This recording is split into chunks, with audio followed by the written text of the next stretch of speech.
Okay.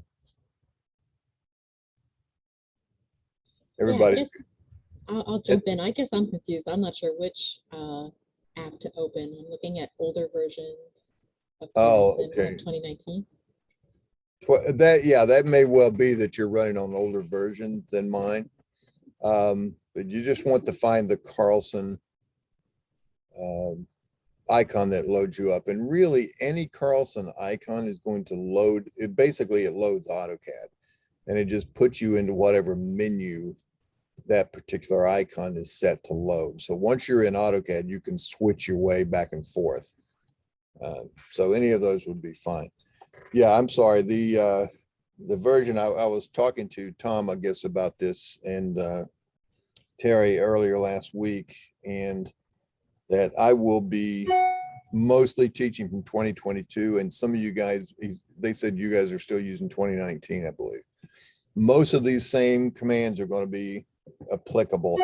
You might see some slight differences in some dialog boxes, but if it's very foreign to you, cut in and let me know and ask me about that particular thing, and so I can let you know whether it's a new feature or not. I'm not really sure exactly when certain features came into the software. Again, I've been using this since the 2006 version, I guess. As far as me training it, I've actually used it since 1982, back when it ran on a couple of 5¼ inch floppy disks and was an interpreted BASIC. So it was quite an evolutionary growth with this. All right, so now, so if you've got into the startup wizard, you'll see this is basically sort of a mini version of that start page that we just started with. This was, Carlson's way of putting it into the software before AutoCAD had that same kind of landing page. But it's fine. We can either, choose something here that we've already done before, or we're going to come down here at the bottom and I'm going to continue to say new. I'll hit the little new icon.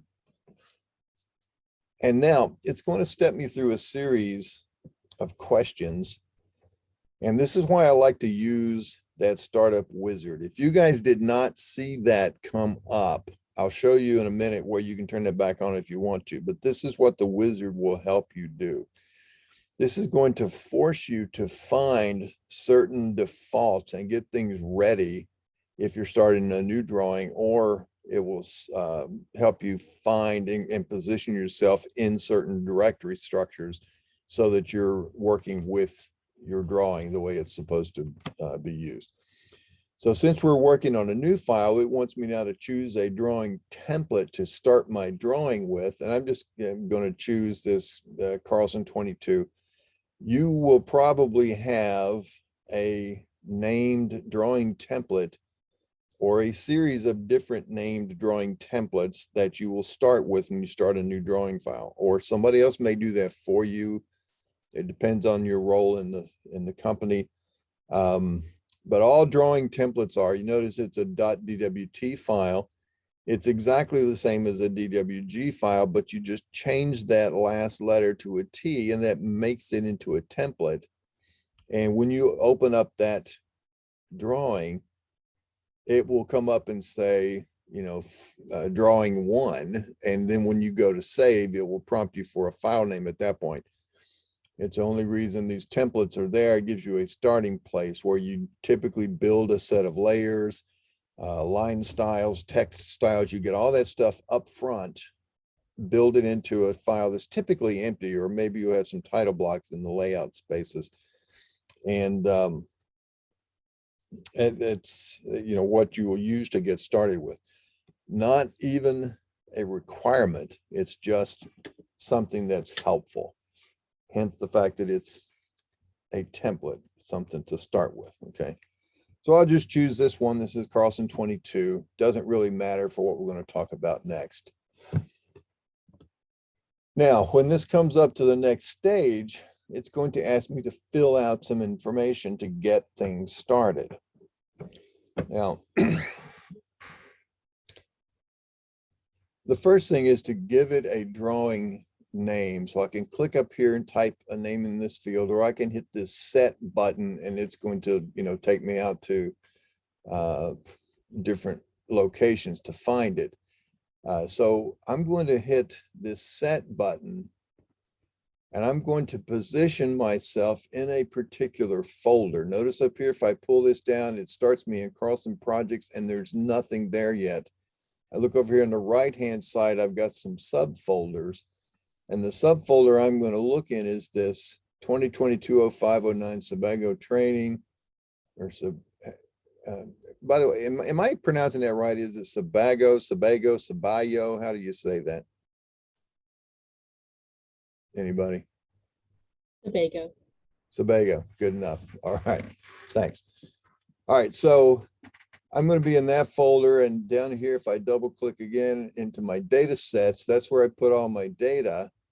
Those are my files that I'm working on. So I'm going to be in that folder, and now where it says file name in the field under it, I'm just going to call it class example 1. Okay. And I'll say open it. By the way, when you see these, I don't know if you get these same things on your list. You may see a bunch of files, and they're all suspiciously this same size, 4,096 bytes, and they start with a period and an underscore. If you are seeing those are normally hidden files, but those are just resource forks that come with the download, and it comes because I run all my stuff's all running on a Macintosh, and that's what you're seeing with those. You can just ignore those files. They're not going to be useful to your systems at all, but they come with that territory if they made it to your download. I'm not sure that they did. It may simply show up on my computer since I'm running on a Macintosh here directly. So but anyway, here's my class example 1. I'll say open. And so now all I've done with that process is place that file in that folder, and that's going to become the folder that Carlson's going to look in every time I tell it to open a file or save a file or do anything by default. I can always at any time navigate away from that default location, but that's where it is. All right. So now the next bit in my startup wizard, and all of these things in this wizard are available in my normal commands, but this is why I like the wizard, because it forces you into a certain discipline to get things set that you need to have set. So I'm going to be using English units, and I need to set my horizontal scale, and I'm going to change this. Now watch what happens. It's sitting on 30 right now because that was the default, or it was the last one I used when I did this last. But if I change this to 50, let's say, now watch what happens when I tab out of that field over here on the right-hand side. Now if I can.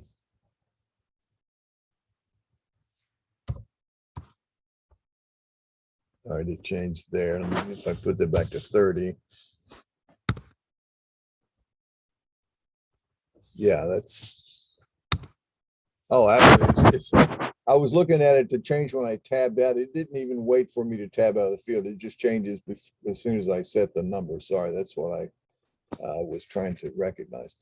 So here's how this stuff works and how you need to start thinking of things. And let's see, Scott, you talked about having some LAN desktop prior experience. This is something that's going to be sort of related to that same behavior, is that when you change the horizontal scale of a drawing here in Carlson, when you answer the questions on these dialog boxes about what size you want for a symbol or what size you want for your text, and there's a key phrase right here, symbol plot size and text plot size. When you see the word plot size, or sometimes you'll see the word scalar size, when you see those two words, think to yourself, how big in terms of printed inches? So if I want symbols to be 1/10 of an inch, at 50 scale, over here on the right-hand side now, that's what my actual number of ground units is going to be. I need 5-foot tall symbols. And if I want 0.08 inch size text at 50 scale, that needs to be 4 feet tall on the ground.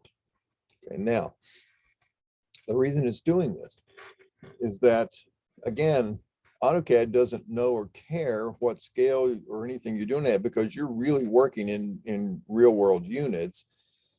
And so when you tell it to draw text, it wants to know how high do you make that text, how tall do you make that text in those real world units. So you would normally answer 5 or 4 or whatever you're doing here. And yet Carlson knows that, you know, we think in terms of when we're making a drawing. So how tall do we want to make our text? We want our text to be 0.08, which is like a Leroy 80 size, or a 0.1, 1/10 is a Leroy 100, L100. So, but instead of us having to stop and think about what it is, what scale we are, all we have to do is change the scale. We keep these numbers over here the same generally for all of our different commands, and it will stick in all the dialog boxes. But this number changing up here will change the number it feeds to AutoCAD over here, okay? So you can sort of ignore those numbers and rely on this to get set based on this right here, okay?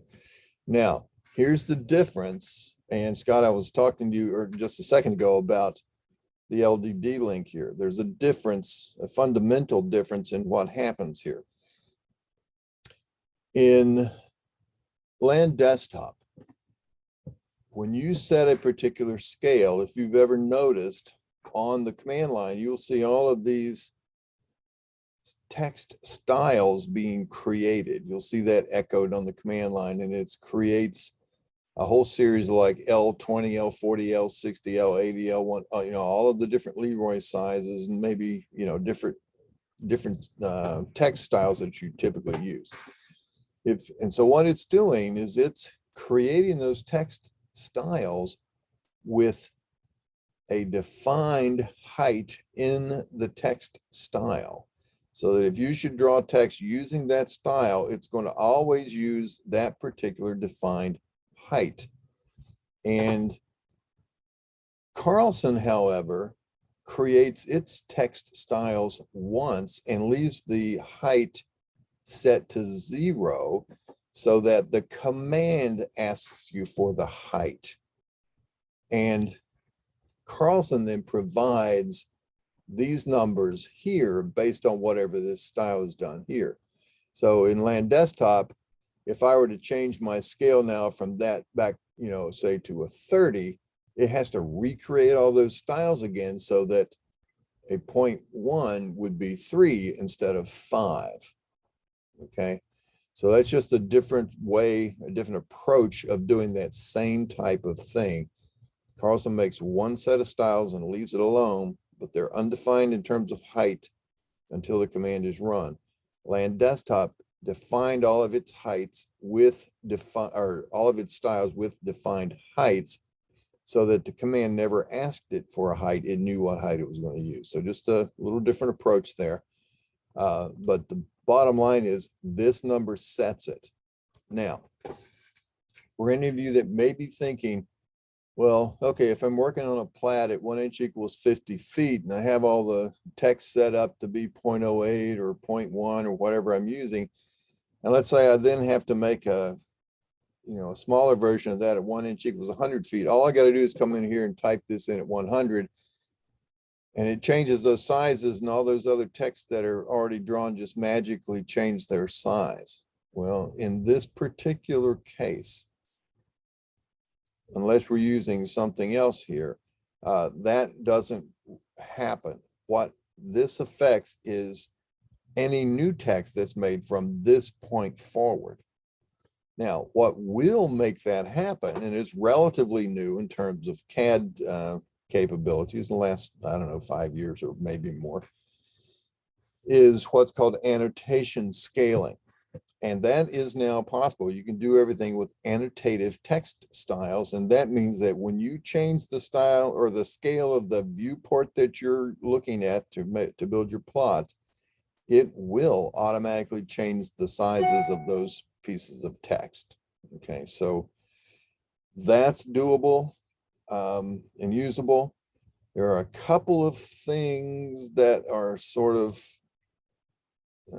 interestingly tied together with that, the way Carlson does it, because Carlson's trying to cover all the bases of back in the days when you didn't have annotation scaling available and all of that, where they did things like we'll talk about that, tying where we link our text with line work, labels with line work. Some of that, if you are using annotative text styles and that changes, it'll change the size, but you may need to reposition it, and you may just need to re-annotate something at a different scale. Okay, but you'll find those situations out if you ever run into those in practice. And generally, what you're going to do is set a particular scale so that all the text generated at that point forward is going to be created for you at the right sizes. Okay. So now the next thing is, if you are using state plane or any type of defined projections, obviously set that. And that's helpful so that you can link in things like aerial imagery and tie it to other commands like searching for external control stations. So it needs to know where where these points are out in terms of geographic data. So and again, you can set a default if you're typically working in one particular system. Now these bits right here, project name, let's just call this one Sebago training. We'll call that job number 1, 2, 3, 4, 5. There, let's call it 1, 2, 3 dash ABC. It can be anything we want, and this is in let's call it the oops, Bunny England. Got some cousins that live up in Maine. I'm not even sure what part of Maine they live in, sort of up northish, but anyway. So all that these things do here is fill out titles on reports when you run reports, and it can be useful, can be helpful for when you're doing that. It's certainly not required. Now, if you are not seeing any of this stuff as you're getting started, that means somebody at some point has checked this box right here to skip the startup wizard next time. And that's perfectly fine. You can do that if you don't want to go through this. But if you want to keep using this wizard, don't check it there. And I'll also show you a little bit where that is, that we can turn that on and off. All right, so let's hit the next button. And if you should happen to get an error message right here saying, hey, you need to give it a file name, that's because you missed filling out the drawing file name at the top. It won't let you pass that without filling that out. So once that's clear, there's a couple of things it comes up with here based on what your choice is for when you set up the file structure, either project file, folder, system, or follow the drawing, or a set file structure. So right now the data path is currently set to, and you can see it there on my screen, it's set to this particular folder and then the data sets, because that's where I pointed my DWG file. I am using what's called follow the drawing, the follow the drawing organizational structure. So that's where it's going to start looking for things by default.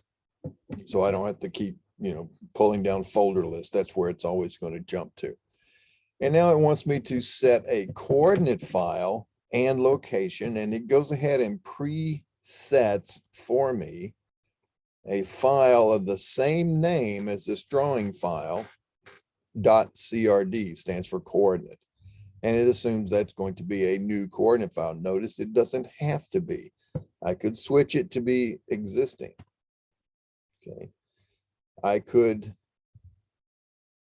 come up here and say, I don't want to use that one. I want to use one that's already here in my list. This one called exercise 1 coordinates. Now, there's something to be very careful of right here. If you're using this and you want to use a coordinate file that already exists with a drawing that doesn't, is if you come down here and you choose set and you pick a file, and let's just call this one, let's say if I choose this kogo.crd, and if I say save, notice what happens. It says, hey, this file, kogo.crd, already exists. Do you want to replace it? I'm going to say no, because, and I'm going to hit the cancel button there. So what happens was when I hit that set button, notice this button down below it here says coordinate file. It says new. Now, to me, this is bad interface design. That new and existing should be up at the top here of this dialog like it is in most other choices. However, it's not. So just be careful with that, because you could overwrite some existing coordinate files. If your intent is to use an existing file, but you leave this set to new and you hit that set button, you'll overwrite it if you answer that question yes when it comes up. Okay, so that lets you choose one. We'll just leave this sitting at new for right now. We'll take the default by the name, and then look at the last little bit it gives us. I can import points into this new file from a data collector, from a text or ASCII file, or from, it says current coordinate file. It really should say existing coordinate file. Current coordinate file to me indicates the file that you currently have assigned, which is this empty one up here. So yeah, just understand that means one that currently exists. So it could be import points from another coordinate file, from a data collector, from a text file, or no import, which is what it's set to now. If it's any one of these other choices, it goes off and runs that command just as if you did that from the points menu. All right, so new file, new coordinate file, same name, import points, none, and we say next, and then that will wrap it up and start the session for us, okay? So we now are sitting here at whatever coordinate we are. Looks like in the 5,000 range down here at the bottom where my coordinates show up. And let me turn that back on. There we go. Okay, so right now it's blank. However, we had a couple of things that happened. We have these layers called DISTXT, existing, final, point description, point elevation, point mark, point number, and PNTS. These are a set of layers that were pre-built based on that drawing template. Okay. Normally, you're going to have many more than that in your setup. All right, now, let's look at the settings menu for a second. And we'll talk about where those things came from. Like if you ever are in the middle of working on a drawing and you need to change some of that, you can go back to drawing setup and you can change the scale. Remember, I changed mine to 50. Well, this is where you can come and change it to say 30.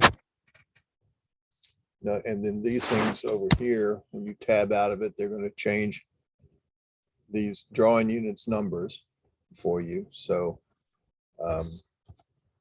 and this one does wait until you hit tab to change out of it. And it asks you for the symbol size and the text size. And notice right here. Now, here's something I want to point out, because this is it's sort of a compromise if you're not sure about how it's working. Carlson, in the early days before AutoCAD could really handle line types very efficiently, I should say, Carlson created its own line styles, and it did it in the midst of running a command. It would create those particular line styles. And Carlson's approach in those days was to, you give it this line type scalar, like I would say, I want that to be 1.25, meaning I want that to be every inch and a quarter. I want that pattern to repeat of a line style. Well, at 50 scale, an inch and a quarter is 62.5 feet. And that's why this number over here becomes 62.5. So this approach only works with those line styles that Carlson created on the fly at a 1-to-1 scale. Now, most of us nowadays use line types that are AutoCAD created, AutoCAD generated and stored, and they are stored typically such that we want our LT scale, our global line type scale, to always stay at 1. So you might have to come in here and change this LT scale to 1.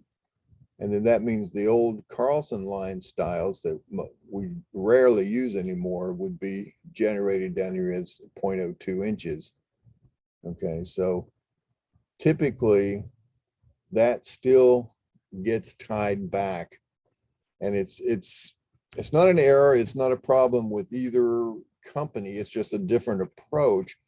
And Carlson, having made that decision in those early days, in order to still support the customers that are still using those old line styles, has to keep it in that same mechanism. So I'm just pointing this out, that if you use a lot of AutoCAD defined line styles instead of Carlson defined line styles, make sure you run this drawing setup from the settings menu and look at that LT scale, or type LT scale at the command line and set it back to 1. Okay.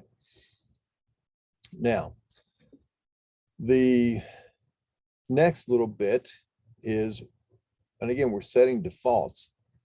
So if we're doing traversing commands, how do we typically put in, or let's say we're entering deed calls, do we put those in as bearings, or like down in, or in Canada, for instance, they use azimuths for their boundary. I think it's in Canada. I think the Bahamas does as well. Even, even for property boundaries, they're done in terms of bearings, or in azimuths instead of just bearings like we use in the US. A gon, for instance, is basically the same thing as a radian. It's just a different term. I don't know why they call it gon. It's used in Europe, I think, a bit. And then whether we're using a coordinate system as a locally defined, or we are using a grid system, and that's what we have set again in that early state. And you can set your scale factors and all of that, your ground to grid and grid to ground. And so you see a lot of those same things already repeated down here that you saw in that first part of the wizard, but a bit more of it than you saw there. Now this rotation down here, this is again, Scott, back to your LDD days. Again, it's a different approach. Land Desktop would ask for a rotation, which would be where you would set in an amount of a rotation. Let's say you wanted a property to line up in your plot sheets, and you had to have north, rotated around 13 degrees off kilter a bit. You would put that in, and it would actually reset the CAD system to work locally orthogonal to the screen, but so it kept track of all the different coordinate values. It had to do that, the coordinate transformation in the computations to read off the correct coordinate values. Carlson's approach, again, is different. It lets the CAD system handle that, and you actually would simply rotate the viewport or the inside of the viewport, which is really the approach that we tend to take. Now we do a screen twist instead of twisting the data and then using that number in the resulting calculations. So this is there if you're still doing things, but I'm not running into anybody that still uses that particular tool. All right, and then down below here are a couple of buttons that we can also use from different commands, like this set text styles. If I click that, these are the different text styles that are already defined, and you can see those L series, L50, 60, 80, 100, 120. Those are the old Leroy. There's the style name, the font that it's using, the size and width and obliquing angle. Okay, so the size is the height, the width is the width factor. So if you compress your letters by 15%, that would be 0.85, for instance, or if you want it twice as fat as it normally would be, that would be a 2. And then that obliquing angle is the amount of slant on the letter in terms of degrees. Now, you could, if you say add at this point, you would type these values in here. Now, what happens when you do all of this is that, let's just type one here called slant, and we will use a font name. Now, you have to know what the font name is, and I'm going to use Roman S.SHX.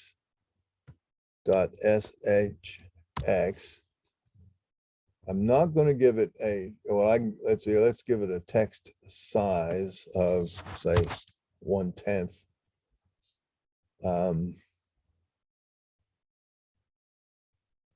And it'll be non-compressed, but I'm going to give it an 11 degrees oblique angle. And I'll say, okay. All right, so now there it's showed up here in my list, and I say, okay. Now, this is, again, a holdover.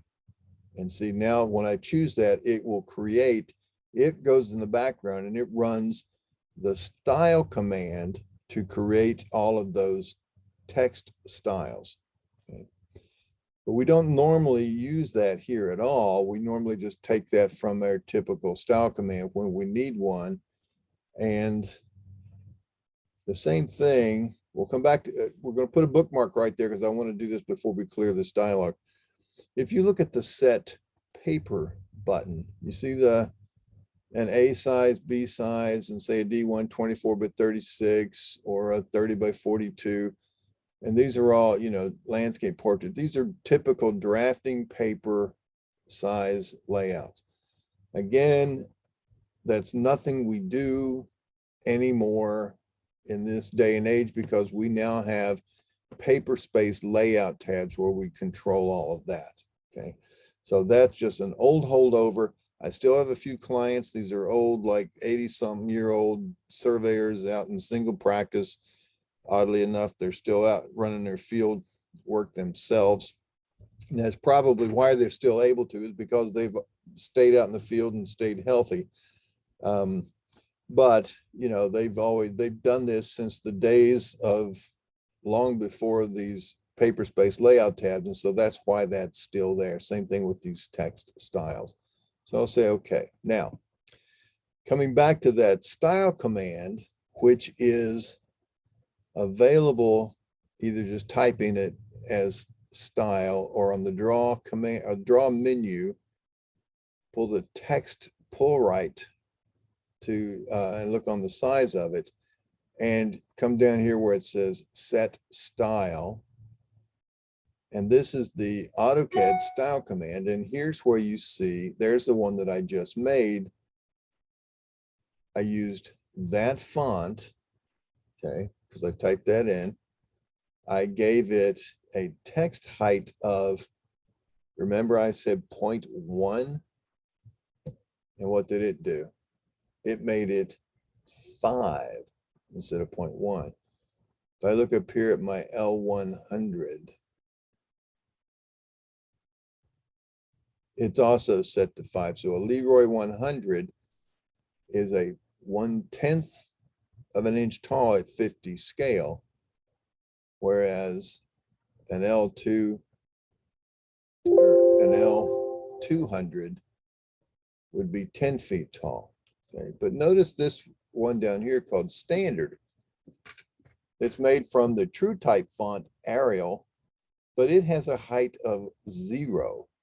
And that's really the ones that Carlson uses most of the time, are those with this number set to 0, so that the Carlson commands can then feed those values to it from the dialog boxes.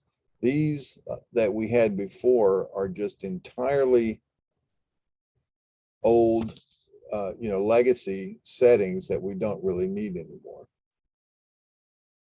And so what I'm going to do, I'm just going to select all those and hit delete. Well, I don't have to delete them all, but anyway. So Standard will be the one that I would typically use anyway. And you'll see that come up in dialog boxes, and you'll have certain ones that you're going to use. Now there's another one that also comes up, and it's a particular style that gets created the first time you draw a Carlson point, and it is called P, I think it's called PTXT or PTEXT, I'm not sure. I'll tell you how we can find that out. Let's go to the points menu, everybody, and choose draw locate point.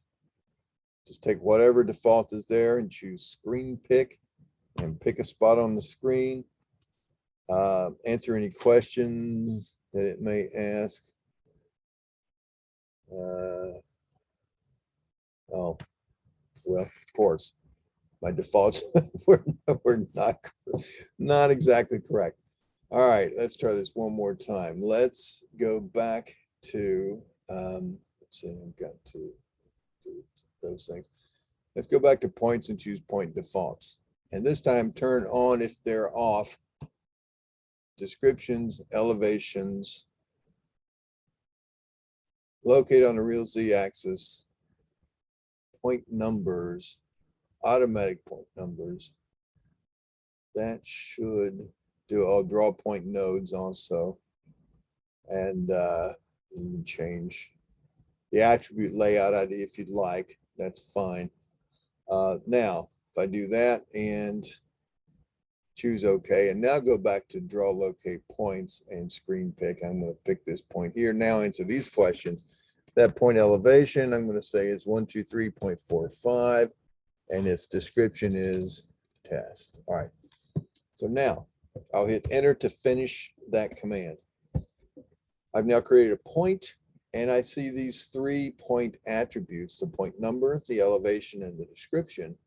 But you notice that text, that sort of blocky looking, and it's an old plotter pen type font that was used back in the days when we had plotter pens, and it's sort of a stroke efficient way of making text fairly fast that looked acceptable. Okay, but it wasn't exactly going to win any typesetting contests. Now what happens is, this is a block, this Carlson point, and it's a block that is composed of this block, which is a Carlson, or with a symbol, which is a block. It's also composed of this block, which is a block of 3 attributes. And then there is a point right here in the middle. Okay, and that goes on this layered, wherever the layers default goes here for points. Okay. So those 3 things comprise a Carlson point by point number 1, but this block is also made up of these 3 attributes that are defined with a particular text style. Now, I didn't have that style in my list yet But if I go back to draw text set style, you're going to see there's that style that it created for me behind the scenes called PTXT. That stands for point text. And it uses this font txt.shx. Well, I happen to think that's an ugly font. I don't like it. We don't need the efficiency of it anymore. And I might want to set mine to be something,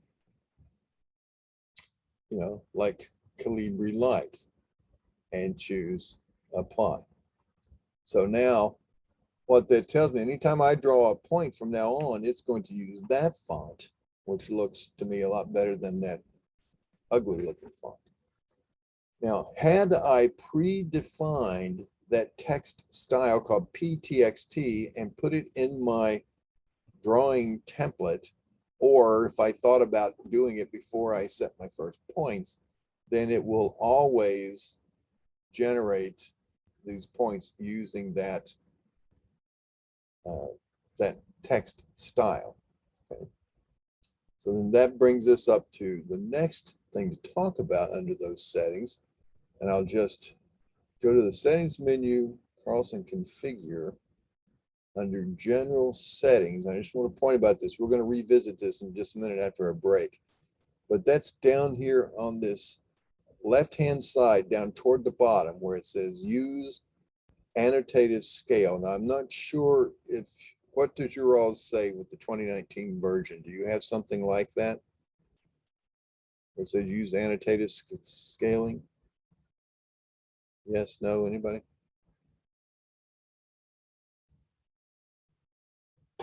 So settings menu, general settings. Yes, we use annotative scale for some of our items.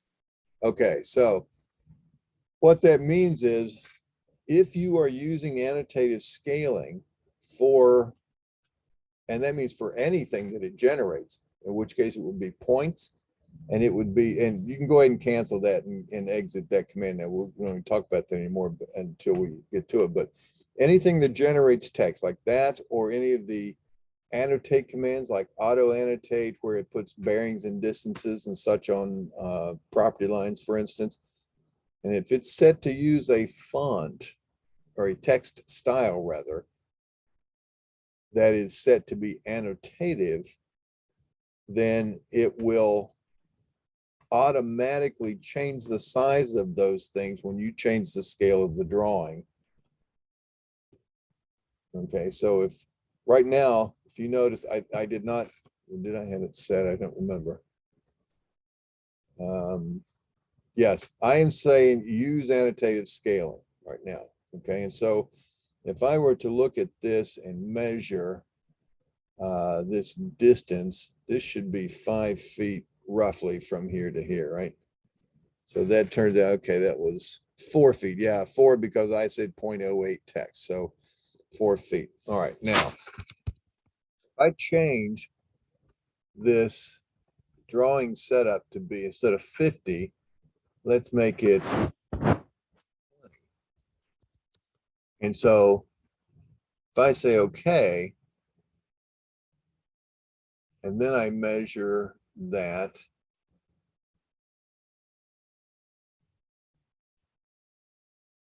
it's 1.6, see? So it decided to go ahead and make this block that it created annotated, so that, all right, so now I'm at 20 scale at 0.08 text size, 1.6 should be the size of that text. So it goes ahead and automatically treats this object as being annotative, even though my text style called ptext is not set to be annotated. Could have been, it wouldn't have made any difference. But that switch right here under Carlson configure general settings, use annotative scale means when it creates this text, even if the text is using a style that is not annotative by definition, it sets that individual item to be annotative so that it behaves accordingly and will change scale when you change the drawing scale. Now notice something here too. I go back to drawing setup and I'll put this back to 50. All right, so that's now refreshed that. But if you look down here in my lower right-hand corner, I've got this little drawings, my annotation scale of my model space here. And let's say if I put that to 1 inch equals 20, if I do that here, now I put this back, it's now at 20.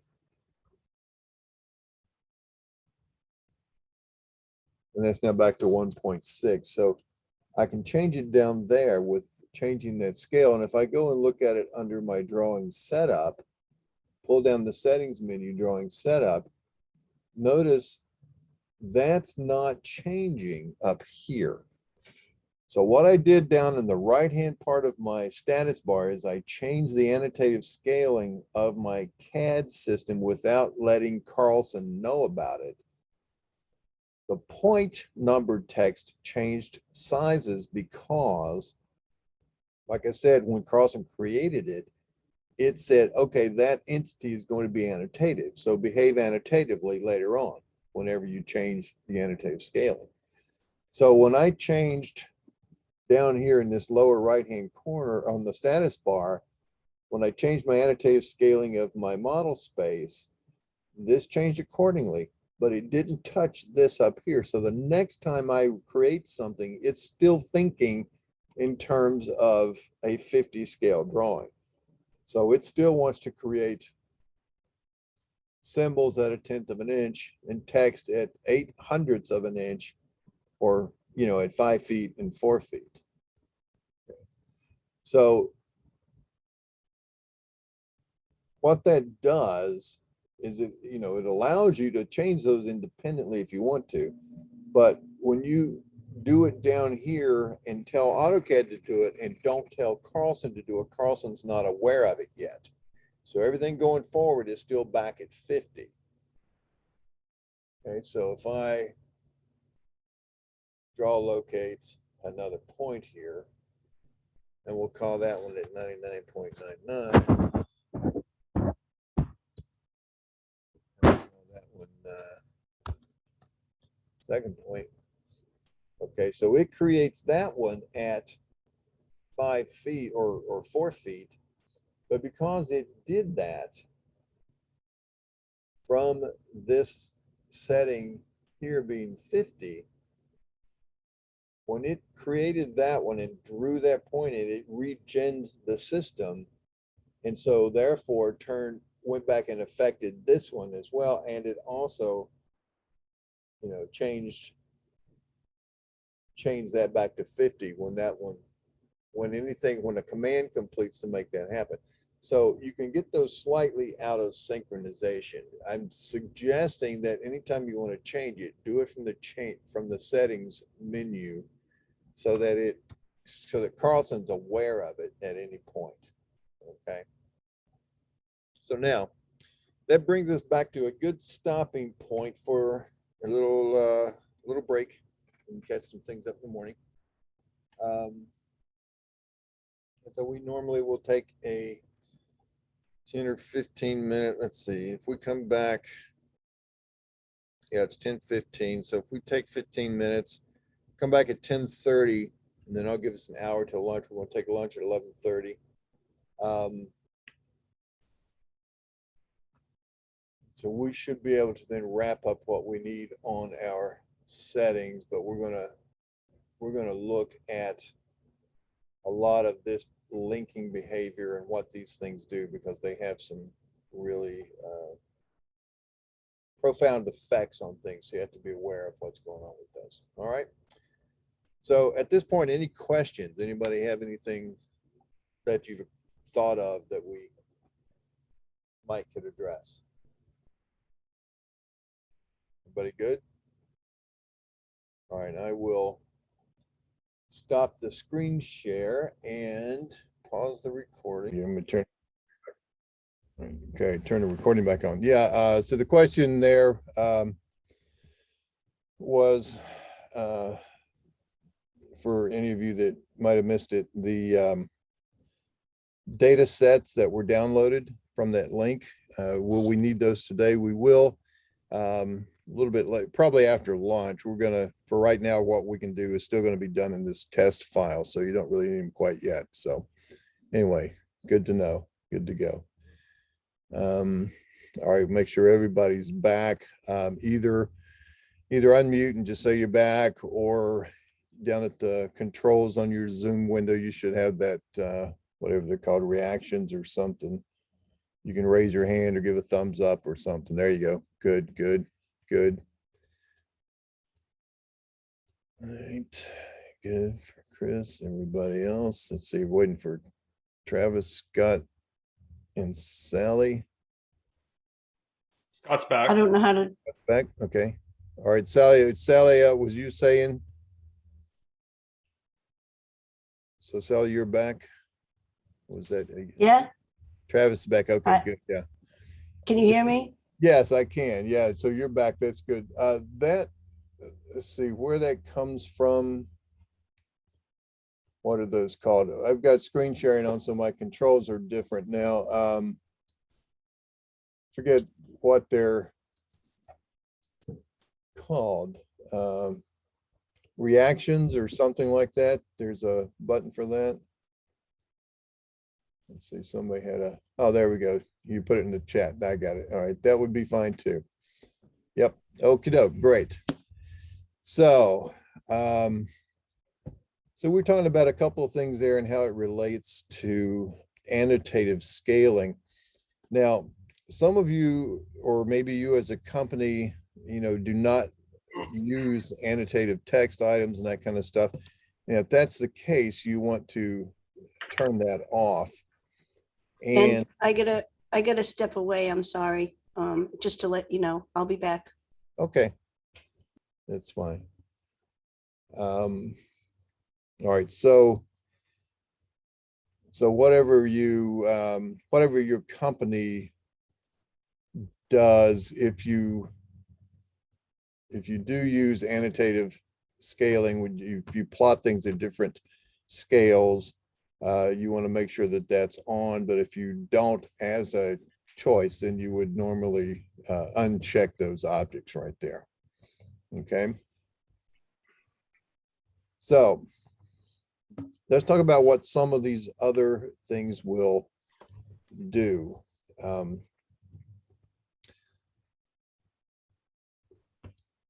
On the settings menu, Carlson configure.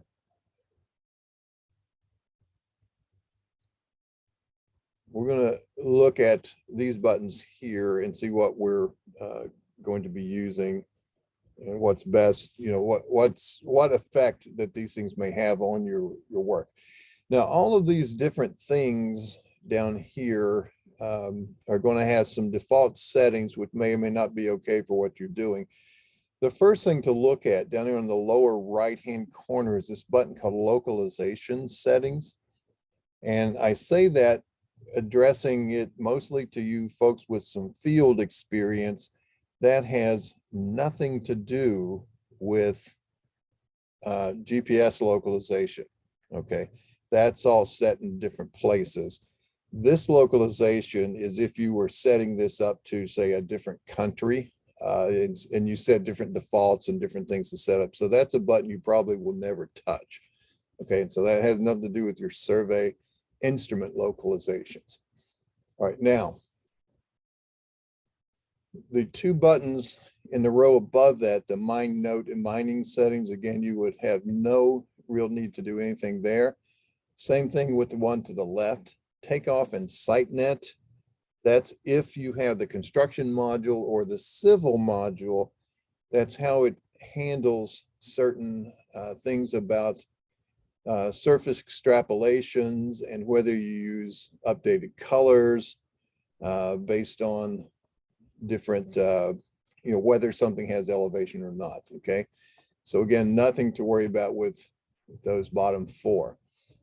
Hydrology, section and profile. Again, nothing really to make any sense that you can't also change in the dialog boxes, which stick, so nothing there really to worry about.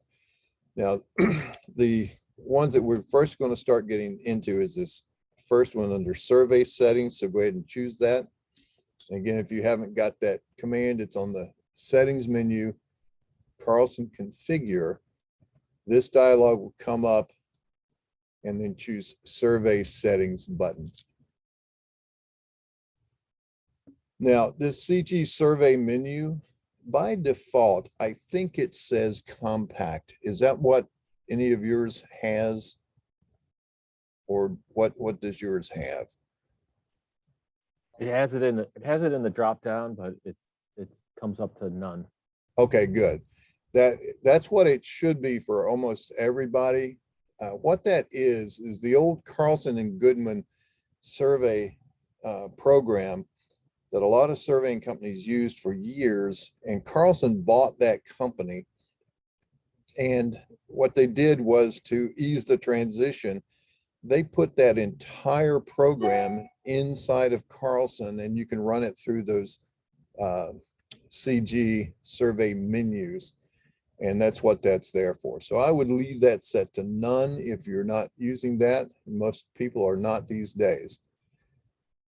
And then your initial traverse side shot angle mode is when you're, and this has to do with when you're computing, doing traversing commands in your Kogo commands.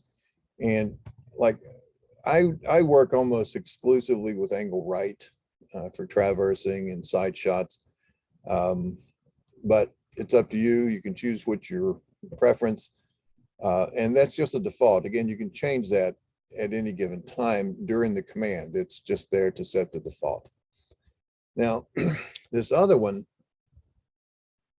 show the occupy and backside points on the status bar. What that's going to do is, if that's on, when you're setting a command based on, sitting on a point, backsliding another point, it's going to show you down here on the status bar what points are used for the occupied and the backside points. So if you're computing a bunch of side shots or what have you from those point setups, and you get called away from it, you can come back and just glance down at the status bar and figure out, where you're sitting, what you're looking at, and continue on your work. Now, there's another little trick that we'll talk about in a minute, that you don't really need that. If you don't have that on, it's nothing to worry about. Or if you have other things on your status bar and it's taking up too much room, you don't show it. And that you can just do a real quick inverse, and it always sets your backsides and occupied in your backside correctly to go on from there. Now, automatic raw file on, automatic line on, automatic point object snap on. I like to turn that one on. And I'll show you what that does in a minute. And then automatically compare the drawing points with the coordinate file when you start up. Now, what this will do is it takes a, it runs a routine, and it looks at all the coordinates that are in your DWG file, all the Carlson points in your DWG file. And it looks at the associated CRD file, and it compares the coordinate values. If they differ, it will give you a warning message and tell you that they're different. Okay, maybe give you a little report on that. You can decide whether you want to synchronize them or not. Now, I typically have mine off in the sense that, like, I work in and out of all kinds of different coordinate files all the time. I switch in and out of different ones, and my drawing may have points in it that even aren't, that aren't even in it in my current coordinate file, or maybe they're not in any coordinate file at this point. So, the way I work, I don't do that. I just know to, track that myself. But if you typically want to make sure that you're synced up with a given file, you can turn that on to have it automatically do it when you start up. Land desktop fieldbook codes. Scott, are you guys, you're probably beyond that at this point. I'm going to say this is where you basically can coordinate the old LDD point codes to match them up with yours. I think you're probably past that, but Yeah, that's we're way past that. We got our own FCL files and attribute files and stuff like that, collecting GIS data on almost every point. oh, good, good. All right. Well, that brings me up. That tells me something good to point out here in a minute when we get to the points section as well. Okay, so that's good to know. Now, this automatic point snapping, we'll talk about that in a minute as well. The automatic raw file on and line on. What this does is when you're doing commands, when you're doing traversing and side shot computations, if you turn the raw file on automatically, when you do the command, it will open and start tracking those commands in a raw file. So you can always go back to that raw file in case you type something in incorrectly. You can go back and edit that file and then recompute that raw file and have it recompute your coordinates. Again, I don't particularly work in that fashion, so I don't normally have mine on.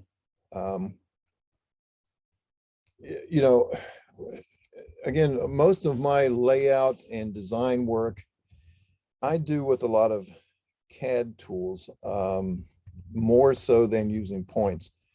For instance, if I need to draw a building that's 40 feet by 120 feet, I'll draw a rectangle that's 40 by 120. But I know some surveyor clients, they could no more draw a rectangle of that size than they could go to the moon, but they could start at a point and they could traverse their way around a square building. They go 120 feet, turn 90 degrees, go 40, turn 90 degrees, go 120 and close. And that's fine. And so in that case, they're doing almost everything by those traversing type commands. And then they may want to turn that raw file on so it captures those. They can go back and edit those later if they need to or make any changes. So that's just a preference for you there. Okay. And the automatic point object snap, I'll show you what that is here. So set those as you need, say okay, and then say exit. And then I want you to make sure you've got at least a point shown on the screen, maybe a couple. And if you don't, just go to the points menu and choose draw locate, and then choose screen pick, and then just pick a point somewhere in space. Okay, now, here is another advantage to the Carlson command way of doing things. Let's take, for instance, the idea of drawing a polyline. So there's several ways to draw a polyline. You can draw a series of lines, and then you can do a P edit and turn it into a polyline and join all the segments, or you could just type in P line, which is the AutoCAD way of drawing a polyline. It's also this little tool right here on my AutoCAD draw toolbar. We'll talk about the toolbars in a minute as well. And that shows you how to draw a polyline. If I choose that command, for instance, it says specify a start point, and that's typically where you'll go around, you'll do this. Now, if I want to go from point 1 to point 2, if I'm using the CAD command, well, how do I get to point number 1? If I don't have, let me turn this back off. Let's say if I click over here at this 1, 2, 3 in that area, well, that's where it's going to read that click. Okay. If I click near that circle, it's going to grab that center, but it's doing that because my OSNAP is set to read the center. If that were not, it would miss that point. Or if my symbol were an X, say, instead of a circle, and if I had endpoint on, then if I got near the ends of one of those X's, it might grab that endpoint of the symbol and not the intersection of the symbol, and I would miss that point. So in order to make sure I get those points, I could set my snap mode to node and get right on that point, the AutoCAD point that's in the center, find that point, and then keep doing that snapping to nodes to nodes. All right, now that's if, you see, I'm just trying to, let's say if I wanted to go now from 2 back to 1, and, you know, or I wanted to go from 1 to 2, I hit 1 and I got near that point, but, you know, it was not right on it. And then maybe I correctly got onto that one because my center snap is on. Okay, so that's one way of doing a polyline, is with the AutoCAD version. But if you look at the Carlson version, draw 2D polyline, and this is true of almost every command that Carlson creates entities that need point input. If I choose this and I just take, let's say use the current drawing properties, and I say, okay, and I start point to point to point, just like I did before. But now look at my prompts down here on the status bar.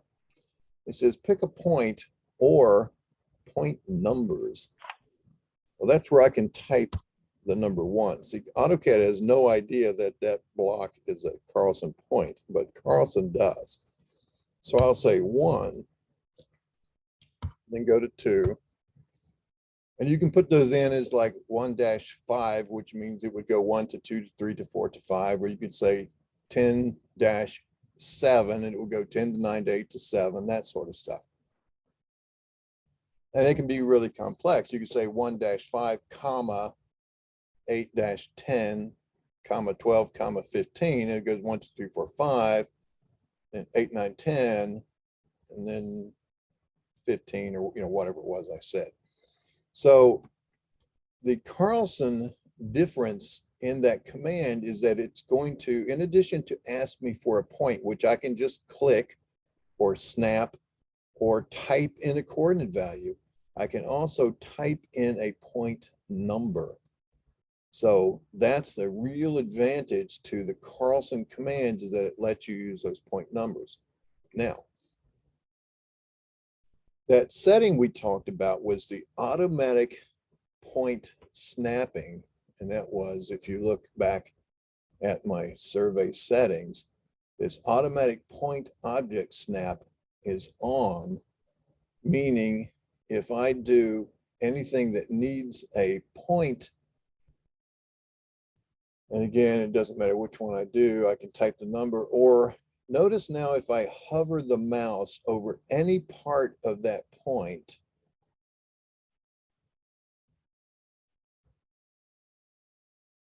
it tells me what, I must have missed that first one. Let me do that, do this one again. So if I'm drawing around and I want to use point number 1, notice if I hover over any part of the point, even just the label, it pops up a little thing. It tells me it's point number 1, gives me the coordinates, gives me the description, tells me the coordinate file it came from and the command that created it.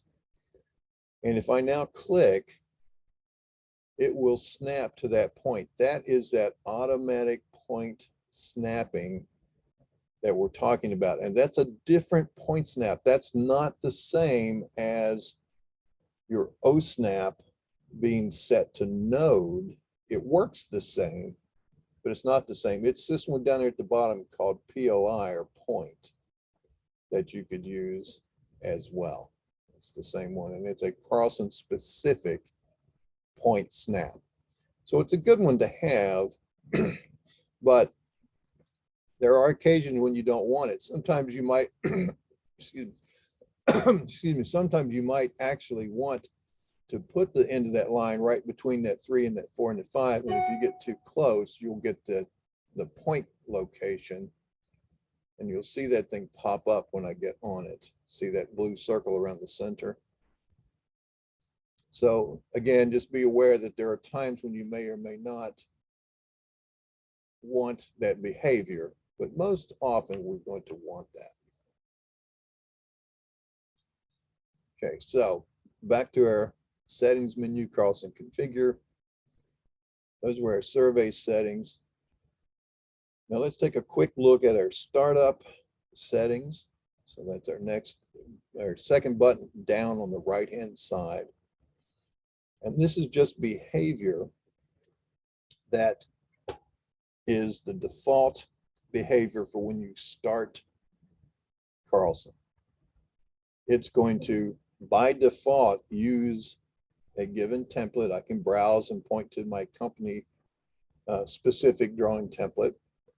What folder do I want to start looking in? Right now, mine's set to the default of Carlson projects, but yours might be, you know, a project directory folder on the server somewhere. So you would browse and set that. And again, it's just a starting location default. This profile name has to do with the stored AutoCAD profile that it creates on installation. You generally leave that one as is. There's occasions when somebody might want to change them, but that's a CAD manager function. I wouldn't worry about trying to remember any of that. The command switches, right now it says no logo. That just means it suppresses the AutoCAD logo stuff when it starts up. And then which product to run, which AutoCAD product to run. You may have multiple AutoCADs. And in my case, I only have the one. I've got AutoCAD 2022. So that's what it found. That's what it used when it installed. And you can skip the Carlson splash screen if you want to or not. And then you can tell it to load Carlson as a partial menu instead of resetting the total AutoCAD menus if you wish. Okay. So that's just some default behavior on our startup. Now, looking at the one above that, the drawing setup, that's going to relate to that same thing that we saw when we pulled down the settings menu and chose the different scale under drawing setup. And it also has, again, this just sets the defaults for when you start up a new drawing. These are going to be what are held in these boxes. And there's a few more that you see here that you didn't see on the other ones. Again, just setting some defaults. So English is going to be what we mostly use. Horizontal scale, 1 inch equals 30 feet is going to be my target. That, you know, that may change as you work, or you may know what your target's going to be. Now, the vertical scale, this sets for things like profiles and cross sections, stuff that you might want to have a differing vertical scale than the horizontal scale. Right now, at a 30 scale horizontally, that gives me a 6-time vertical exaggeration. Well, if I make that 6, then that's just a 5-time. So that's more of a differential, but that means 1 inch equals 6 feet. You still may want it to be, you know, 50 and 1, 50 and 10. A lot of times you'll see it's a 10-time difference. So this case, that would be a 3. So it's, you know, it's whatever size that you want those to be by default. And again, you can change those on the fly when you go to draw those types of things. This just holds the default. Same thing for symbol sizes. I'm going to put that one back up to a 10th. I'll leave my text at 800ths. My line type scalar. And again, that generally means I'll have to still change my LT scale based on what we talked about earlier. My default symbol that I want to use right now, it's set to SPT4. That was that circle. You may want to use, say, a plus mark or any of those things. Just set that accordingly. And now for point prompts and point labels. if you remember when I first did my first couple of points, it came in without any of the description, point number, and elevations. That's because this was unchecked. And I'm going to turn these on, these three at least, meaning it's going to always look for a description, always look for an elevation, and it's going to put it at that elevation in space. I like to keep my points there. Some people like to keep their points down at 0, but it still reads the point elevation, so it will still use those point elevations when it needs to. I just happen to like them to be there. Now, this attribute layout ID, 0 through 9, so there's 10 of them. And what that means is how these attributes show up when you create a point. Right now it's set to 2. That's the little preview of it right there. If you choose, say, 1, it would make that text italic and put the point number centered over the symbol, the elevation off to the right, and the description centered underneath it. 1 is the same thing, but not italicized. 2, it lines them all up on the left, like you see mine here.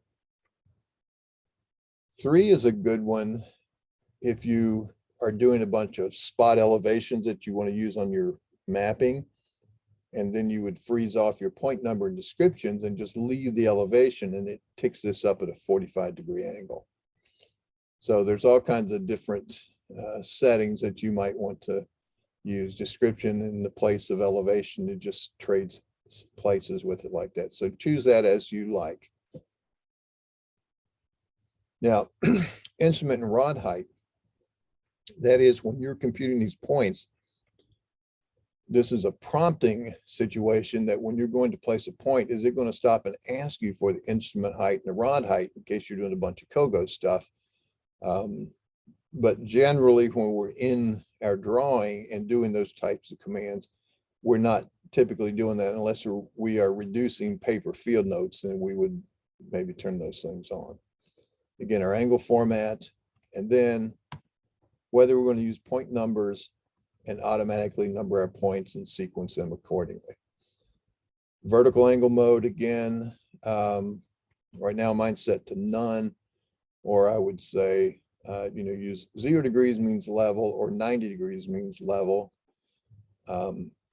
So your choice on how you want that to behave. If you're not calculating, if you're not reducing observations and field notes, you might want to just leave that to none. But if you are, and you need to incorporate that vertical angle and also incorporate instrument rod heights, you would turn those on.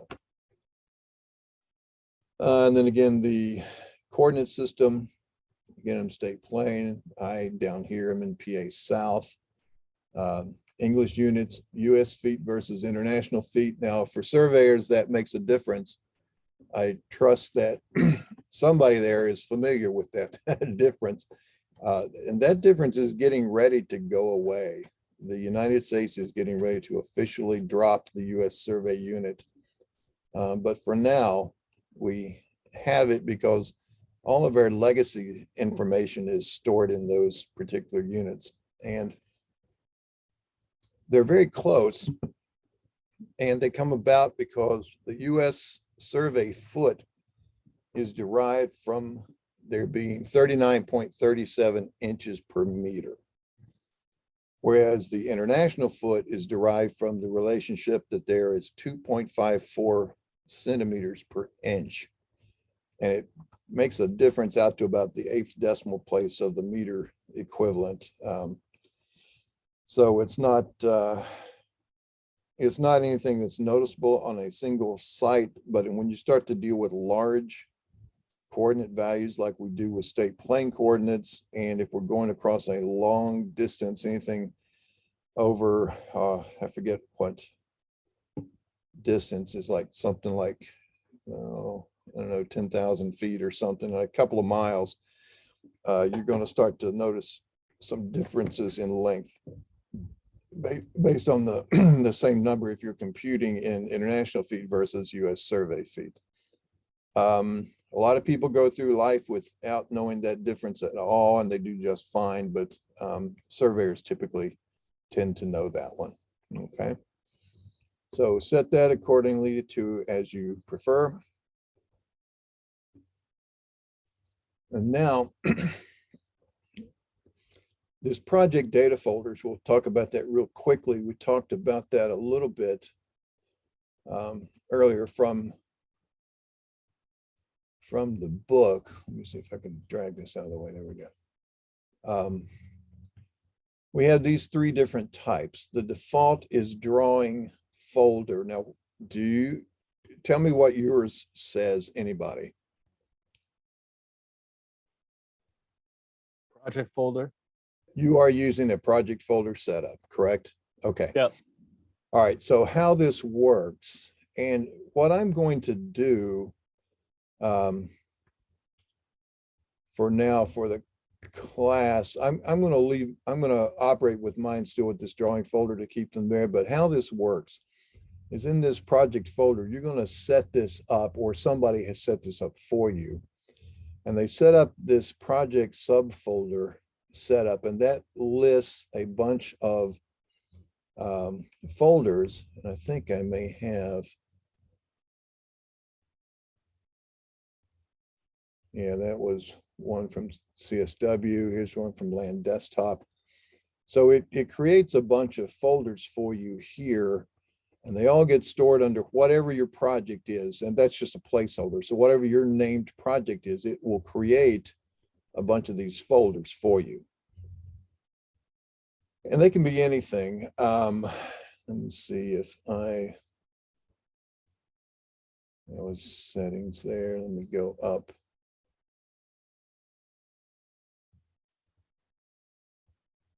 Let's see if I've got nothing there.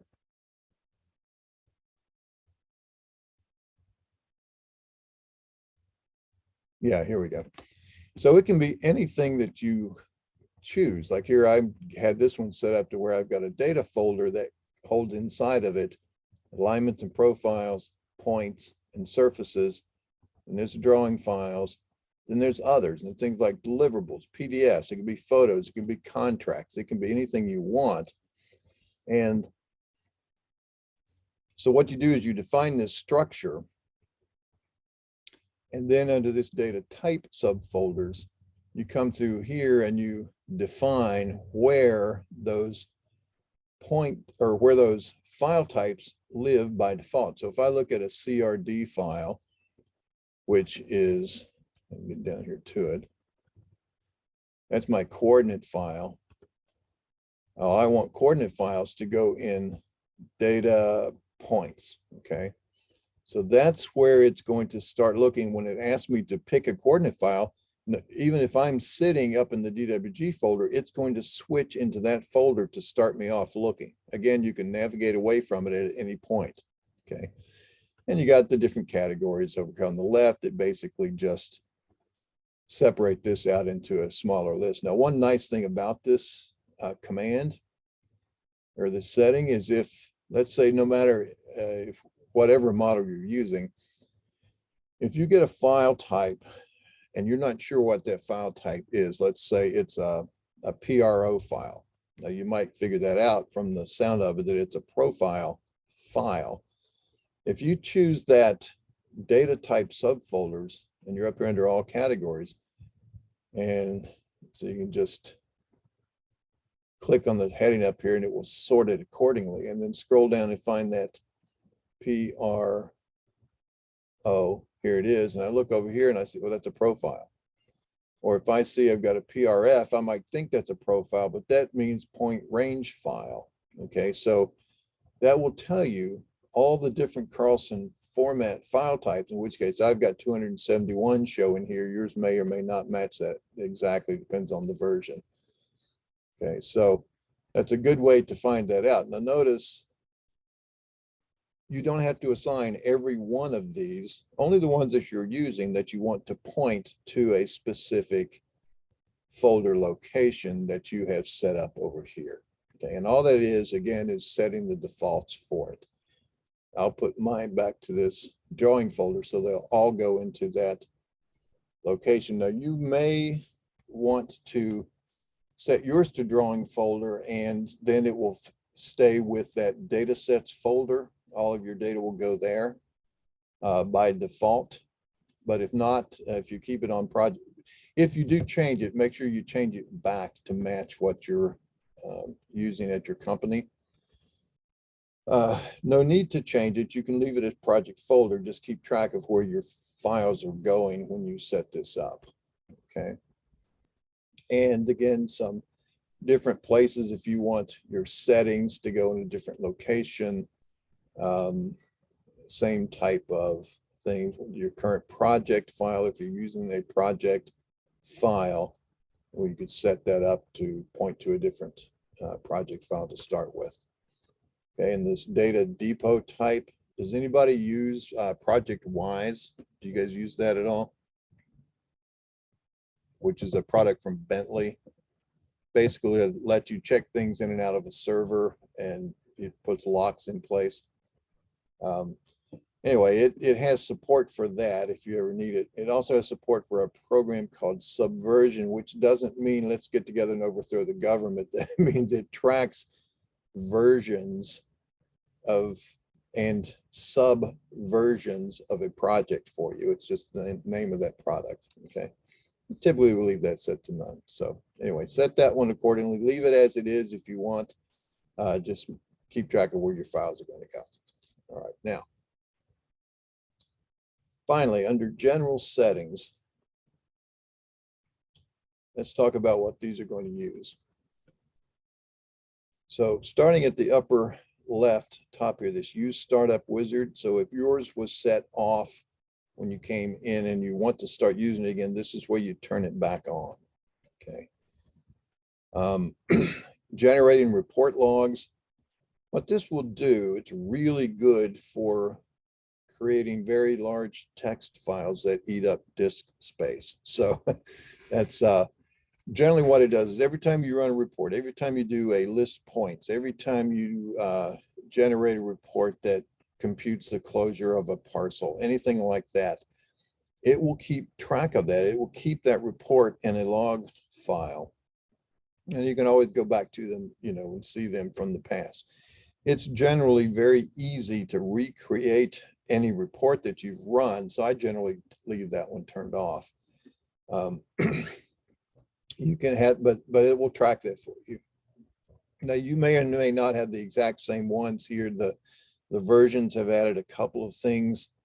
A drawing save log, again, it shows, and that could be useful when you're working in a team environment because it tells you who saved the drawing on which date and time.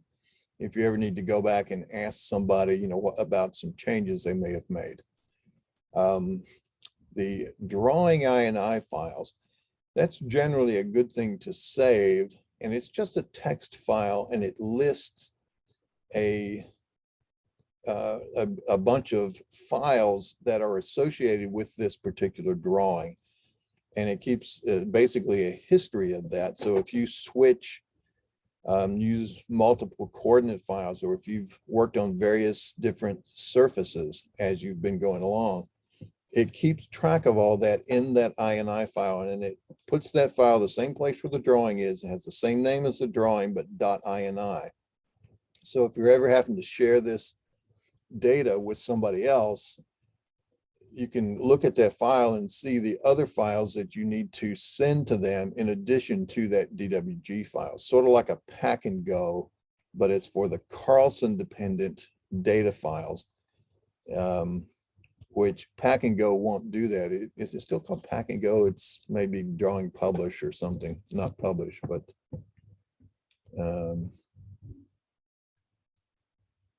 leave yours up there. I just want to pop over here and see what the command is now called.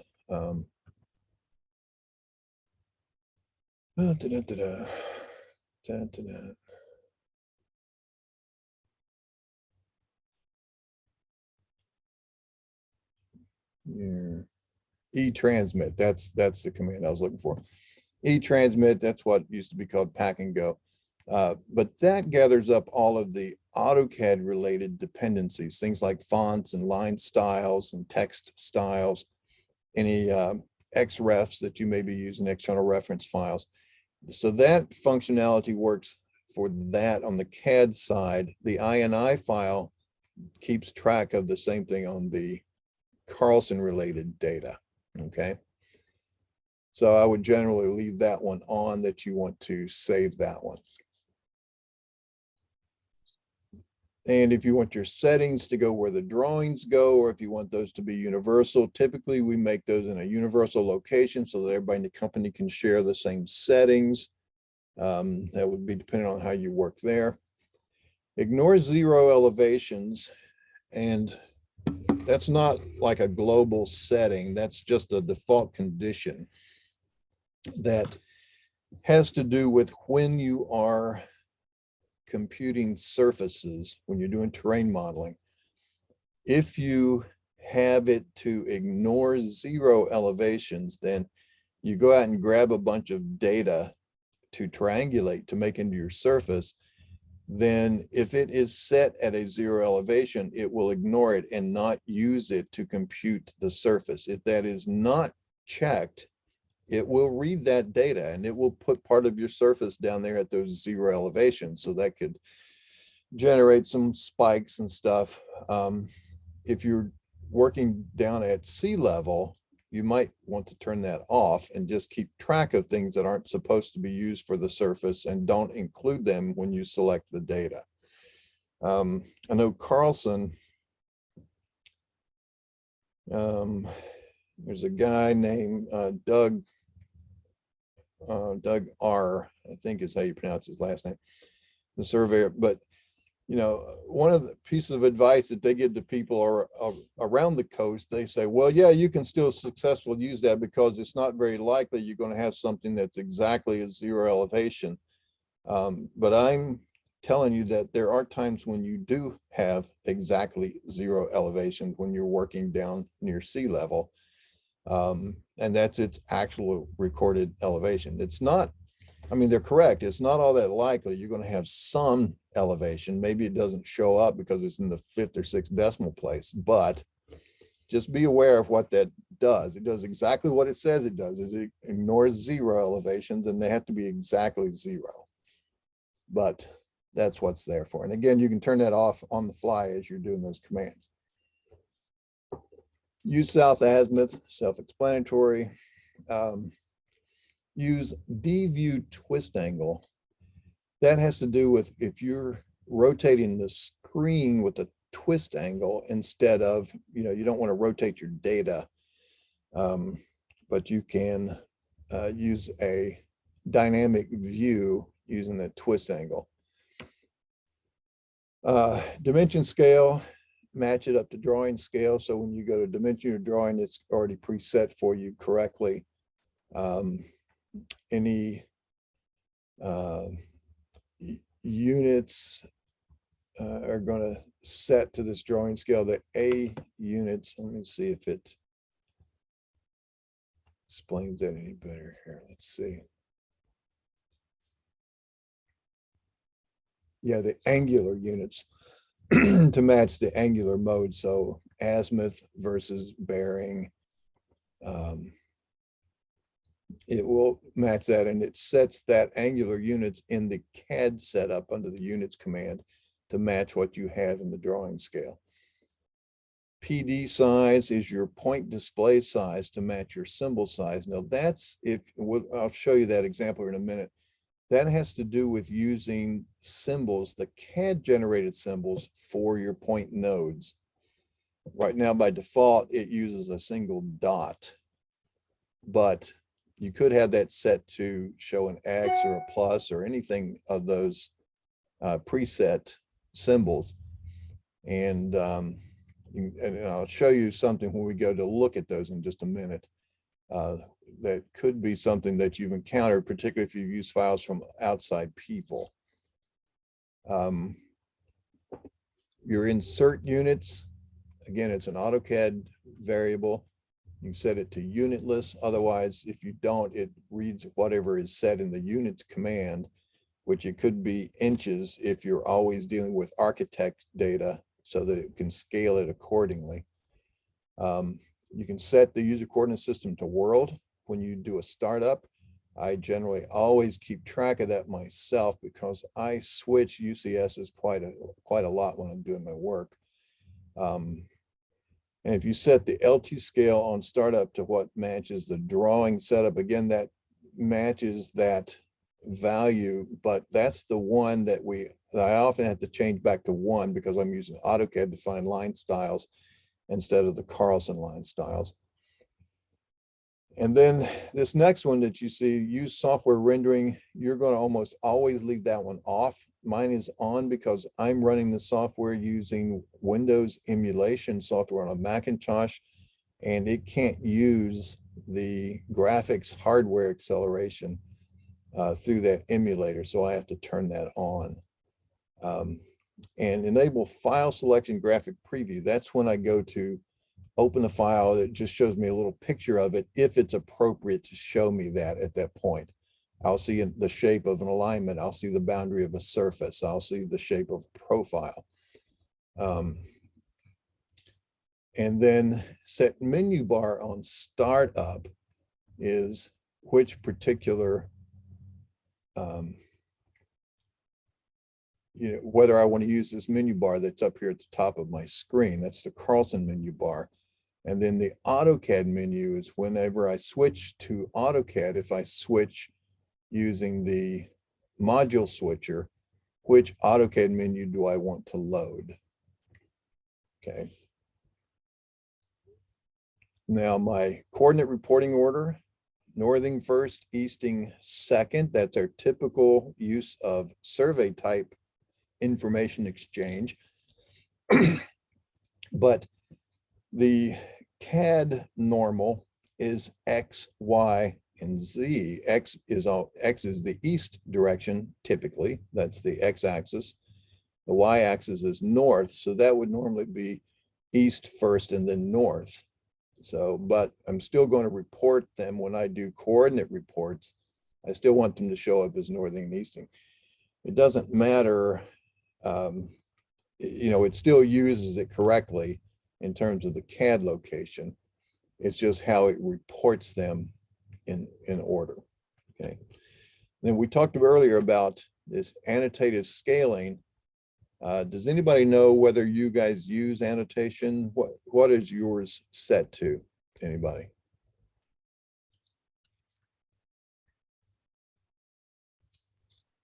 Yeah, we use annotative scaling. Well, I believe annotative text most of the time. Okay, so you predefine your text styles as being annotative, which we typically would.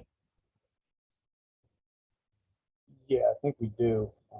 I got a question about that. I threw it in the chat box. Oh, okay. Sorry about that. Right Yeah. right before our break there, I was in a drawing and I messed with that. I doubled the scale to see if it would, and then measured the text height, and Yes. it didn't change the text height when I doubled the scale. So I was wondering if like I need to refresh it or something, or field to finish to have that text height measure up, from 5 to 10 foot tall. You're not supposed to. If you created the point with this checked on, and you do say support all drawing scales. Okay. Okay, so I'll take a look at that here in just a second. Let's come back to that here. So anyway, if I'm going to use annotative scaling and then support all drawing scales and set the annotative scale to the drawing scale, that's what changed down here in my lower right-hand corner when I changed that scale. That's when I changed the drawing scale up here, it changed it down here, but it doesn't work the other way. If I change it here, it does not change it up here on the settings. That's why you should always do it up here to make that happen. Now, and then these prefixes are just how you see them in that list.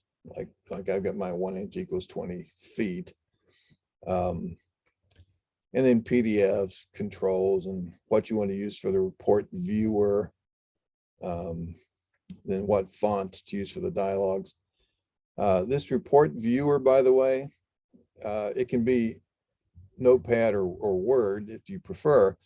I like this Carlson report viewer though. When I'm just doing the standard viewer, I can always do those other things as well, but this lets me see it in a dialog box that I can then dump that text into the drawing as an in-text item.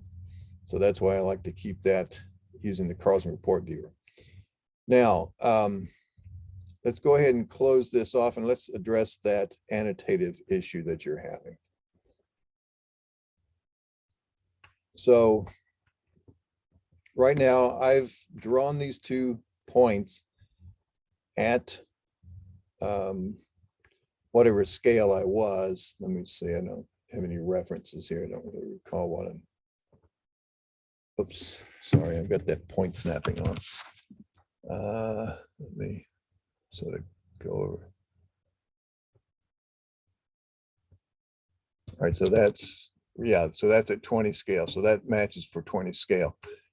Now, if I go to change this, say my drawing setup, or 30 scale rather. And so if I make that say 100 and then choose OK, then it puts those back and that distance should now be what, 2.8 feet. So if I go from there up to there, it's like, well, no, not 2.8, but 8 feet. Yeah, 8.0, whatever it was. I wasn't exactly on it, but so that's 8 feet. So that's how that's supposed to work. All I need to do is change that here. Let's put that back to 30 and you'll see that pop back down. And you say yours is not doing that? Yeah, that's correct. I just did along with you there, and yeah, when it's not changing. I'm not sure. Maybe I'm not using annotated text. That could be it. Well, it could also be the difference in 2019 and 2022. It could be that it's not working correctly in 2019 and they fixed, or not that it's not working correctly. That could have been their intent, that you would have to just redraw the points to take effect at the new size. That would be how you would refresh it. But let's take a peek. Go to your draw menu, your text, and set style, or just type the style command. And go to that PTXT style and see if it says it's annotative or not.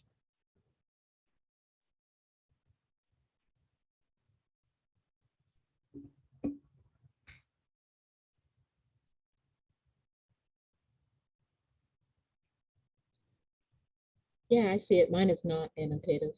Okay.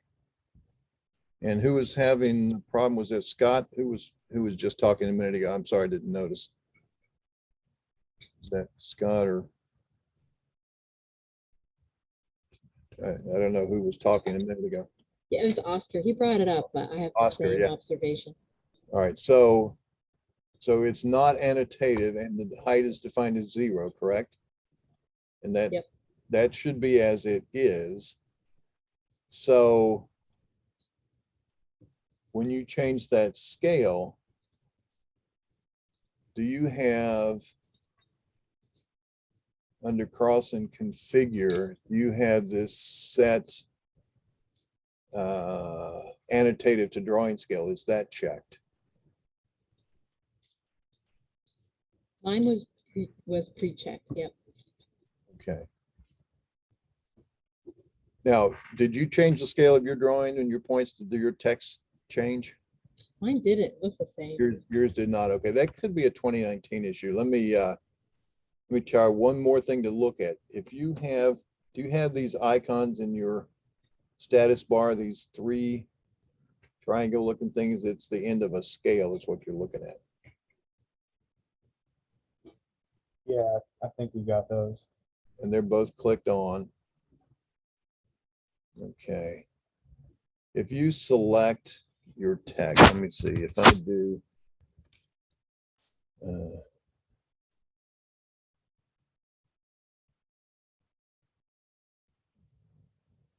It's the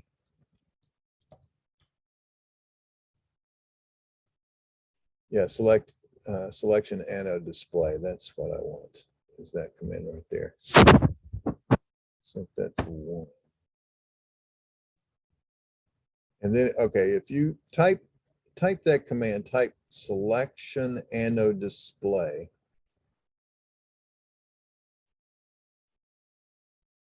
And what does it say yours is?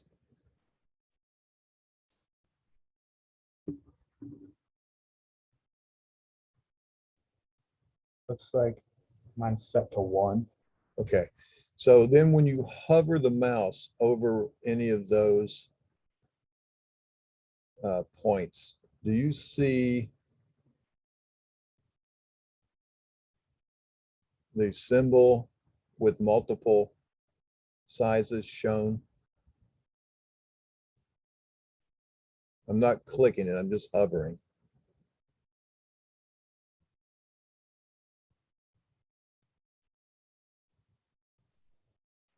I'm not getting anything when I hover over the points. Actually, I think I couldn't quite keep up when you set it to display that little Let text me, box.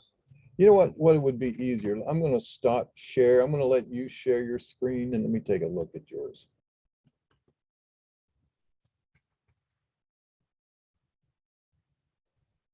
I don't know how to share my screen. Okay, on your controls, there's a button that says share screen. At the bottom down where it said chat and all of that. Yep. So hit the share screen button and there you go. All right, perfect. Now, I'm going to choose, let me see, I'm going to request remote control. So allow me to do that and I can, okay, now. So if I hover the mouse, nothing's on. We've got this set over here. What are my different, all right, see, I've got all these different scales are showing.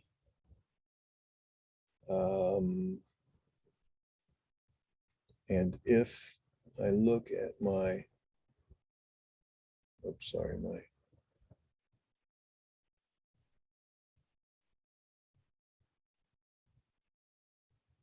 let's configure, use annotative, support all scales, set to drawing scale. That should all be fine.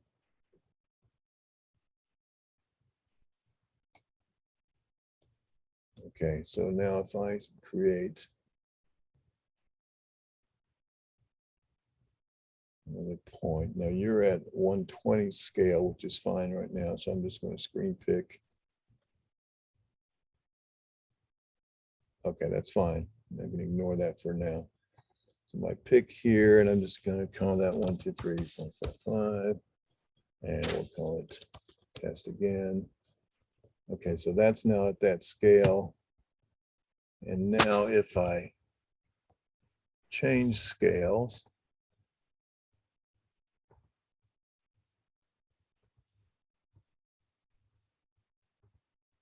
so that was at 20. If I now make that 40,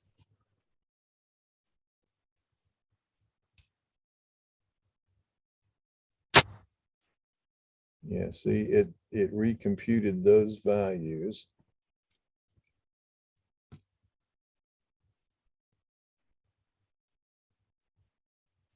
But it did not change that at all. If I hover there, let's see here. So if I were to go back to points and draw locate points, and I set to erase and redraw, and I draw all.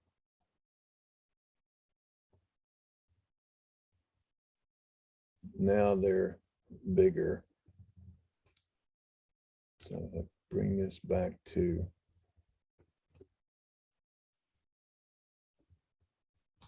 20.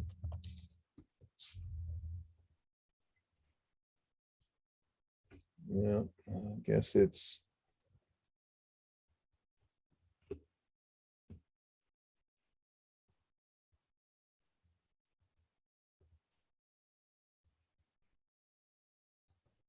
Yeah, it looks like that's just a difference in the 2019 and 2022 versions, and that could be a difference in the AutoCAD version, or it could be a difference in the Carlson behavior, and I'm not sure which that is.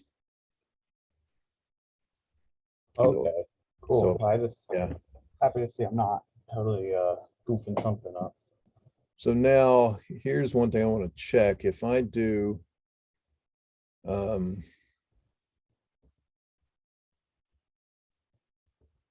me auto annotate.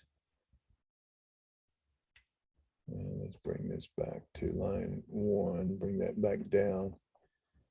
Let's see what happens if I.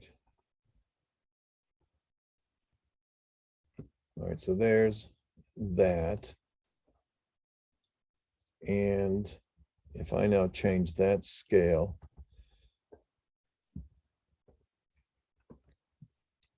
no,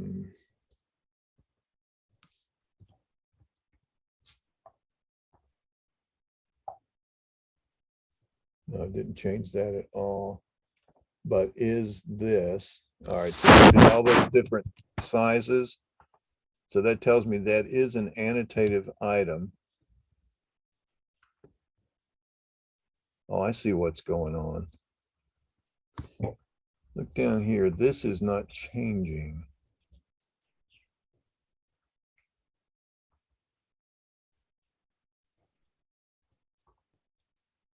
So if I set that to,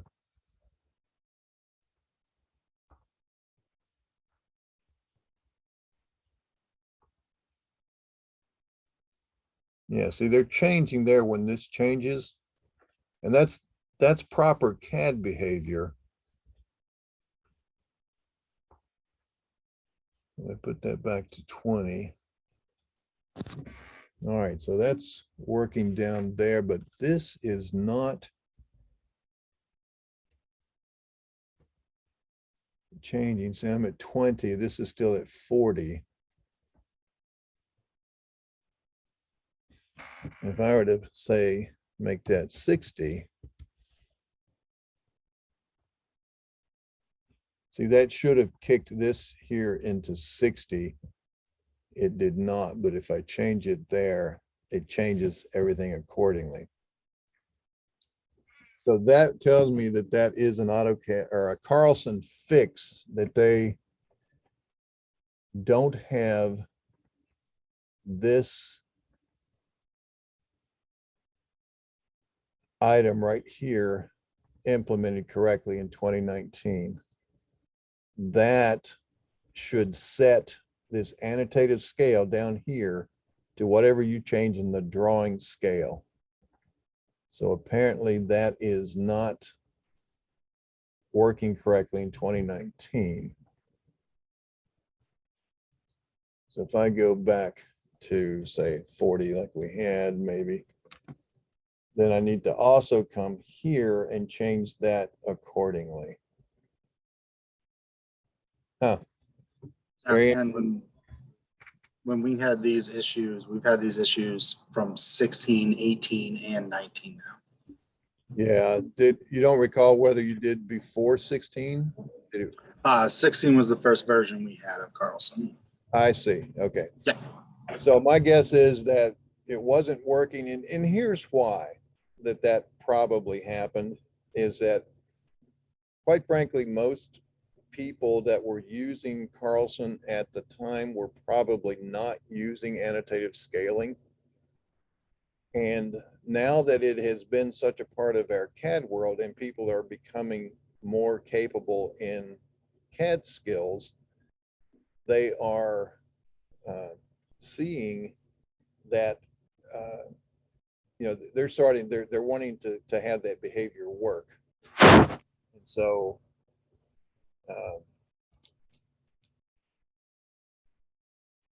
yeah, see, that's so see now, like now when you hover, let me see, that may be because of this command cycling.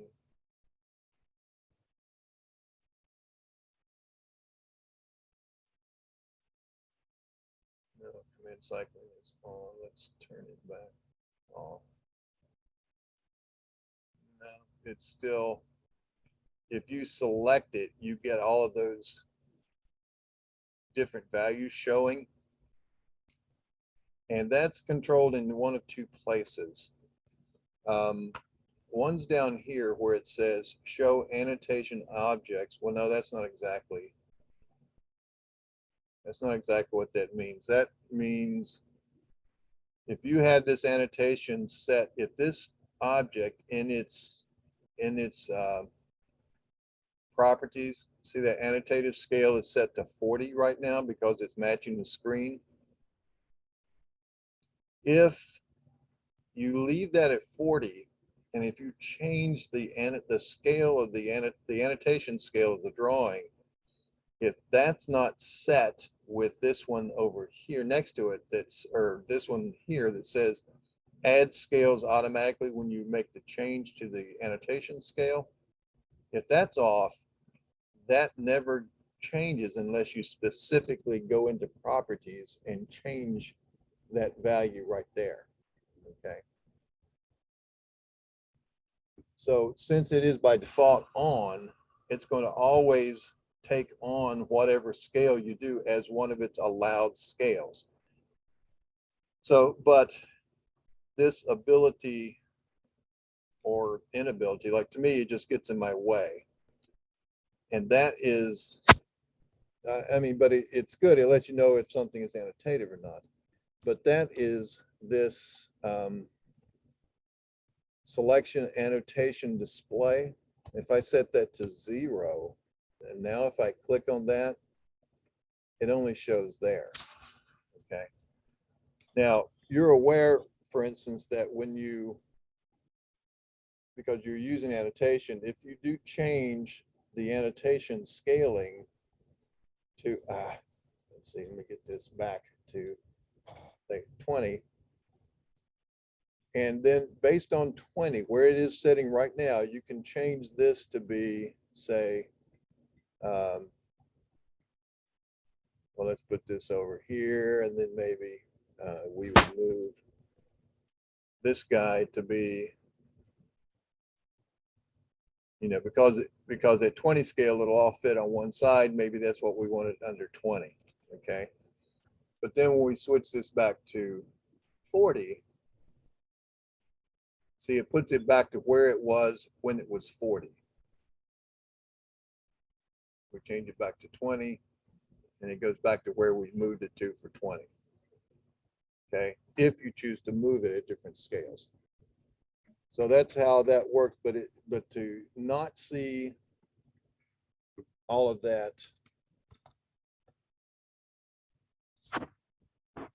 if I click on this now, you see, I see all of those different lineups,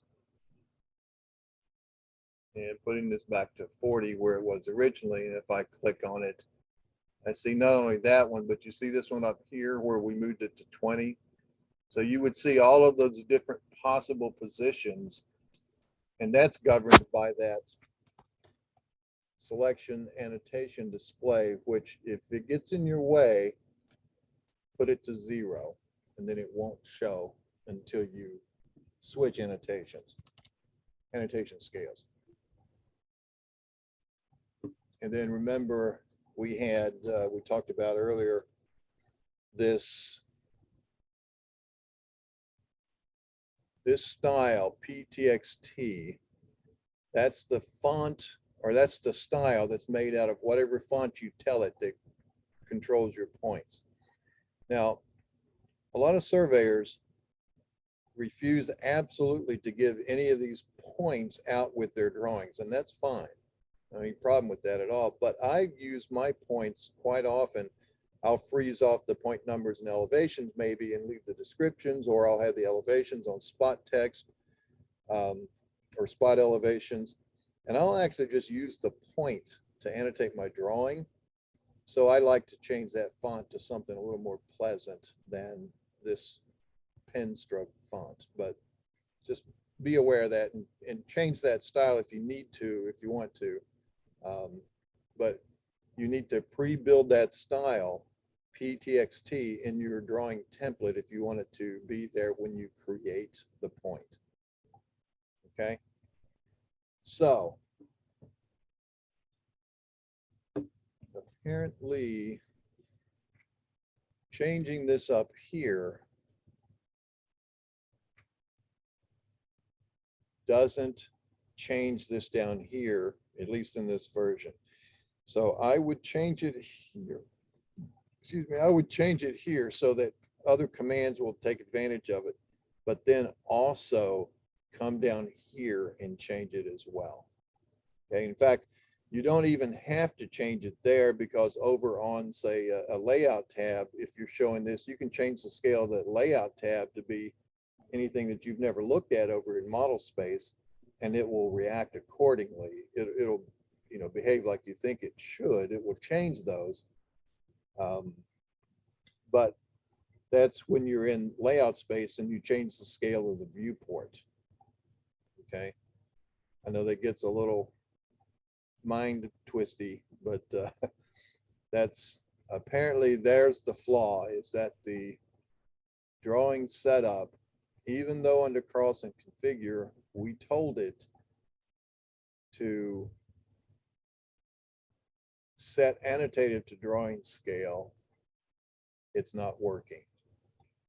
And I think that's been a flaw in this up until at least, I don't know, till something beyond 2019. I don't recall how it worked in the past. I've always sort of changed both of them myself manually, but not because I thought I had to, I just was that way. And I don't recall it doing this under IntelliCAD. I think it behaves under IntelliCAD. But in any case, that's how to deal with that at this point. All right, so I'm going to stop my remote control. You can stop your screen share if you'd like. We are now officially into your lunch hour, and we're not taking away from your lunch hour. You're going to have your whole hour. So I will leave it at that, and let's come back. It's a quarter till 12 now, or almost a quarter to 12. So let's come back at a quarter to 1, so 12:45. Unless anybody got any questions for right now, anything occurred to anybody? Okay, good to go. All right, so I will pause our record. All right, so we left looking at that annotative scaling issue with the points, and you know, how this hover was in the selection and a display. And so I'll turn that off because it just sort of gets in my way when I've got a lot of things going on. But anyway, I also double checked over in IntelliCAD, and it works the same in 2022 on the IntelliCAD version. So I don't really have anything older that I can compare it against. I don't think. Let me.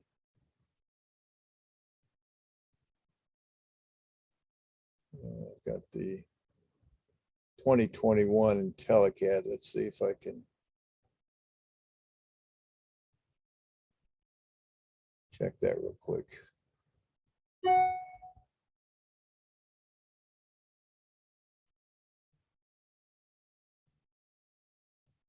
And if it's not in 2019, then that's a definite, or 2021, then it's a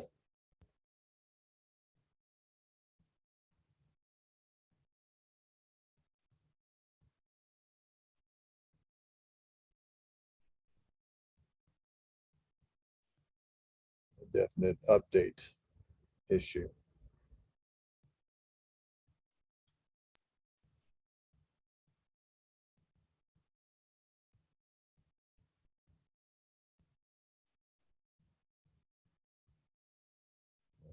Just haven't finished loading. They can, I did notice in the 2022 version that I do have, it is updated and fixed. Oh, okay, great, Tom, thanks. So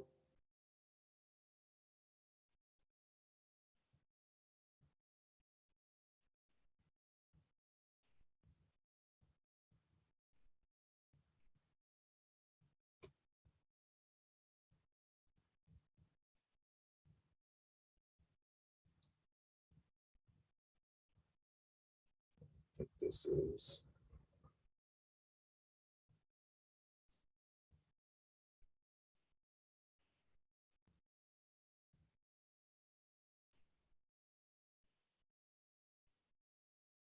Taking quite a while to 2021. Let's see. Exit that. Make sure that I've got annotated scale.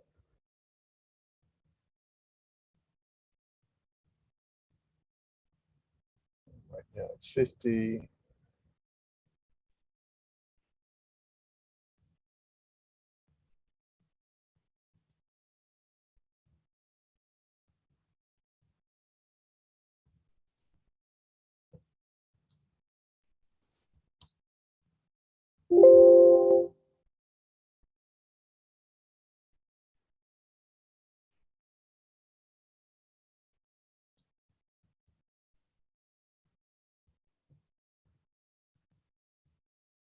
Well, this is,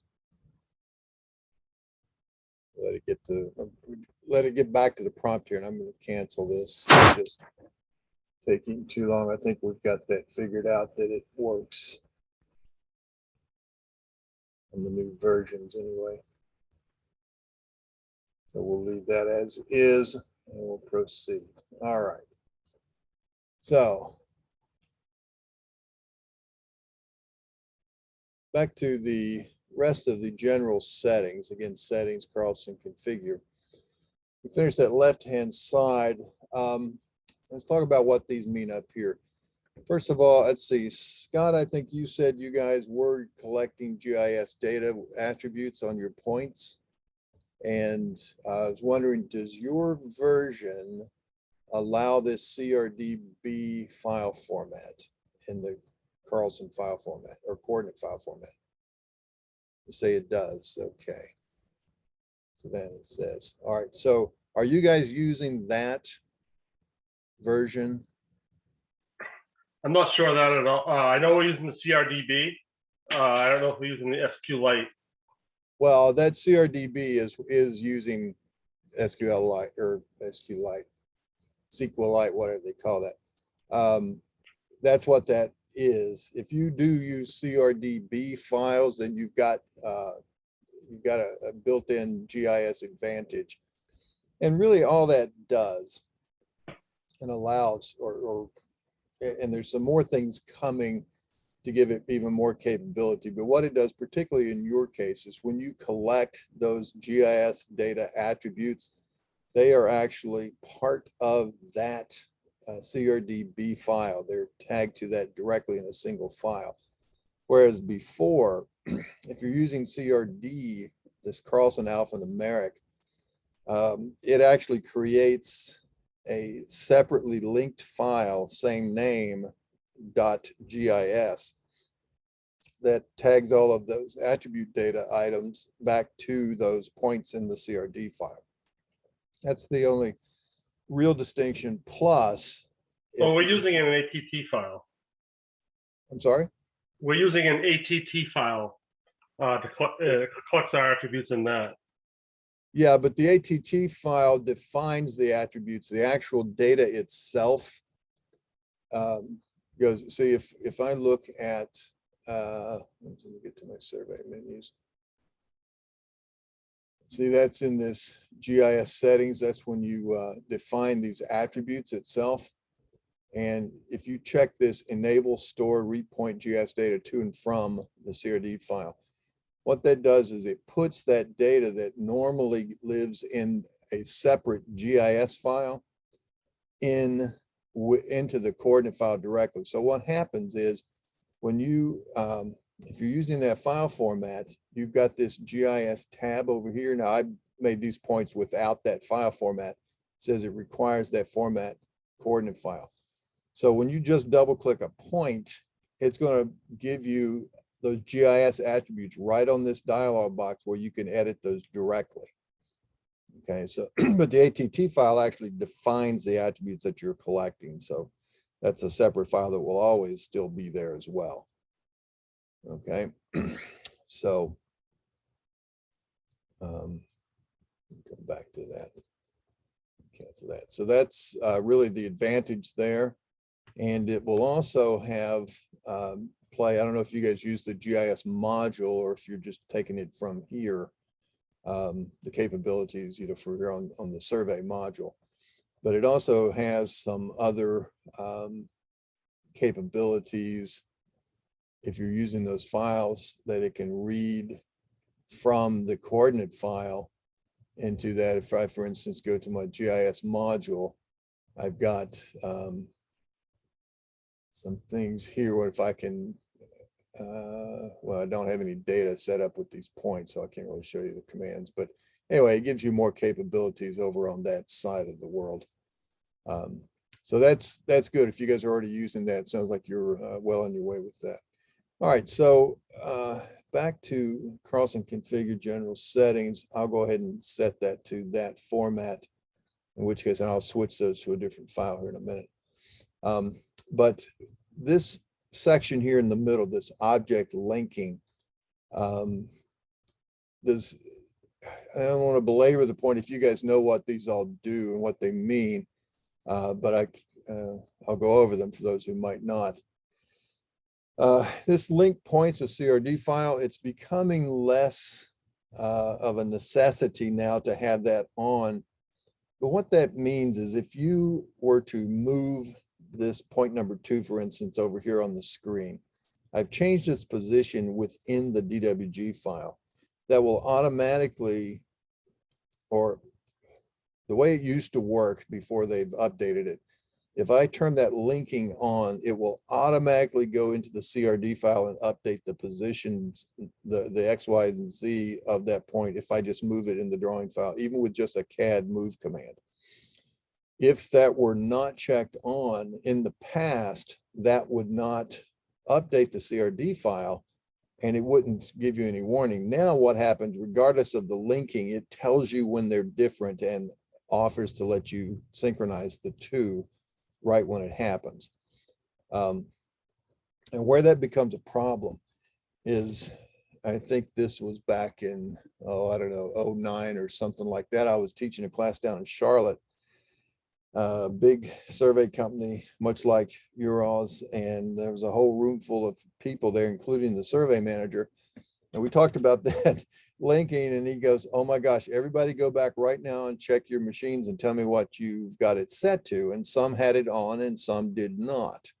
Now, what that happened and why that was a problem was that some of these people there, some of the surveyors worked under the guise of when they bring a bunch of points into the drawing, and let's say those points were sort of in the way with where they were looking, had a whole cluster of points and they were sort of in the way with what they were working on, zoomed in tight. So they just would move the point out of the way on the screen because in their mind, they were thinking, that's fine. I can always go back to the CRD file and redraw the points and put them back where they're supposed to be.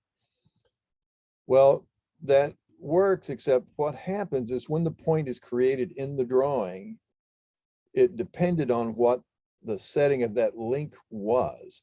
So if it was linked on, let's say when, John Doe did it on his machine, and then Jane Smith is working on it, and she likes to work where she thinks the link is off and she moves it around.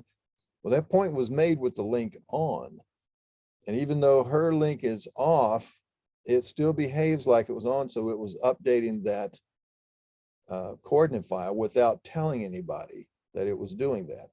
So the survey manager, he comes back after that report, he sees who had it on, who had it off, because, well, that explains the last 2 lawsuits, because they were moving around some point positions and some were updating the CRD file when they thought they weren't. And, it was affecting the placement of those corners, and of course affecting the boundaries.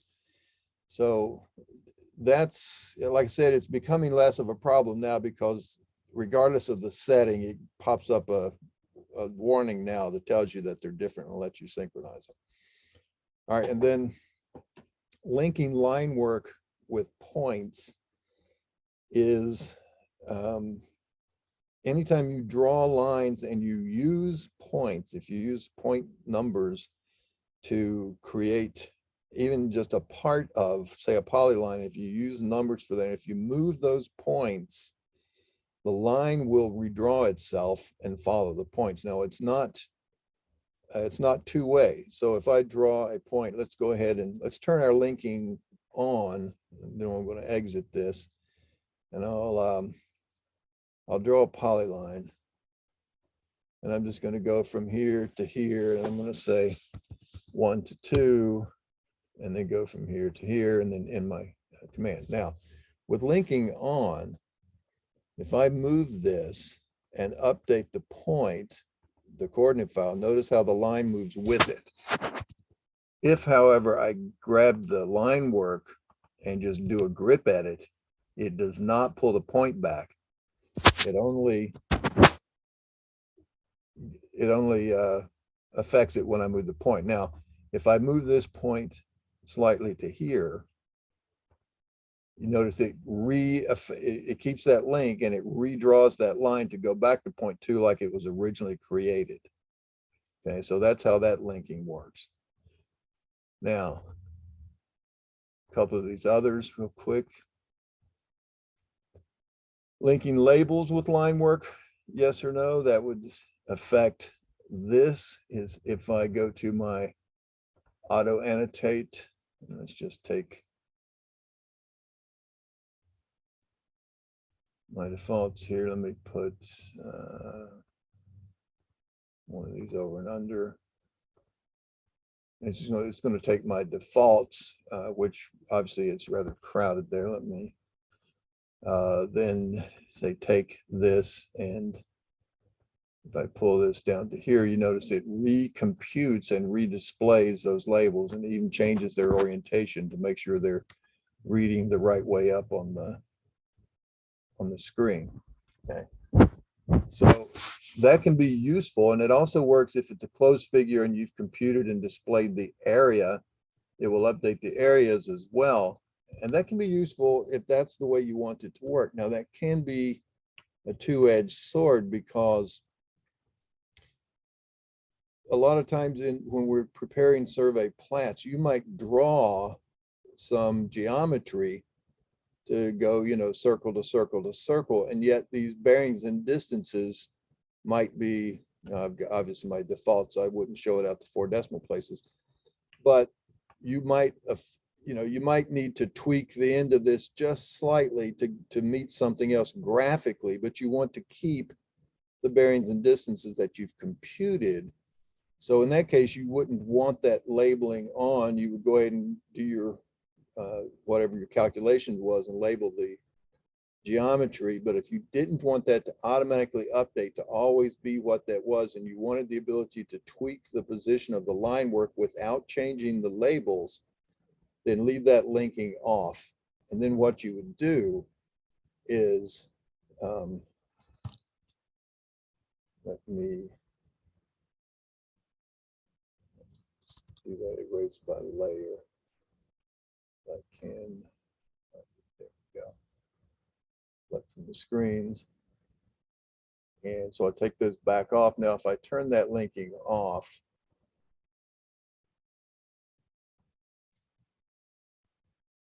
and then I do that same auto annotate.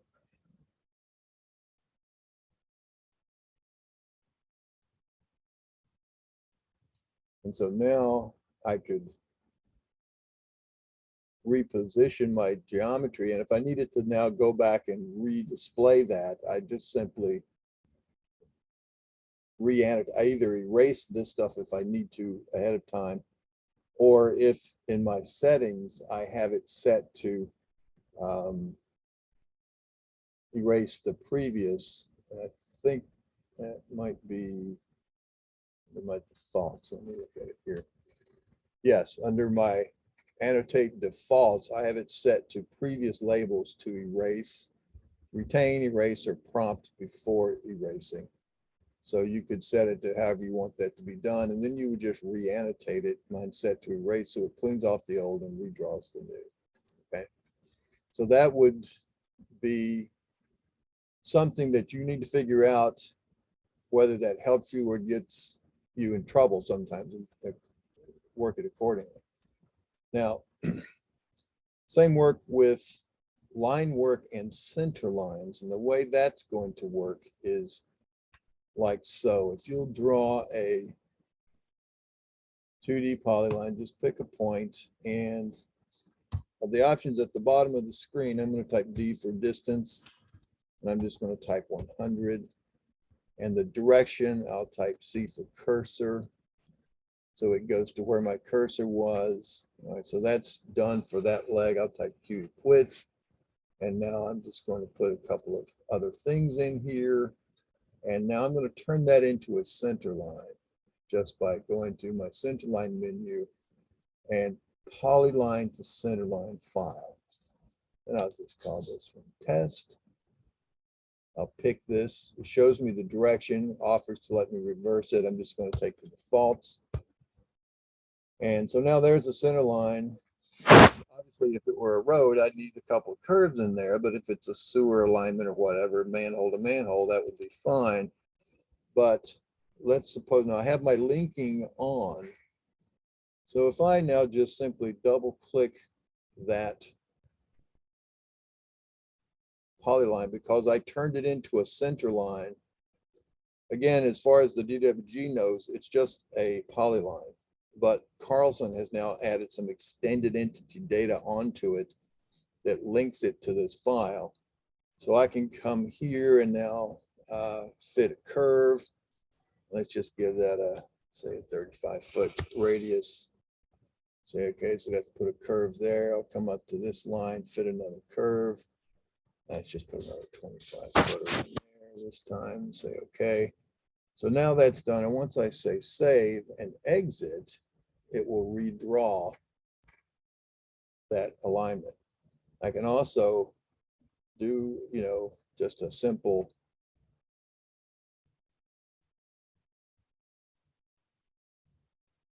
screen graphic. Whoops, that tells me it's not going to work. Say choose the update. Let's set the radius to, see if I can do that. There we go. So that's maintaining tangency on those as well. So if I do those grip edits, I see I'm in a different, well, let me get a completely different configuration. So now if I go back to double click that, you notice my centerline file, my .cl file, this test.cl, automatically updates itself. Okay. So that's how that linking works. And so that linking is actually two graphic from the screen to the file. It's also from the file that will update the graphic.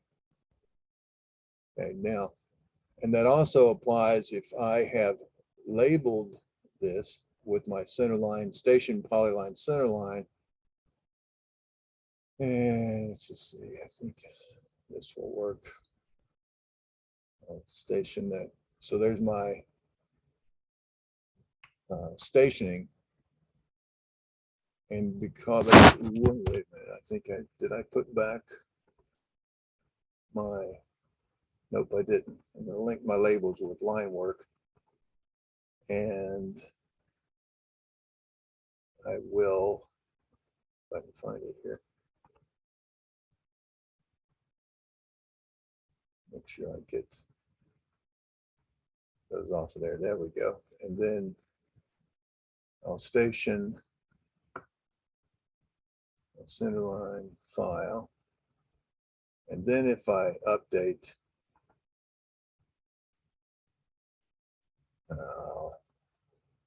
sorry, just make it tangential.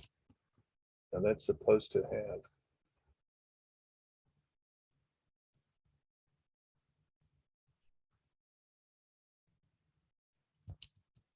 didn't.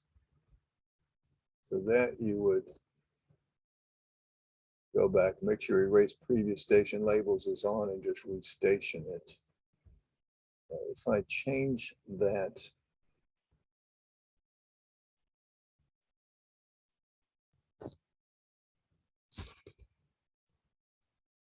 to a shorter length, save and exit. Yeah, now, in this case, the linking labels, if you edit the centerline file and change it in there, it changes the labels on exit. Let's make that a 25 footer. So that actually does recompute and redisplay the labels, whereas grip edits won't do that. You'd have to go back and then station. Okay.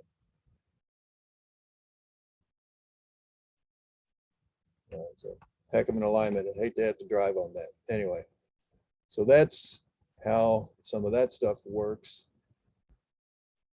And now these last two items down here, grouping point entities and maintaining coordinate history file. Grouping point entities works a little bit differently in AutoCAD versus in IntelliCAD. In AutoCAD, it doesn't have a lot of effect. What really has the effect is a setting in AutoCAD under selection. We'll show that here in a minute. But what it does is if you have it on, let me see if it will work. If I go to my AutoCAD options and hit the selection tab, I right-clicked the mouse and I chose options at the bottom of the menu. I chose selection and I've got this object grouping. I'm going to uncheck that. Now I may need to redraw my points for this to work. Let's see. There's one or two. Now, when I have that selection grouping, notice when you click the point, if you have that selection set to object group and you get a rectangle around that point and a dot where the point is centered, or a dot in the center of the selection. But when I do it like this, I am free to reposition these attributes at will, just using grip edits on those. But it also, in AutoCAD, is if I move like that, I move the symbol over there, I still have an AutoCAD point entity where that used to be. Okay. And if I double click that point, see, it still thinks the point is where that AutoCAD node is. Okay, so go back and redraw that point to put it back. But in IntelliCAD, when I do this with this setting that says group point entities, if I say move and I pick that object, it moves the entire point with it. Okay, this did not happen in that fashion. So if I have my AutoCAD options, selection, object grouping turned on, now when I do this, and if I move this, see, it actually moves point number one and moves everything with it. That node is no longer down there, it's under here.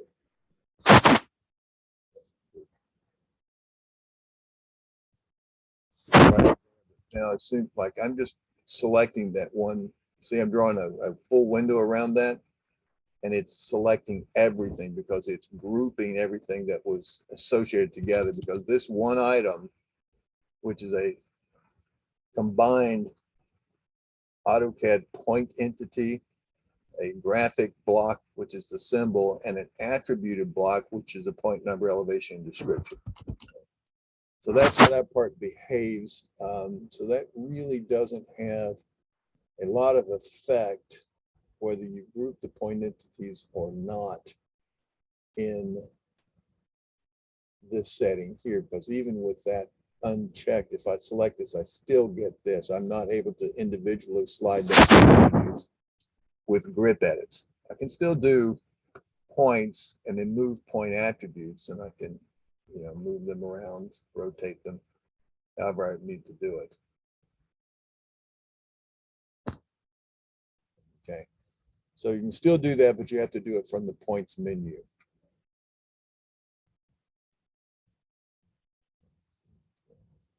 as well. Now, we talked about, let me do that one more time. I'm going to put my symbol back to this circle.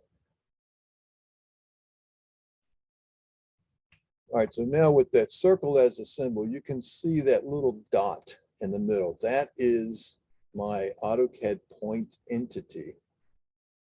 So you see when I do a crossing selection, or actually even a full selection, it just grabs that node. It wasn't doing that earlier, it was selecting the whole thing. But anyway, let's see if I do it like that. I'm still doing, oh, let me see.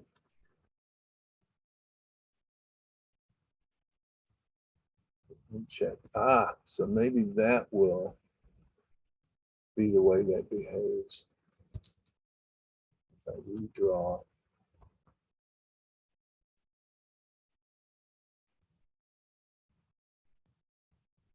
Yep, okay, that's how that behaves differently in AutoCAD. All right. So with this setting being on, the Carlson configure, if group point entities is on, then anytime you select any part of those combined 3 items, like if I just do a window selection around the point node itself, I get the entire. Now again, it has to be set that way when the point is drawn. So if I have that set off,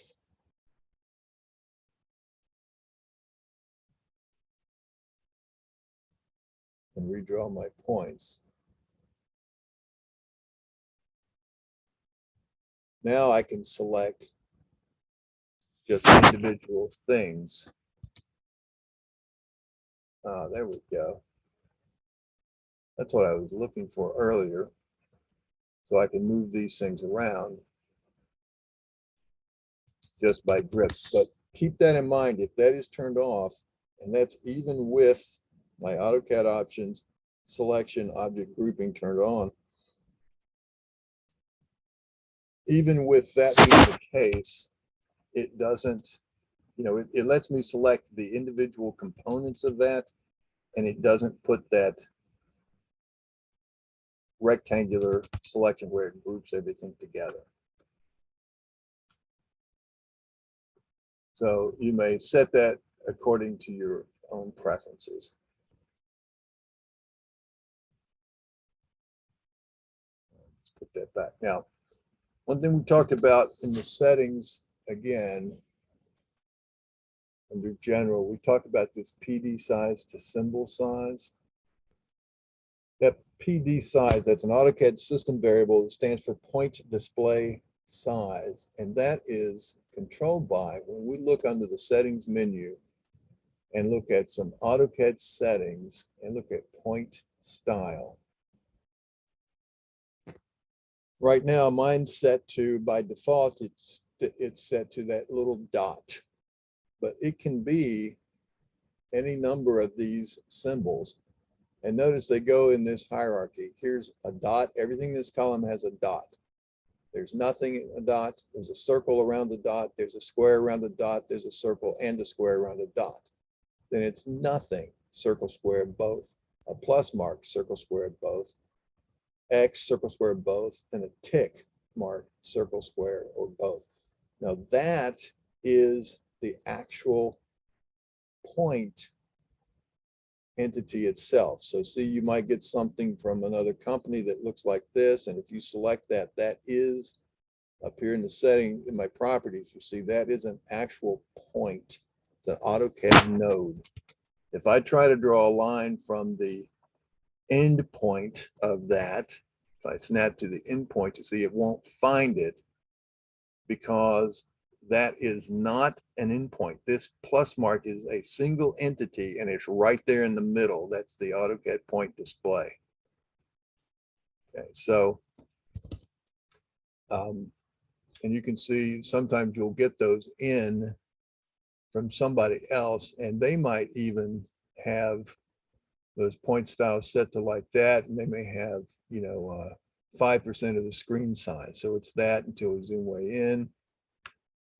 And then if I region that, it comes like that. If I zoom way out and region that, it becomes bigger. And you can see sometimes you'll see those and they've got giant pluses or X's on your screen. And that's just simply that point style. And again, keep in mind, it's not a Carlson point, it's the AutoCAD point itself. So I'd like to simply use the little dot so I can see where that is.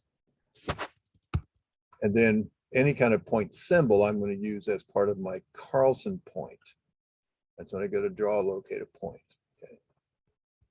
So that's the basics of a Carlson point. You have an AutoCAD point, you have a graphic symbol, possibly, and then possibly the point number, elevation, and description. Okay. Last little bit on the configure.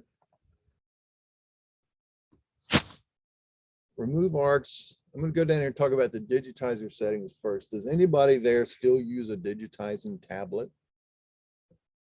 Since you're surveyors, you probably don't. A lot of contractors, well, not a lot, but some still do. I'll tell you, Bruce Carlson, the president of Carlson Software, the guy that started it all, he has this little roll-up digitizer that he can take out in the field and hook it up to his truck battery and roll it out on the hood of his truck and then digitize stuff for his drawings. And he loves to go demonstrate that to people. It's really rather old technology and it's sort of not used anymore. We typically now almost always use a mouse. If you don't have that checked, there are a couple of commands. I don't think any that I'm aware of in the survey stuff, but like in civil with cross sections on roads and things, there are certain commands that you tell it to digitize something. It's expecting you to either have a paper drawing taped down to a digitizer tablet, in which case you would then use the digitizer tablet to enter those points if you're tracing it. So it tries to, it sends a signal, it tries to go out and turn the digitizer on and turn it back off when it's done. So if you just say use mouse, then it won't issue those commands. You'll be always in heads up mode on the screen itself. All right, so now the last little bit, removing arcs. This will take a little bit of explanation here. What this means, and you're not actually erasing arcs. You don't want to erase your arcs, but it's when you are converting what looks like in plan view something that is circular. It is a true arc in plan view, but it has differing elevations on the start and stop points, and of course along the way. It can't represent that as a CAD entity because it's no longer an arc if it has a different elevation. And you can think of that like this. You can leave that up on your screen. I'll just show you a real quick one. Let's just draw a little 3-point arc. If I do an arc like this. Okay, so this is a true nearly semicircular arc. And if it has an elevation of say 100 over here, but it goes up over to here and it's got an elevation of 110, let's say. And you can think of this, maybe this is the pavement return, coming off of a highway, coming into a parking lot or something. And it might well start down at 100, it go up to like 102 or 100.5, something different. But if you want to think about it as being, say, like 110. Now think about this. If you were to go out there on the ground and you put down this circular arc on the ground and it's 100 on the left, and right now when it's flat, it's 100 on the right. But let's say you needed to raise that point on the right. Excuse me, I'm so sorry. If you raise that point on the right to be 10 feet higher than it is where it starts, then you would grab this point here and lift it up in the air 10 feet. Well, now when you look at that item, of course, this one now, the midpoint would be 105. So now when you look at that item, you're still looking in plan view here. It still looks like an arc, but mathematically what that is you have to turn your point of reference, your view direction to where you are looking perpendicular to a plane that goes from 0 to 110. So if you were to hold that lifted up and then turn your head and look down at it, that shape will no longer look like that. It would start here and it would stretch out and go, over to here, because the shape of it is going to change when you look at it perpendicularly. All right, so that's why if I make this 3D or give it differing elevations, so it's no longer planar in a XY plane, it can't represent that and still calculate it with it being an arc. It is no longer a circular element. It is a stretched element. And the only way it can do that is to replace it with a series of little line segments. I'm going to turn my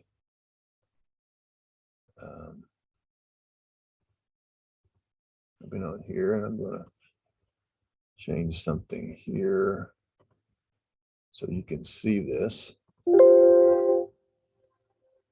I'll go from here, and I'm just going to put in a series of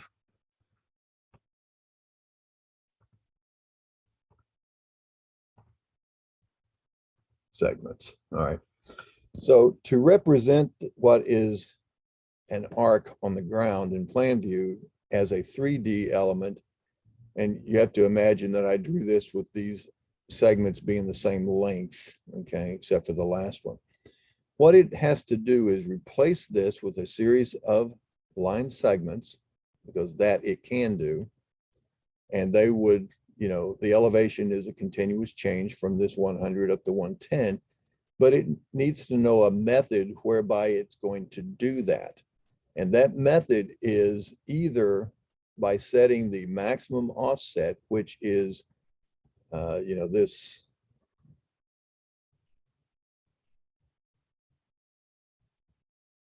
Let's do that, and then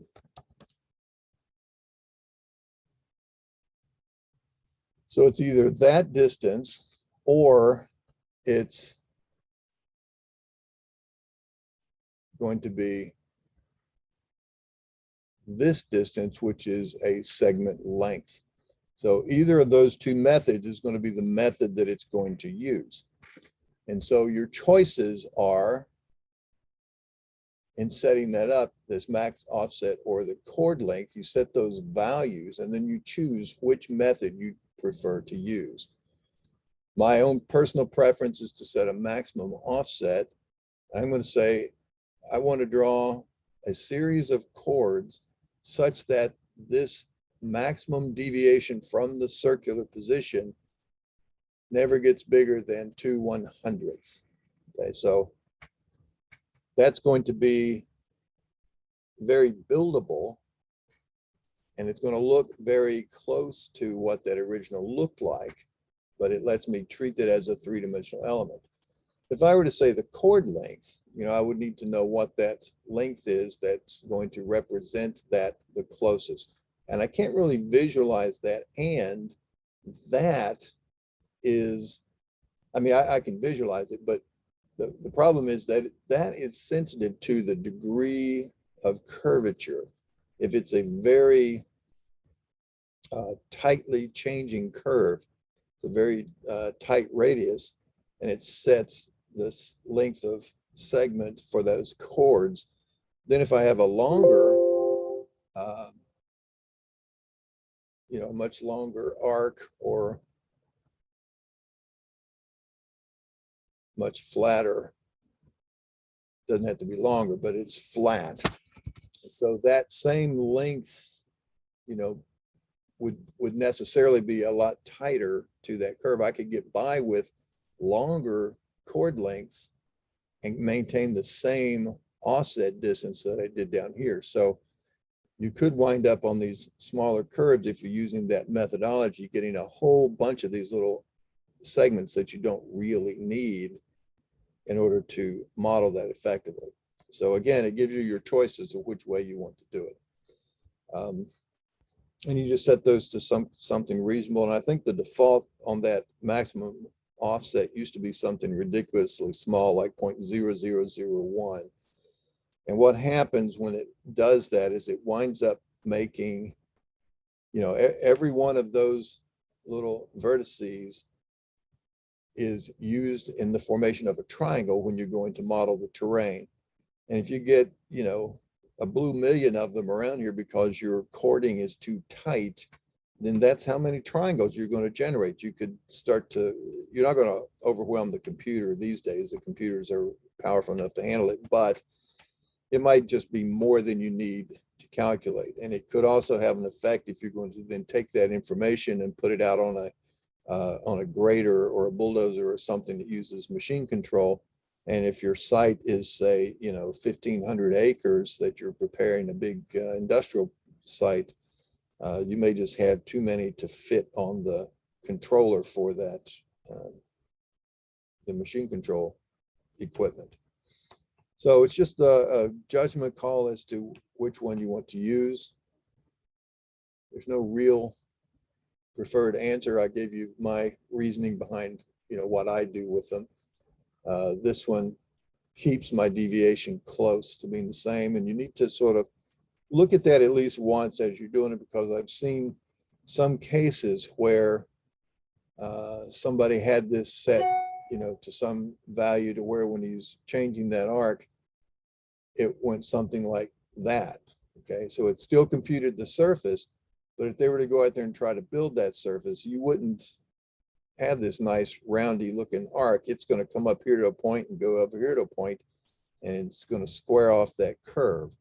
So we don't want that to happen either. So you need to make that some kind of nice, reasonable set of numbers.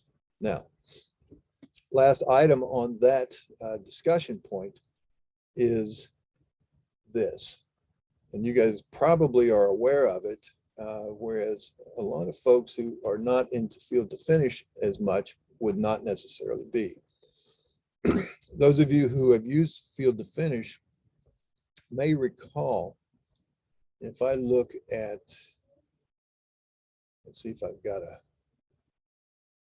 just load up a code table and edit code. Let's see, here's a curve, for instance. Now, if I edit this curve, it's a points only. Let me see if I can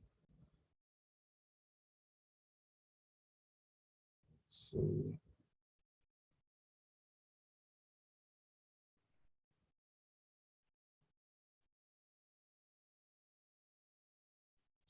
This is what I want. Okay. So if I see, now they're none done that way. Let me see here. Let me try one more option here. Let's see, entity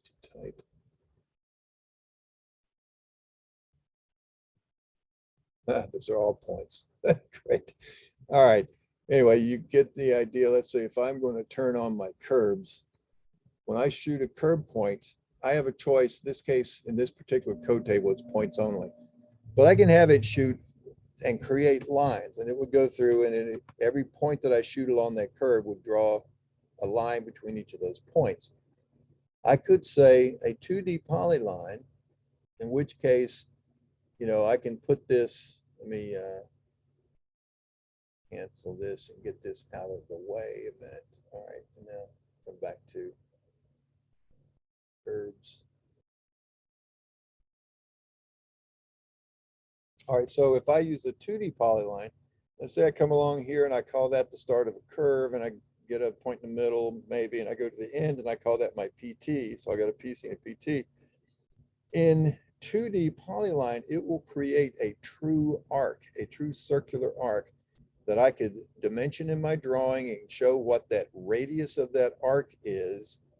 Okay, but if I'm going to use that to model the surface, because they have different elevations, and I convert that into this 3D polyline. So if I say 3D polyline, it's going to throw away that 2D polyline. It's not going to use it anymore.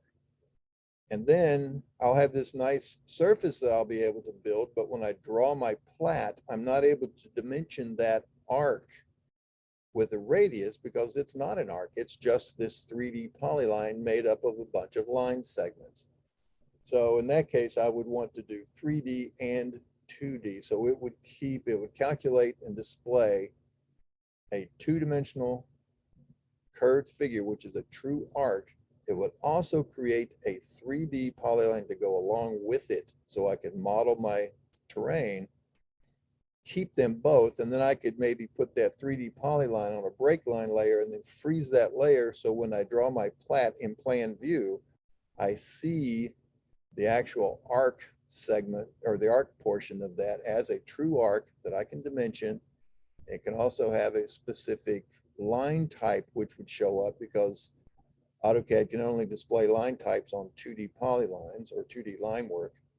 They have to be planar, as opposed to some other CAD systems that can show that even around 3D geometry, but that's the case. So that's sort of a thumbnail sketch on what goes on in our 3D arc conversion into, or 2D arcs into 3D arcs to model the differing elevations. Okay. Any questions on any of that stuff? It's kind of like drinking out of a fire hydrant. I'm sure for some of you, it might be well understood for some of the rest of you, but no questions from anybody? All good? All right. So that covers our settings in terms of where we set those. And then we've got two other little items here, this settings file manager where you can sort of get access to all of these different settings items. That was, let's see, your GIS. Let's see if I've got under general. Civil hydro, maybe. Well, it's not giving me that attribute file, the attribute settings, but here's for that stationing command. And if I, I'm just basically assigning the different ones. Here's different draw profile settings that I've got set and saved, and it shows me those ones. I can just choose one and set it current or compare between the different sets. So that is my settings file manager, just manages those files. Or I've also got the settings explorer, which does a number of different things. There's my 3D data. Let's see if I get, what was that same?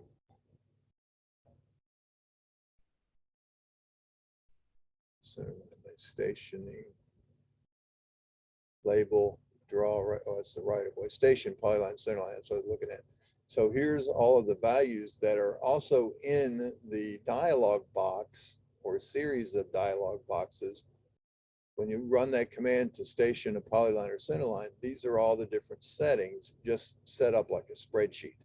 And again, you can load and save like you can do with most every set of dialog boxes. You can load and save those settings. For instance, we did that station, polyline, center line. I did a load settings where I chose that particular one. You've got all kinds of different locations where you might have those settings. So let's see, just regular settings. Here's one from a client up in New York, Studio T3. So all of those, including this one, nests down to another one, which nests into this. Okay, so all of those can be saved at this level and can also be managed from this settings explorer. So when you choose those, they can be there and you can load and save from this level as well. Okay, so it's just another method to get to it. You can also then generate a report on that. Which module it comes from, the command name, the value that it's set, and the default value, and say generate that report. And it can bring that out. You can kick those out into spreadsheets as well. And again, it's just a report of what those settings are. Okay. So something that, Tom, if you're still on right now, maybe that's something that would be helpful on the management side of this. Not really something that a user would deal a lot with, but that's where it comes from. So a couple of 30,000 foot overview things to take care of to finish this section. Settings are going to be found typically on the settings menu. Very good clue.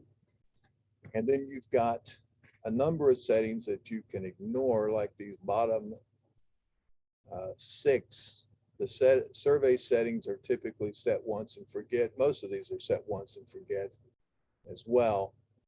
But almost all of these you can change on the fly in the middle of a command or with another command somewhere else.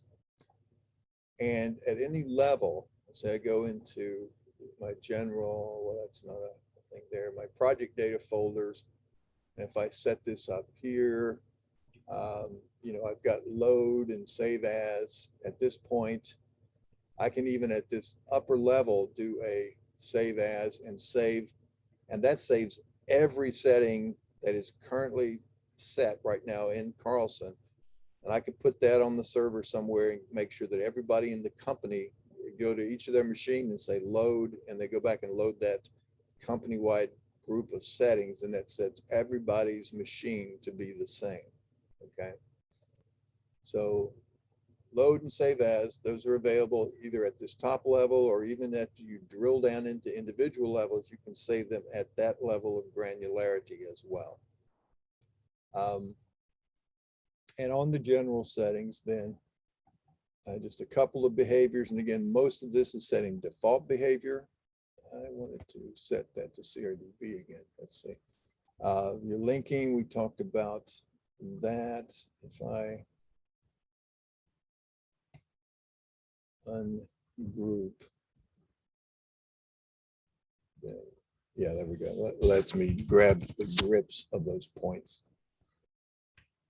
But what I can't do there is if I want to move that, I can't just select it and drag it like I can if that is set to group point entities, then it takes the whole point. Otherwise, this just moves that attribute block. This would just move the symbol, and it leaves the point right where the Carlson, or I'm sorry, where the AutoCAD point entity is. That's where point number 1 is. If I double click this up here to bring up the editor, see where it's pointing to is where that point entity still lives. Okay.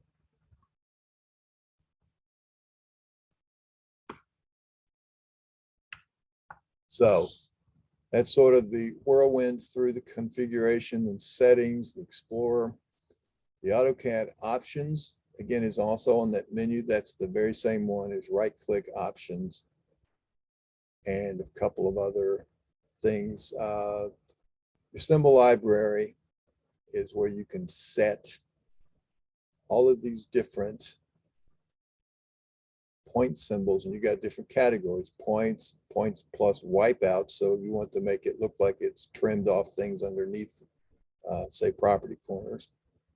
You got trees, different items, and you can put your own in there. There's all kinds of different ones by default, and you can bring up, you know, you can add to this. You can add into this category. You can add a separate category itself. You might have some, and you guys have probably already have done that because of the way you use field to finish. I'm guessing you've taken some good advantage of that. It's more of a configuration issue, but that's where that part lives. Now, to, I guess to get us, we'll go here to about 1/4 till and then take our mid-afternoon break. But let's talk about some menus and some layouts of how we might want to do the work. Right now, if you look at my interface here, I've got pull down menus and I've got toolbars. Some of you may have the ribbons out there, and I'm going to come over here to this empty gray spot, and I can right click and choose from these different categories, AutoCAD or Carlson, and I can choose different toolbars. Notice AutoCAD has a draw toolbar. Carlson has a draw toolbar. AutoCAD has a layers and a layers 2. Carlson has a layers. It's a different toolbars that give you different commands, and some of them are just duplicated effort. Like over here, I've got draw a line, construction line, a polyline. Over here, I've got a draw a 2D line, a 2D polyline, a 3D polyline. If I hover over this little title bar, the little lines over here, that's the grab point of that toolbar. It tells me which toolbar, what the name of it is. And these are just, you know, where I've placed them to be able to get to them fairly quickly. Now, let's see if I can, if I turn that off. All right, so I turned off my menu bar.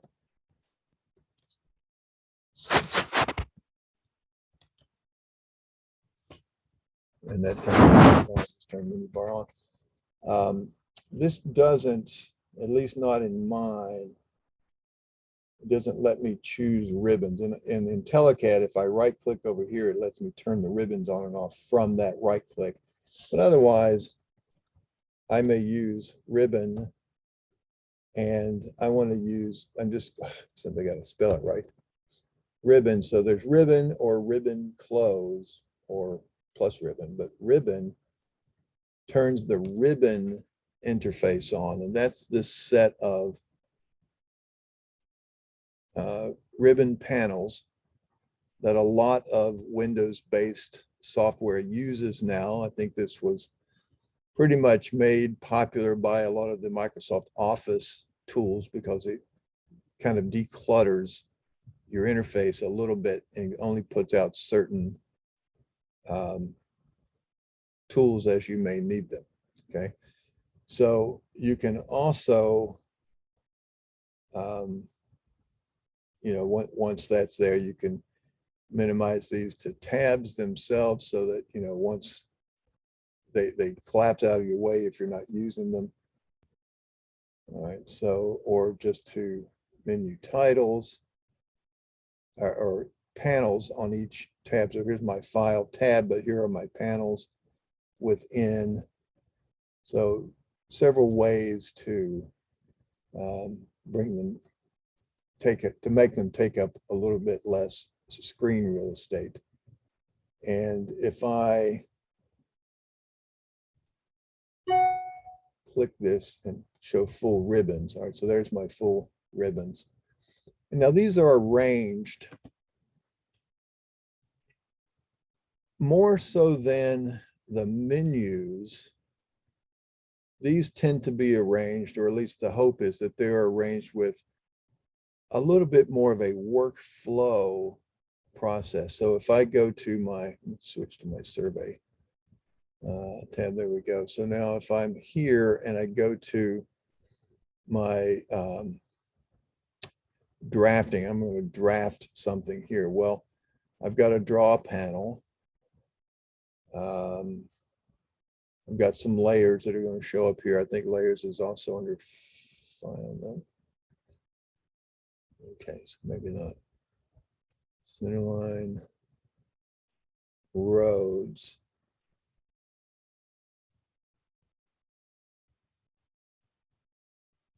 Points, I don't.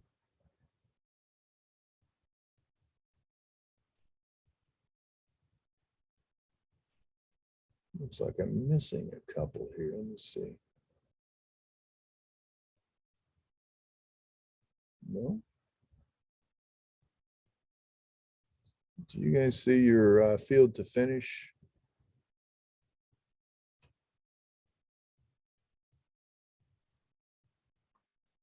Yeah, it's under survey. Well, I was looking for that. I don't see my survey tab. I mean, I know it's here on the menu. I might not.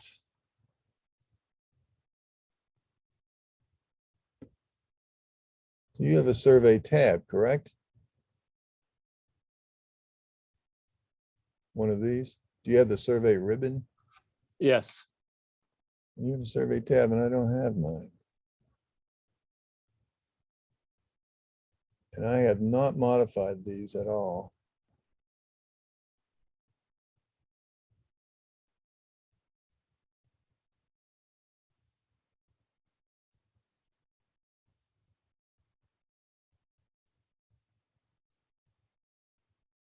All right, let me see if I change modules and then change it back. And that brings up that.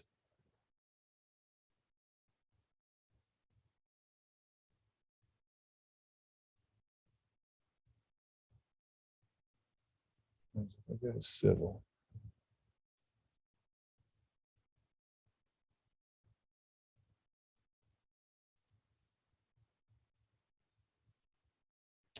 There's something messed up with my, If you go to settings, Carlson menus, survey menu, does that bring it up? oh, no, I mean, no, that's what I was doing. I switched to civil. See, I've got my 3D data menu after points. And then if I switch to survey, then that changes my menus, but it's not changing my ribbons. I've got something wrong with the ribbons. And that's a 2022 bug because I don't use the ribbons. I was not able to notice that as an error to let them know. Because when I go back to civil, for instance, I should have a profile tab.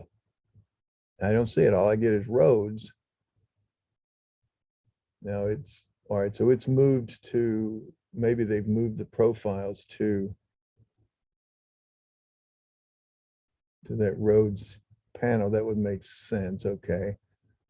But if I go back to survey,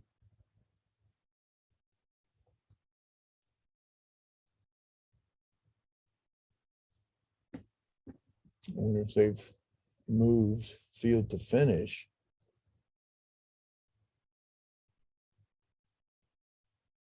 And it's almost like you had something get messed up with your CUI.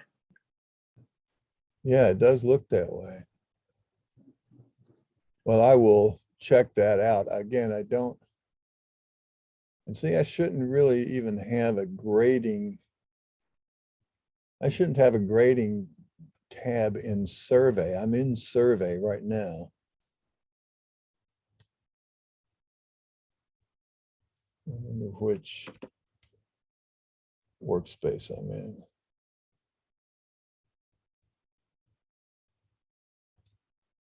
Carlson standard. Let's switch to survey workspace. There we go. Now I got it. So there's my field to finish under survey. Okay, there we go. So that was a workspace issue. I had a Carlson 2022 standard set as my workspace. Now with this one set, if I switch to civil, see, it still didn't. All that's doing is changing menus, and I'm having to go here to change ribbon sets. Now I'm in civil. That's very strange. Yours change if you go to this Carlson menus, correct? Yeah, that's correct. Well, Your ribbon panels change, your tabs change on your ribbon. Yes, they do. Okay, that's the way it's supposed to work. This is only triggered if I change the actual workspace. So like I say, I don't typically use them. And not for that reason. I've learned it, and they kept changing these layouts faster than they've changed these menus, and this is where I know they are. And I only have one. Yeah, see these panels, these are the only ones that are available in civil. And I'm still in, or, well, I guess that's what was saved last as my standard. Let's see if that is set to automatically change. Yep, I'll make the save. All right, well, that's either a bug in the update in the 2022, or I don't know, did you, Tom, if you're still on, do you have 2022 that you can check that with on your end? No need to take up class time with it, but let me know. But I typically will, if I can spell it. Yeah, I'm having the same issue with the ribbon. Okay, so that's a bug in 2022. Very interesting. All right, well, I'll put that on my list to report upward. All right, so I tend to work from these toolbars and menus to match the way the book is organized, as well as everything else, and the fact that they're always here. And one of the things that I want to point out, because it's such a command-rich environment, there are certain commands, for instance, like edit polyline utilities,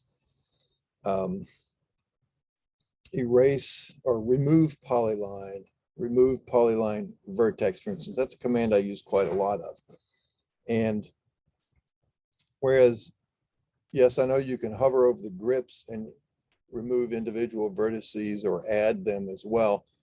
Sometimes you get them that real close together and you got to keep hover, select, hover, select, hover, select. But if you choose this command, then you just click, click, click, click, click near to the one you want to get rid of. It just works faster for me. It's a great command. But I do, every time I want to run the command, I don't want to have to dig it out of 4 levels deep in the edit menu.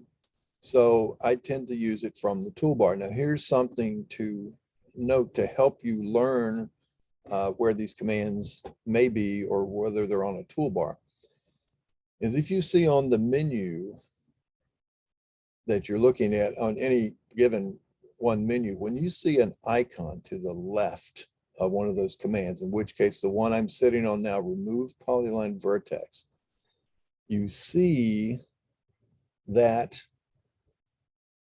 that command has, it's got an icon. And what that means is that that command lives on a toolbar somewhere. It doesn't tell you which toolbar. It just tells you that it is on a toolbar somewhere. So if you want to try to find it and use it, then, I would look for a toolbar, in which case I know that this one is on my polylines toolbar. And I've got things like extend by distance, boundary poly, join nearest, all these different things. And here's that one. It looks like an eraser over the red dot. That's the vertex of that polyline. So that's remove the vertex. That's remove a polyline segment. So it will clip out between adjacent vertices, whether it's an arc or a line segment. So all of these different commands that are potentially very useful. Here's my reverse. I can change direction. Now, not all of those are on the polyline, on the edit polyline utility. Some are, the reverse is, but that extend by distance is under the extend command, pull right. Okay, so, but they just make a lot of functional sense to me as I work with polylines to have those set there. Now, that's just the way I've gotten used to working, the way I know where to go up and find the tools. That's entirely up to the user, your preferences as to how you want to see things, whether you have the properties panel docked and open permanently, or whether you like to have it shut down and you have to hover over the title bar to make it fly open. That's fine too. Like if I want to look at the properties here and I select something, it's there. I don't have to take the mouse over and hover to make it pop up. or I don't have to right click, choose properties because I've got the panel closed. Again, just a matter of preferences and how they work. Now, those can be done and you set them and you like the way it is, you want to transfer it between machines or whatever, then you can go to this toolbar manager and you can save this toolbar file, which saves the arrangement of these toolbars, much like this workspace would do as standard CAD. But you can then save and load individual toolbars based on there. Now there is, in the IntelliCAD version has another command called toolbar settings, which is the same as if you come over here and right click and choose from your list of toolbars. You got some AutoCAD toolbars, you got some Carlson toolbars. Okay. So this lets you choose the ones that you are wanting to have displayed that fit with your workflow. Okay. Not much more to say from that other than as we go through the class, if you see me doing something like I'll come up here and I'll hit this button right here in this upper left called triangulate and contour when I'm modeling a surface. And the way I tend to work with terrain modeling is I'll model the terrain, I'll check it. If I need to fix something, I'll go back and fix it. I'll run the command again. And so it's easier for me just to grab a toolbar. I use this one right here, 3D viewer, and my 3D surface file viewer. I use those commands quite often to verify my work as to what I've been doing. Okay. So the point is even though, you're going to set this to be whatever works best for you, if when we're going through the class and I'm showing you some stuff and it's flying by, if you don't know where a particular tool is that I've used, stop me and,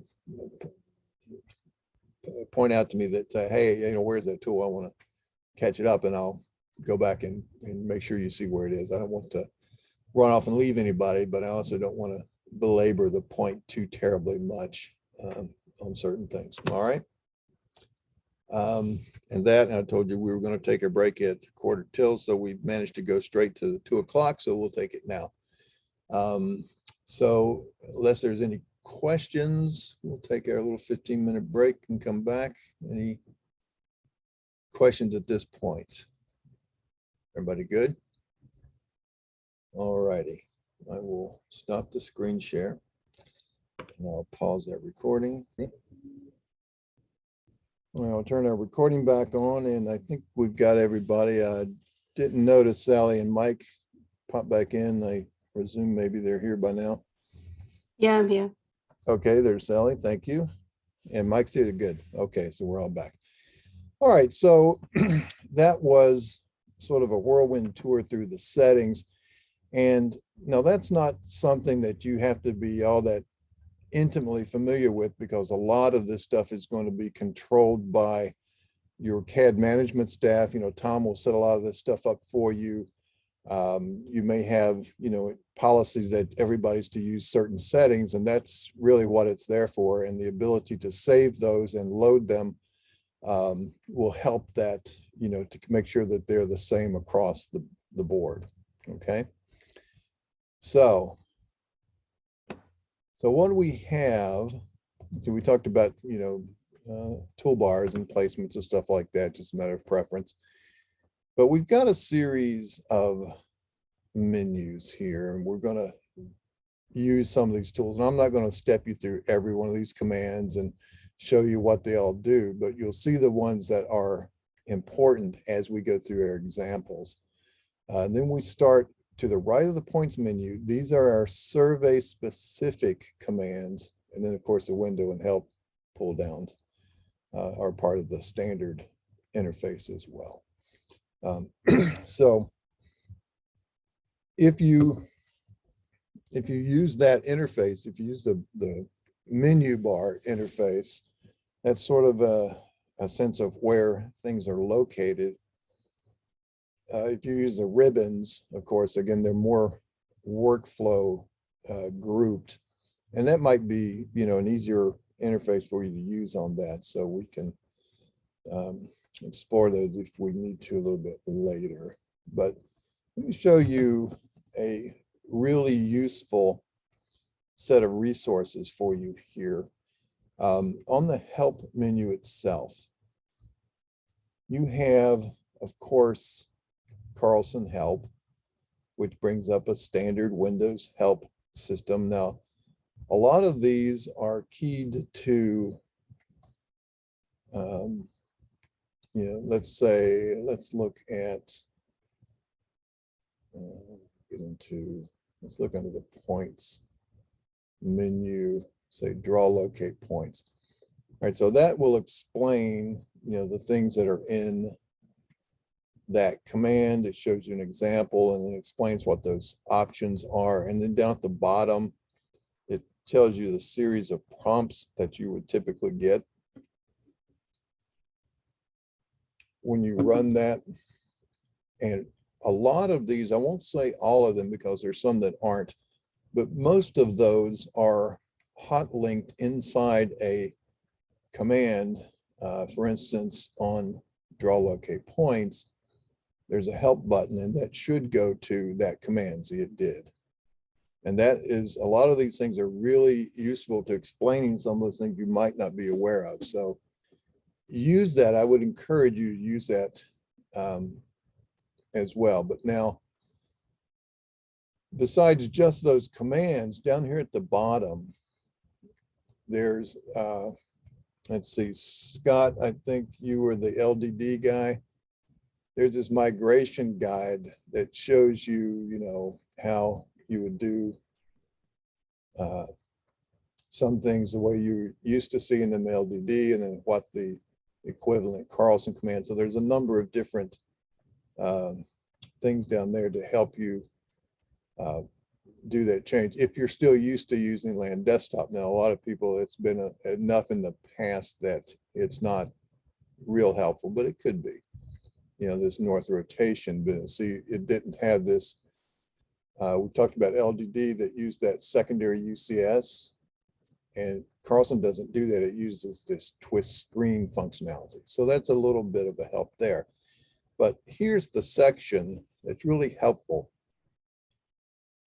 Under this tutorials,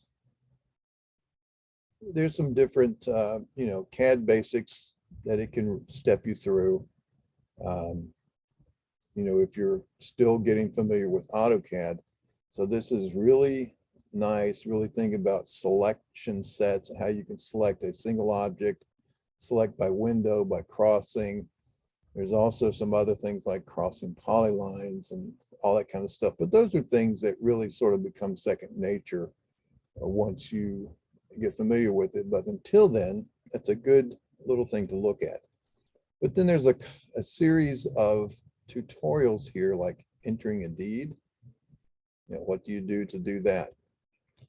Making a plat, how you do that. Field to finish. Now, this is a little step through that we actually have illustrated in the guide using that example in their code table. We're going to use some of your code table stuff because I think you guys are a lot further advanced than this would typically do. But this takes you through all the way down through making an entire plat.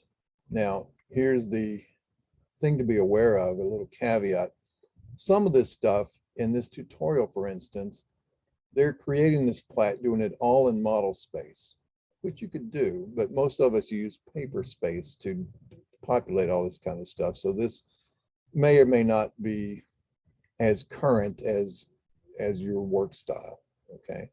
But it's a nice little step through on how to do some very typical things as a process. Intersections, subdivisions, you know, that can be very, very extensive as a little tutorial, okay? ServNet, for instance, contours, surface design, and this gets into a lot of mostly like civil grading design type of stuff, but you may have some things where you're needing to create building pads or whatever. and it shows you how to do that. Volume calcs, you would probably,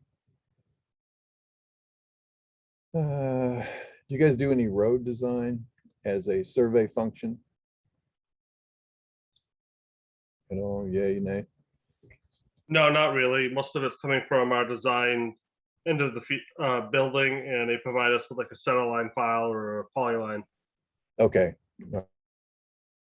They need to spend a lot of effort learning how to do basic road design with end area volumes and such like that, but those are all in here. So you can see some of these won't be applicable. A lot of the hydrology stuff, there's Esri, how to bring in your Esri data. And you old timers, I still like to call it ESRI, but Jack gave up the ghost on trying to get people to call it that, and they just call it Esri now. So, but then, you know, geotech, takeoff, trenching, you know, things like that, that really won't have much for you to worry about. Here's cut sheets, for instance. That may be something that you guys generate to create cut sheets for your stakeouts and things. Pressure pipe network design, I wouldn't waste any time looking at that, but some of these are really helpful and good to go back to. You'll also have the ones in the book, and all of the examples that they show you here, by the way, have any data files they tell you to load up should have been installed right in your Carlson projects directory as part of your default installation. They may or may not be there depending on how yours are installed, but if they are as part of that default installation, it's a good little resource for you. Okay. And now the other thing I wanted to show you about on that menu is this online training movies. And this will link you to Carlson's YouTube page. And there are all kinds of things. Here's some created playlists. Here's Carlson 22. There's a number of different items in there. You know, what's new, how to use the legend command, creating surfaces, you know, different drone mission planning, things like that that may or may not apply. So explore those and find your way around. There's some things I'm sure under survey here, but it's everything. It's the whole system. So, you know, find your way. Here's some Carlson 2019s that might be helpful for you, although here's Serve PC, which is sort of like Serve CE, but it runs on a laptop instead of a data collector. Field to finish, for instance, here's a full playlist, and it's just one. You guys are already doing this, so that may or may not be something, but you can see they're like, you know, anywhere from a couple of minutes to even as much as an hour or more on some of those. So they're and there's another 2014 field to finish, improvements to field to finish. And some of these have some information that's still useful. So I know nobody's got any free time, but if you ever do and you ever need to, you know, find out there's a really good resources to get to individual videos, or on their home tab, you see there's also linking to different uploads, different categories here: mining, tech tips, all of that, individual videos, individually named playlists, that's in groups of videos. So it's a really helpful resource to keep handy. All right. So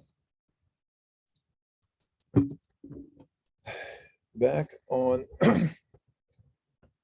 some of these commands, let's look back here a minute at the book here. And let's talk about some of these menus. This upfront part on what's on the menu, these are just little one paragraph things about what the menus are. But when you get past the exercise sections into this command reference, these have why my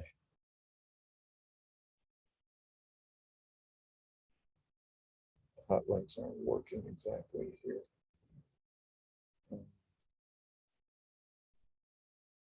Oops.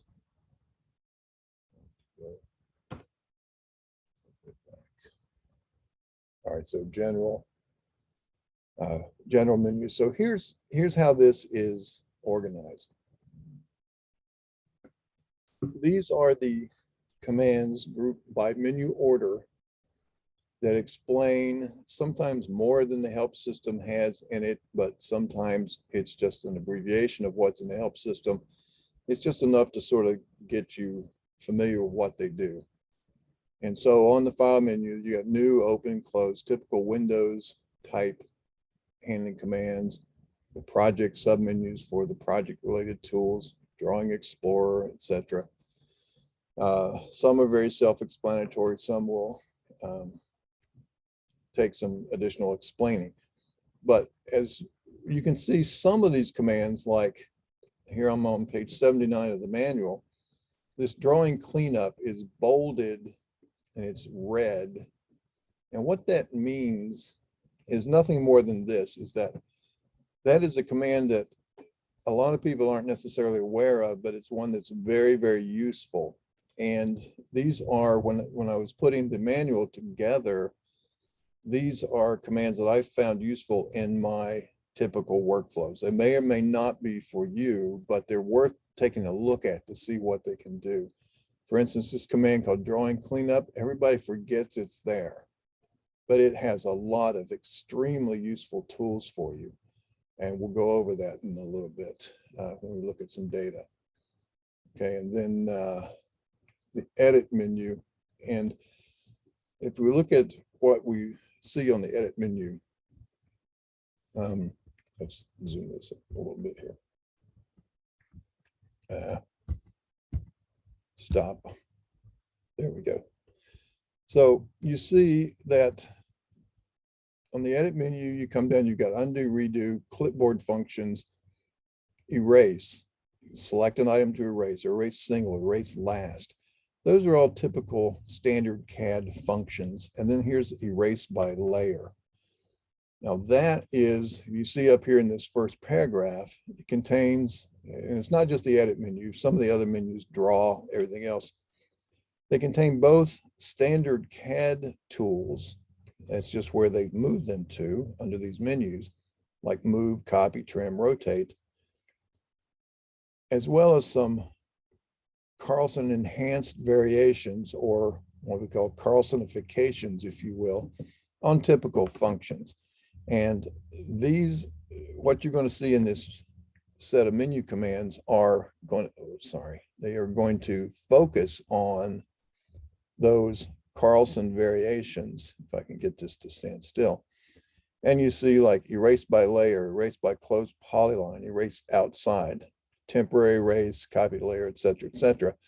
Now, notice some of these are red and bold and some are not. Again, things that I found very helpful, whereas you may do a lot of this copy to a different layer. I don't really use that a lot, so it never really stuck out to me as something useful. I will tell you on this particular one, this temporary erase, I don't know why it's even there. I'll tell you what, and it came about because some user somewhere back in a few versions back said to Carlson, hey, it'd be really cool if you'd let us temporarily erase stuff because it's in our way. We don't really want to put them on a different layer and freeze the layer. We want to temporarily erase those. Well, it does all that, but it keeps track of them and lets you restore them back. And to unerase them, you run this command again. Now, here's the danger of that command, and it's real. If you run that command and you get rid of some things that you're planning to temporarily restore, and if you happen to save the drawing and close it, if you open it back up, you've lost them for good if you forgot to unerase them. So use that with some care. And it's not really all that necessary anymore with the modern version of AutoCAD, because I can select certain things and I have my right click menu, I have an isolate menu where I can hide those objects. Now they stay in the drawing, even if I save, close, exit, and come back in, and all I have to do is rerun isolate and end my object isolation, whether I isolated them or whether I hid them. So that's the way, if I'm only working on these particular items right here, and I want to clean off the clutter, I could say, right click, isolate objects, and only those things are going to be there for me to work with. And then I would end my isolation to bring everything back. So that's a much more effective tool than that temporary erase. Okay, so those are going to be some of the commands that we'll use as we go through these. And as you're working on this later and you keep this handy as a reference, you can look at these and see things that might be useful for you. Okay, like changing elevations. And that's, you know, we think of, if I want to change the elevation of something, well, I can just do that in properties, or I can do a move command to move it on the Z axis, which you can certainly do, but this lets you also change the elevations by picking a piece of text and reading the numbers in that text and setting an elevation to that text, or picking another object and matching its elevation. You can make an absolute change, or you can make it a delta change, you know, change it by up or down a certain amount, or even by a scaled amount. So there's a lot of good information with that. And there's also, if we look over here, this edit menu is quite extensive. There's a couple of hidden jewels, and one of which is like on this arc, the draw arc command, and it's, I don't, oh, here it is. Yeah, I documented it. The arc pull right has a number of tools to draw in your typical arc as an engineer or a surveyor, where you start with a PC and a PT, or a tangent and a radius. But there's also on the bottom of that menu, this curve calculator, and it brings this dialog box up that you see here on the screen. And what that will do is it will allow you to select, you see the button at the bottom, you can pick an arc, even if it's part of a polyline, an arc is part of a polyline, or just pick a drawn arc and it will read the data and put it in this information for you here. Or you can click 3 points and it will be as if you drew that arc and then looked at all of its properties. You can hit exit, but once you have all that information filled out, this plot button becomes active and it will draw it into the drawing if you want to. Okay, so it's a really handy little thing. And there's also a best fit tool that you can take your points and it will generate standard geometry. Like if you got a bunch of points that represent the center line of a roadway and you want them to be all in a straight line, it will do a least squares best fit through that data to come up with a, you know, just the 2 endpoints that the line that best fits that data.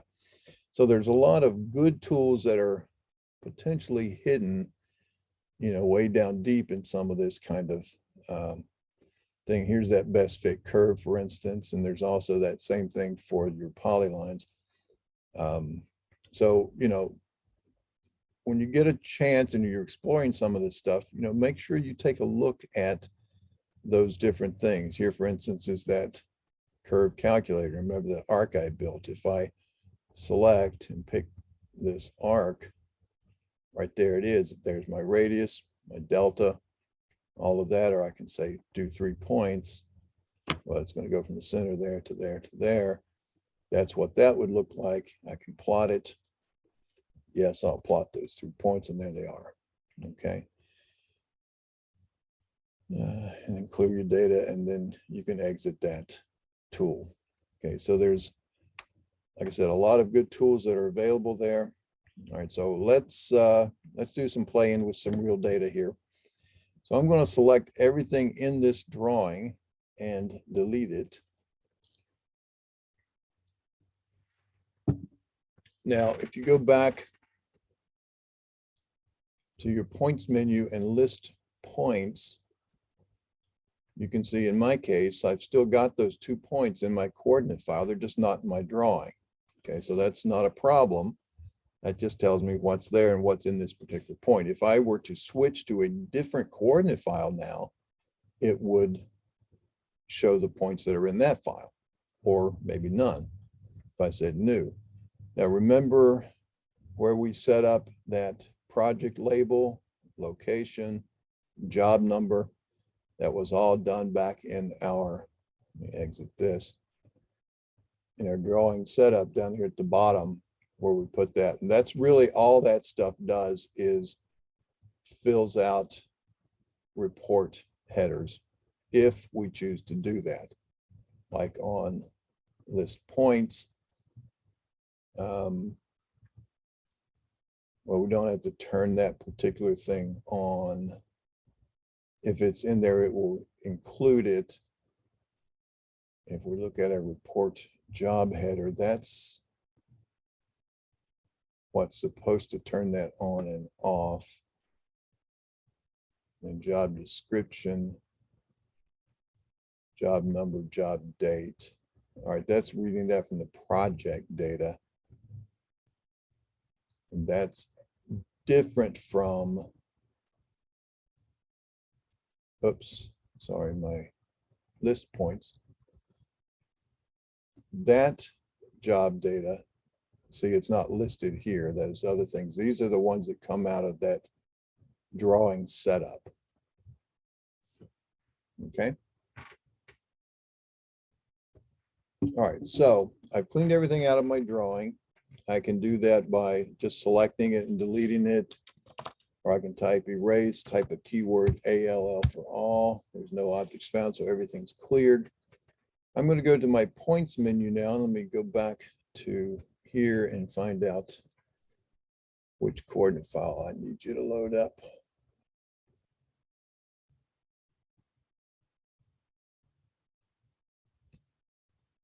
My links aren't working here. Go to this and then come back. All right, so we're going to open up a coordinate file called exercise 1 coordinates. And we're going to do that from the points menu. Set the coordinate file. And we'll look in our data set folder now, and we'll find that exercise 1 coordinates gives me a little preview over here of the data that tells me I've got 22 points in it. And I'll say open. Now, nothing happens in your drawing because all I've done is open this file. I can list the points. There they are. Notice I've got some negative values and all that because they're just basic points drawn in an empty drawing. If I want to see those points, I would draw locate points and draw all, and there they happen to be. And you notice I don't have any descriptions on any of those points.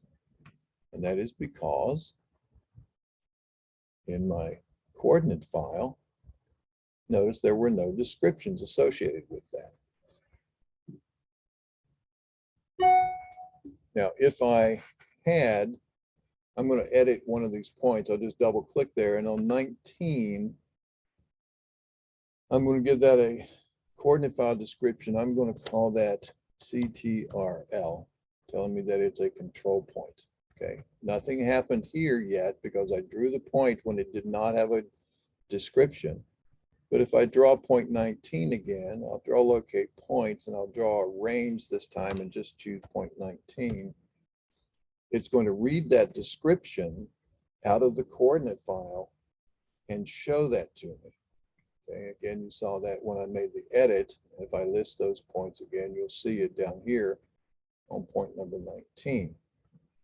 Now, If I double click that once again, notice I have two descriptions here, one for the drawing and one for the coordinate file. And if I do a different description here as opposed to here, or even if I had nothing here, doesn't matter. When I do that, the drawing will hold that description. But if I go back and draw locate point number 19 again, it's going to reset it to what is in the coordinate file.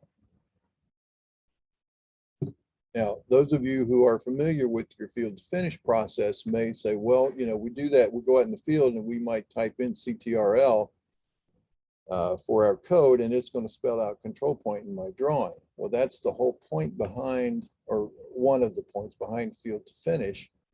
And we can do that even at this level. If we go to our points menu and our point defaults, and you guys may have this already set up, and you go to this use field to finish for point styles.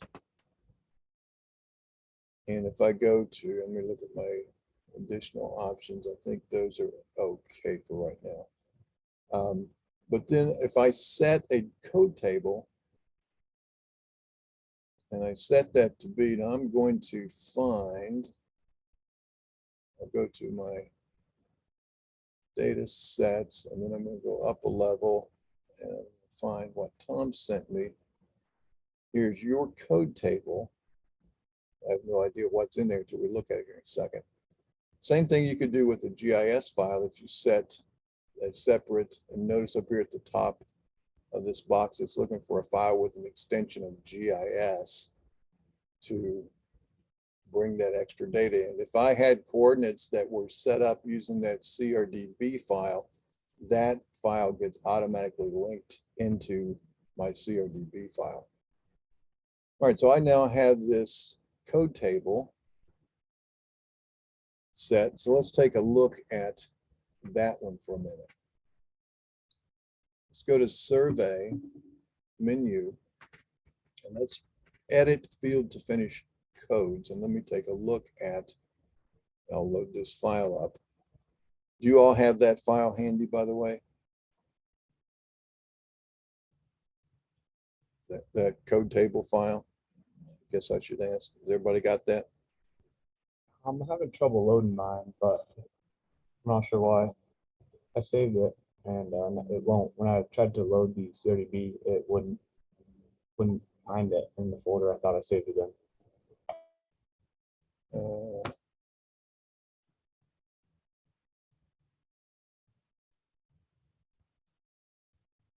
Definitions CVR.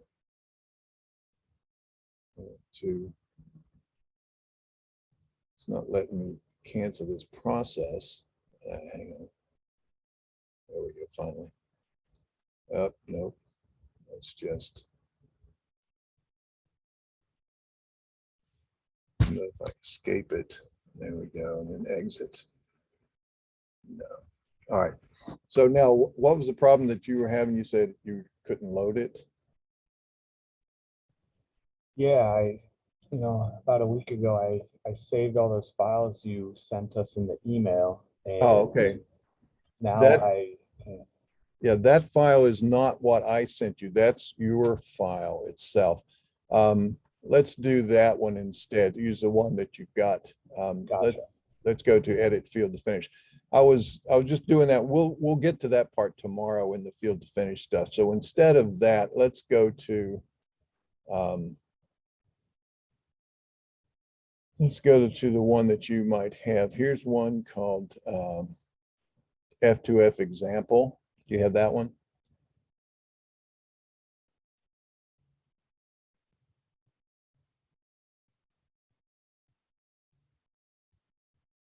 Do you guys have that one in your list, in your data sets?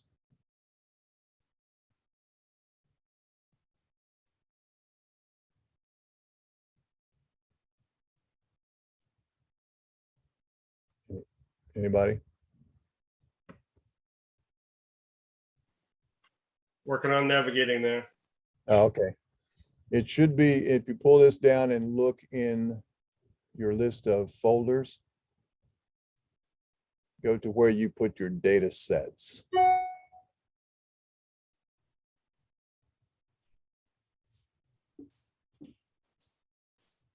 Oh, I found it. Now there's that pop-up window that I don't understand, the field to finish. That's okay. That will all become clear here in a bit. Yeah, I got it. Okay, so let's go ahead and load that file up. Now that shows us some different categories over here on the left. We'll get into this a little bit more, but let's look under set control, and let's say this iron pin set, IPS, okay? And if I select that, I'm up here on the left, I've chosen set control. And over on the right, I've got these 5 items. And if I look at IPS, I hit the edit button there, it's going to bring up what this code IPS tells the field to finish software to do. And it says, this is what it is saying that it is. This is full name. This is just for me to know what it is in my editing here. It has nothing to do with the drawing or anything else. But if I come down here and I say, let's call it set iron rod. Okay, so it's something a little bit different, but we're out in the field and we're going to call that code IPS when we survey it out in the field. We come back in, and this description field is what, if I were to draw this using field to finish, it would bring it in with this as the description in my drawing. Okay, it would put it on a layer called traverse, and it would connect up 2D polylines with all of the other IPSs. I'm going to change that down here to points only. I'm only going to draw the point, but I'm going to use this description, and I'm going to set my color to be red. It's typically going to be set to by layer, but we'll go ahead and make it a specific color. And the attribute size scalar, there's that scalar word that tells you plotted inches. So 0.08, and I say allow annotative. That's already done by my defaults. You may or may not see that checkbox in your version. I'm not sure they had it there yet. How many integers of the elevation do I want to use? I'm going to set that to be all, and that's the first part of it. And then how many decimal places? I'll set that to 2. Any kind of prefix or suffix you want on the elevation label. You might want to say EL equals or ELEV or whatever, or you might put a foot symbol, whatever you want. I will locate it on the real Z axis, so it will go to whatever elevation it has, but I'm going to say non-surface. And the reason I'm going to say that is if I were to select it when I triangulate and contour, but it's a control point and I may or may not be on the ground, it might be, top of a fire hydrant plug or something, that I may not want to create it as a surface. All right, so that's the change that I've made to that. In general, you won't be changing these, but I just want to show you what IPS is going to do when we change 0.19. All right, so I'm going to say okay, and then I'm going to come back over here at the bottom where it says code table, and I'm going to say save. Okay, then I'll exit that. Now, let's go back to the points menu and go down to point defaults. And if you use field to finish for the point styles, we're going to set over here on the right, the code table to be that same code table that we're using. That will be your company standard code table, or if you have different code tables for different jobs, you would set that to be that. Tom, are you still on right now?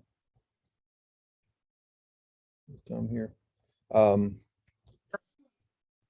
Yeah, okay, Tom, do you guys normally set this for when you're drawing points? Do you have that, or do you go specifically to field to finish to get that to work? We can use either or. We have it, we set it up both ways. Okay. A lot of companies will set this always to use this so that it always comes in correctly. So like if you type FH out in the field for a fire hydrant, it might use a hydrant symbol with no description, or it might say HYD, that kind of thing. So you can either, if you do it here in your points defaults, then if the code, and I'm going to edit this point, I'm going to take this out, my drawing description, I'm going to put in that IPS, that's the code we set to do something on a particular layer and a particular symbol. I'm going to say okay. And now I'm going to redraw that point 19. So I'm going to draw locate points, draw range 19. Now watch what happens.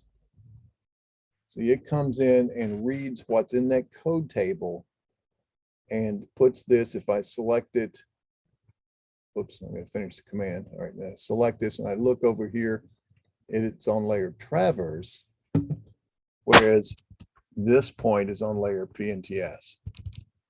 And that's because when I did that field to finish code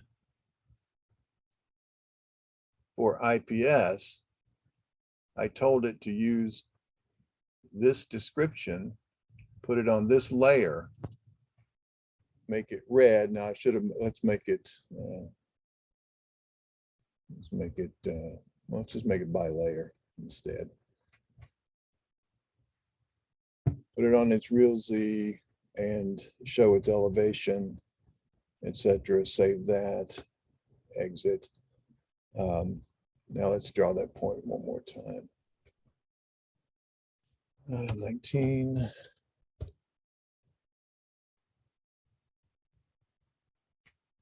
Oh, traverse is, the layer traverse is already red. Let's change that to be, let's make it cyan instead. So that way now we've got, the symbol will inherit that color, that layer. Now notice the, I just put in here a description for the drawing for number 2.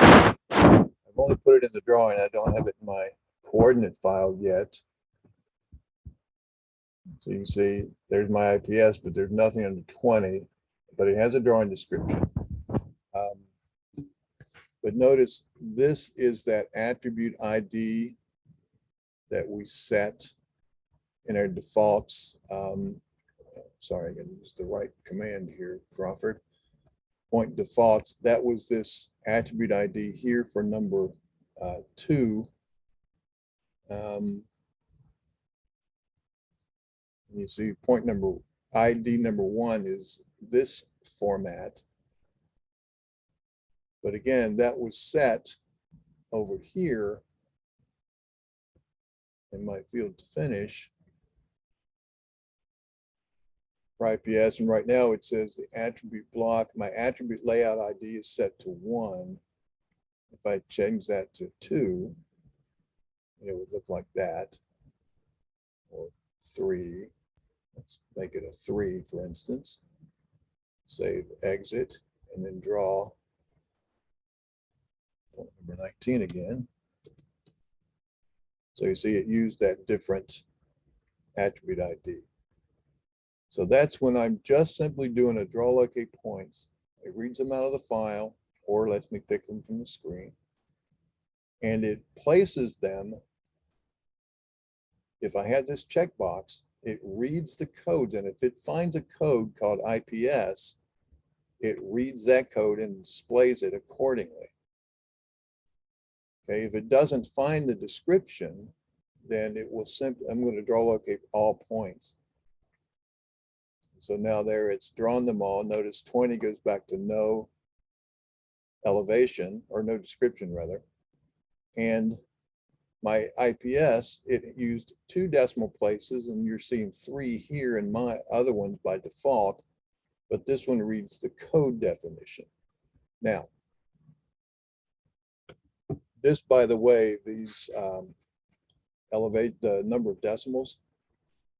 If you look at this elevation decimals individually, you can change those, individually through the editor, and it can put out any number of decimals that you have. But again, going back to draw locate, it's going to use the defaults, and the defaults that it's going to use are the AutoCAD units default. Right now, mine was set to 3 or what? Set to 4.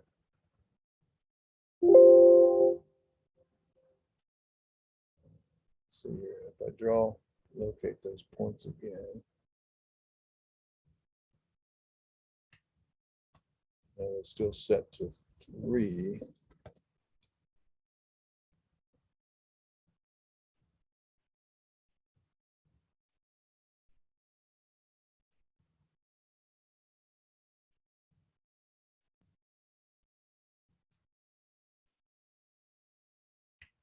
It's getting that from a different spot. Maybe my point defaults still have that.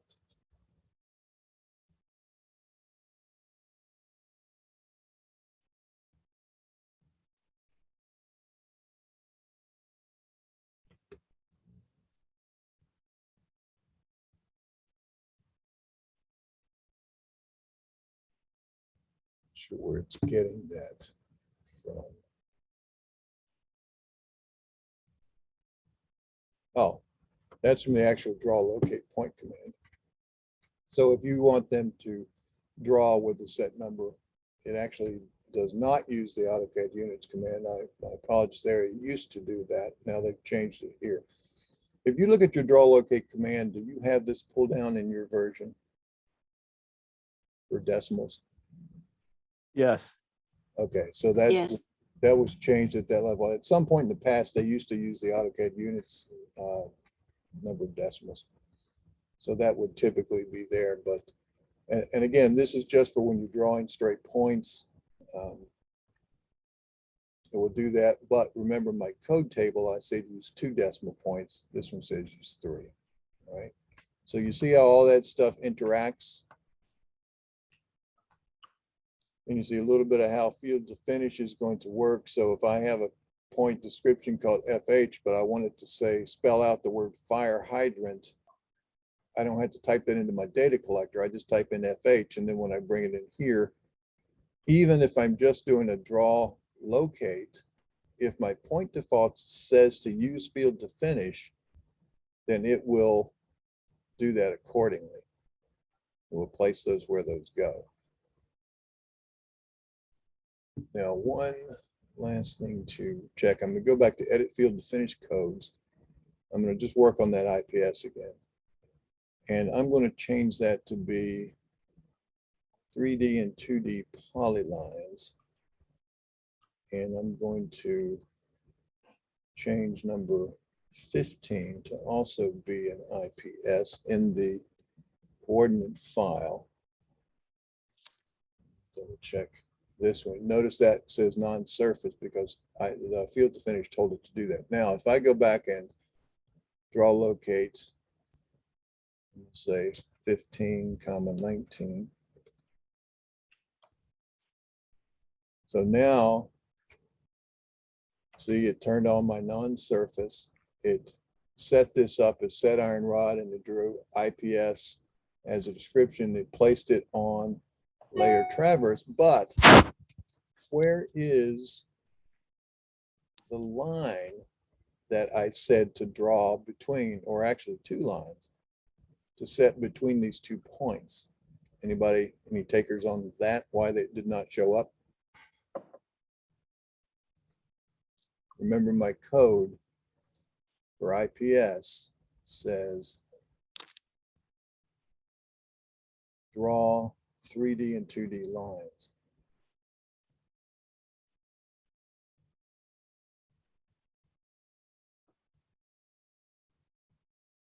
The reason it did not, to carry this out a little further, is I'm saying use field to finish for point styles. All right, so it's only controlling the point itself when I draw locate point, so it's not drawing that line work. But if I choose the actual draw field to finish, Let's just draw 15 and 19. Well, actually, let's just draw all. Notice now that it drew the line work. And now I'm going to hold the shift key down and hold the middle button on my mouse and push it up to roll it up into a 3D looking, I'm looking at it in 3D. So this one down here is my 2D polyline. You can tell that by that little flat icon at the midpoint, the little flat grip at the midpoint. But up here, this one is a 3D polyline. When I look at its properties, I see that is a 3D polyline, whereas this one is simply a polyline or a 2D polyline. Come back here and hit my top button to set it back. Okay, so the takeaway from that is if I want to draw field to finish and take advantage of all those codes that say draw line work between similar codes, I have to do that through draw field to finish. If, however, I'm just wanting to draw my points, deselect.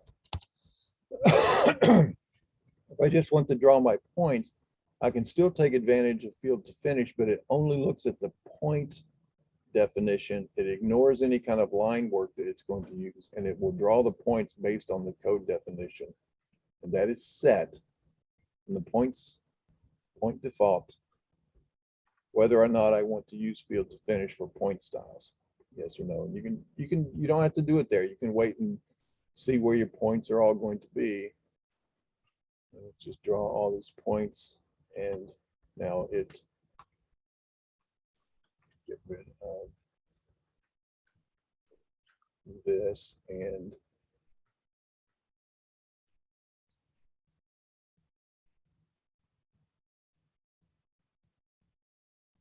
did I not change that default? Yes, I didn't. Okay, so now get rid of those two lines. Now, if I draw all, it's just going to make point 19 and 15 are just reading it raw out of the coordinate file. Okay. If I see how that behaves.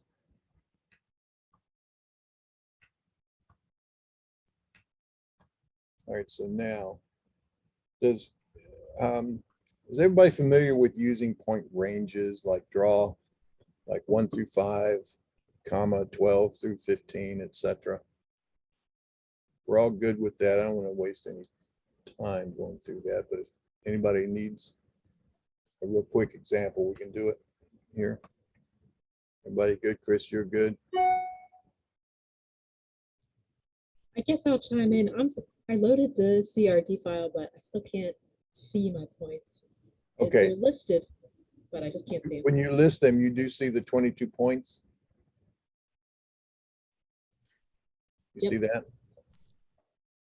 Okay, so when you draw locate points, you say you do that, but you don't see the points show up. Yeah, I don't see them on my model. It's all black.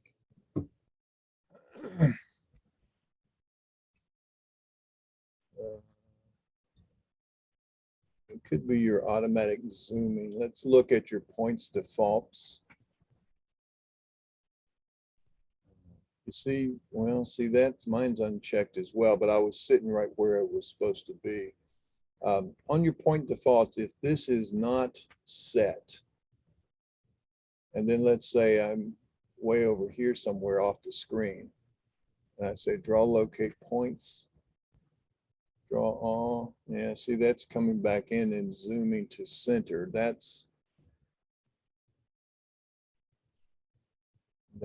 should have turned that off. If you look on your point defaults, is that checked on yours? Yeah, I had that. Auto It zoom. was checked. Okay. All right, do this. Do a zoom extents. Just double click the wheel on your mouse. Do you see them now? Yes, now I see them. All right, well, that should, on your points defaults, checking that auto zoom center for new points, that should have automatically zoomed for those. Oh, well, no, really what this does is it puts in the center the new points. So still, I'm not sure why that would not have zoomed it, but I would, anytime you draw points and you don't see them, just do a zoom extents, or here's another little tool to know. Under inquiry, let's do this. Let me zoom off the screen. Remember that point 19. If you know a point, you can go to find points. And it asks if you want to find them by description or by number. Let's just say by number. I'll type in, and you can do a 1. Let's say just 1-5. All right, so it'll show you where those points are and put that in the center of your screen. And then you can zoom in and see 1, 2, 3, 4, 5. Right there they were. Okay. So it's another good tool.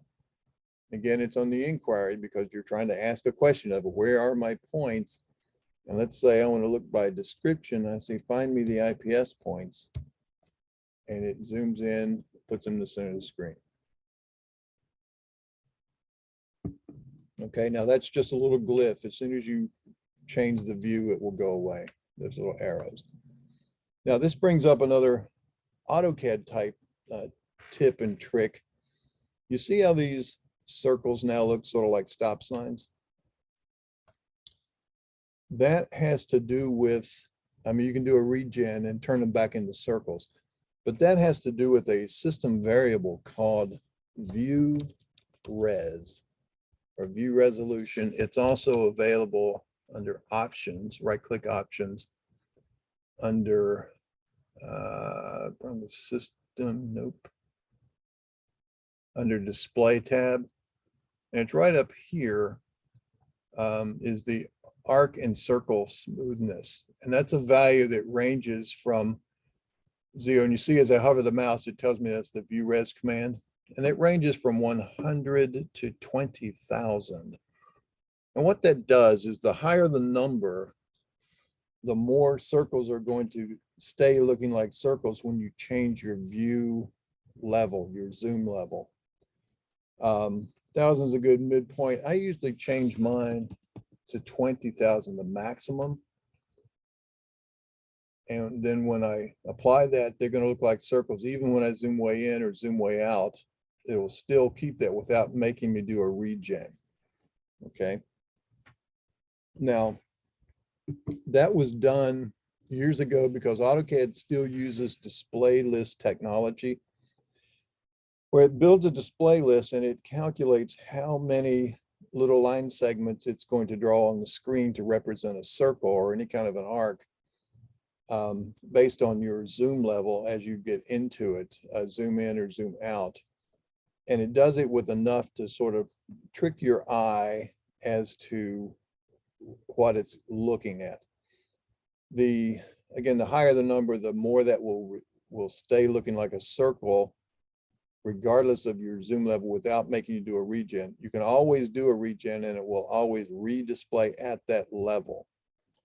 Okay, now, one thing to notice about settings in your options, you see this little icon to the left of some of these settings. That means if you look up here at the top, that it's stored in the current drawing. So every drawing has that number stored in it separately. So especially if you get a drawing that somebody else has created, it might be set to real low and you can always change that. Now you can do that either here or at the command line by typing view res and entering the prompts. You want fast zooms, yes or no? We'll say yes, and then it can go from 1 to 20,000. And like I say, I put mine up to 20,000 because modern computers can handle that without any problem. So that's just a point of convenience for you, but don't make the mistake. I had a client in a class down in Florida several years back. He kept talking about he was doing a lot of roadway design, and he might have an intersecting center line that comes into another center line that's on a large arc. And he would say, well, what happens? I go down here and I trim or I extend, and because the end of my straight line sticks over the circle a little bit. So I trim it back and then I go back to it later and I see it sticking over the circle again. Well, that's all that was happening, was the circle was turning into that stop sign looking thing. And so what, the line was still mathematically hitting the circle, but he wasn't seeing it, and he couldn't figure out why he wasn't able to trim it back. So just be aware, any type of curved geometry might start looking segmented. You can either do a regen or set that variable called view res when you're, and like I set mine to 20,000 and I put that in my drawing template, so it always starts with that when I do a new drawing. Okay, so that's a little setting there.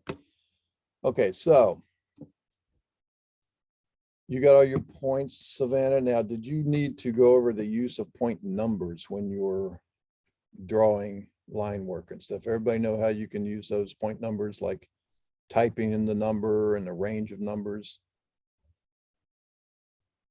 I mean, real simple. We'll run through it. I'm going to go to draw 2D polyline. And let's see, I'll put this on a layer called, let's just put it on final. And we'll set the color back to by layer. And I'll start with an elevation of 0. And this is a 2D polyline. I'll say, okay. And I can do any number of things like this. And then I could say 1-5. And I might say 10-6. So it even reads them in reverse. So it now draws it though from 5. I clicked, and then it went to 10, to 9, to 8, to 7, to 6. Okay. Now you can always do, if you wanted them all in just in numerical order, you could do that same command and just say 1 to 100. I don't have but 22 points. Well, it reads them all and draws them all together in that order. Okay. Now, here's an example of, and that was me typing in those point numbers. Now, remember, if you have your linking on, if you move your points, these are going to move the line with it. But if I draw this line, instead of going with a 2D polyline, if I draw my polyline, and I'm looking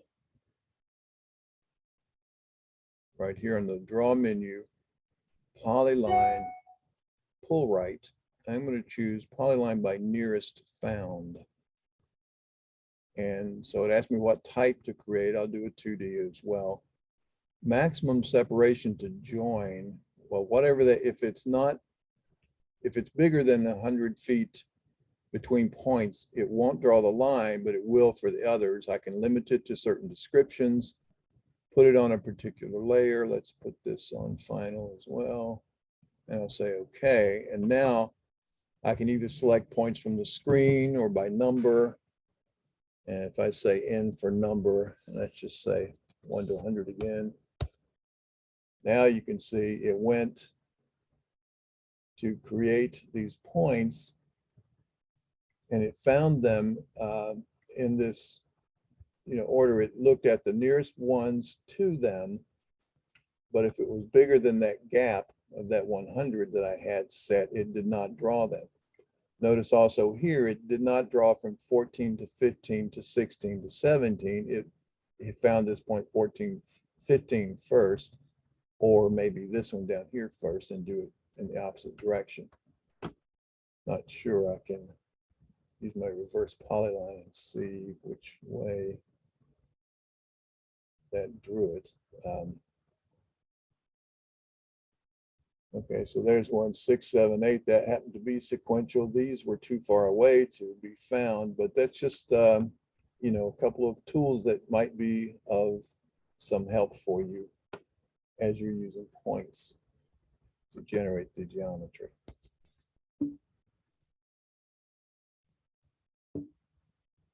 Okay. So let's see what we're on about here.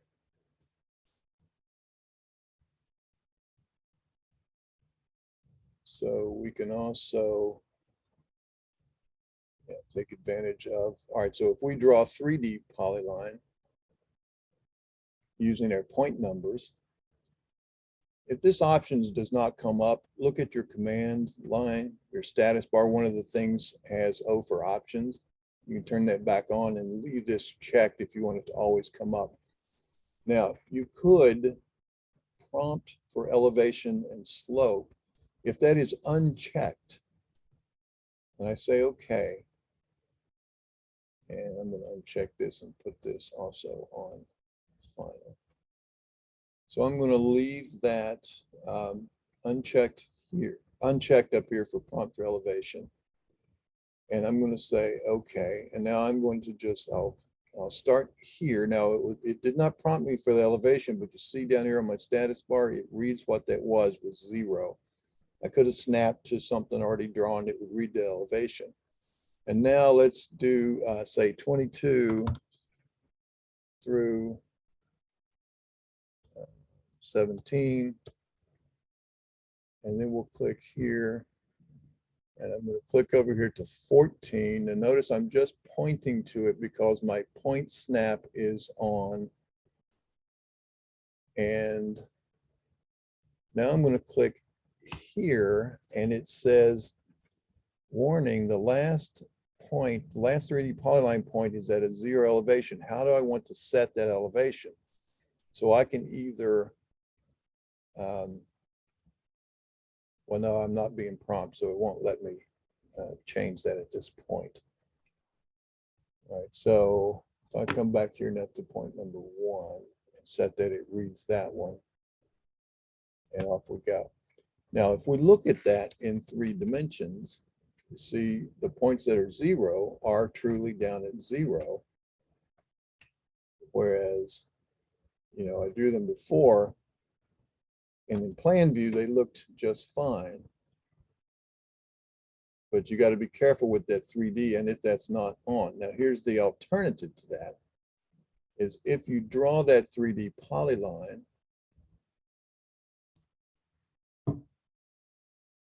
and you say prompt for the elevation or slope. And I'm going to go from, say, 22 to 17. So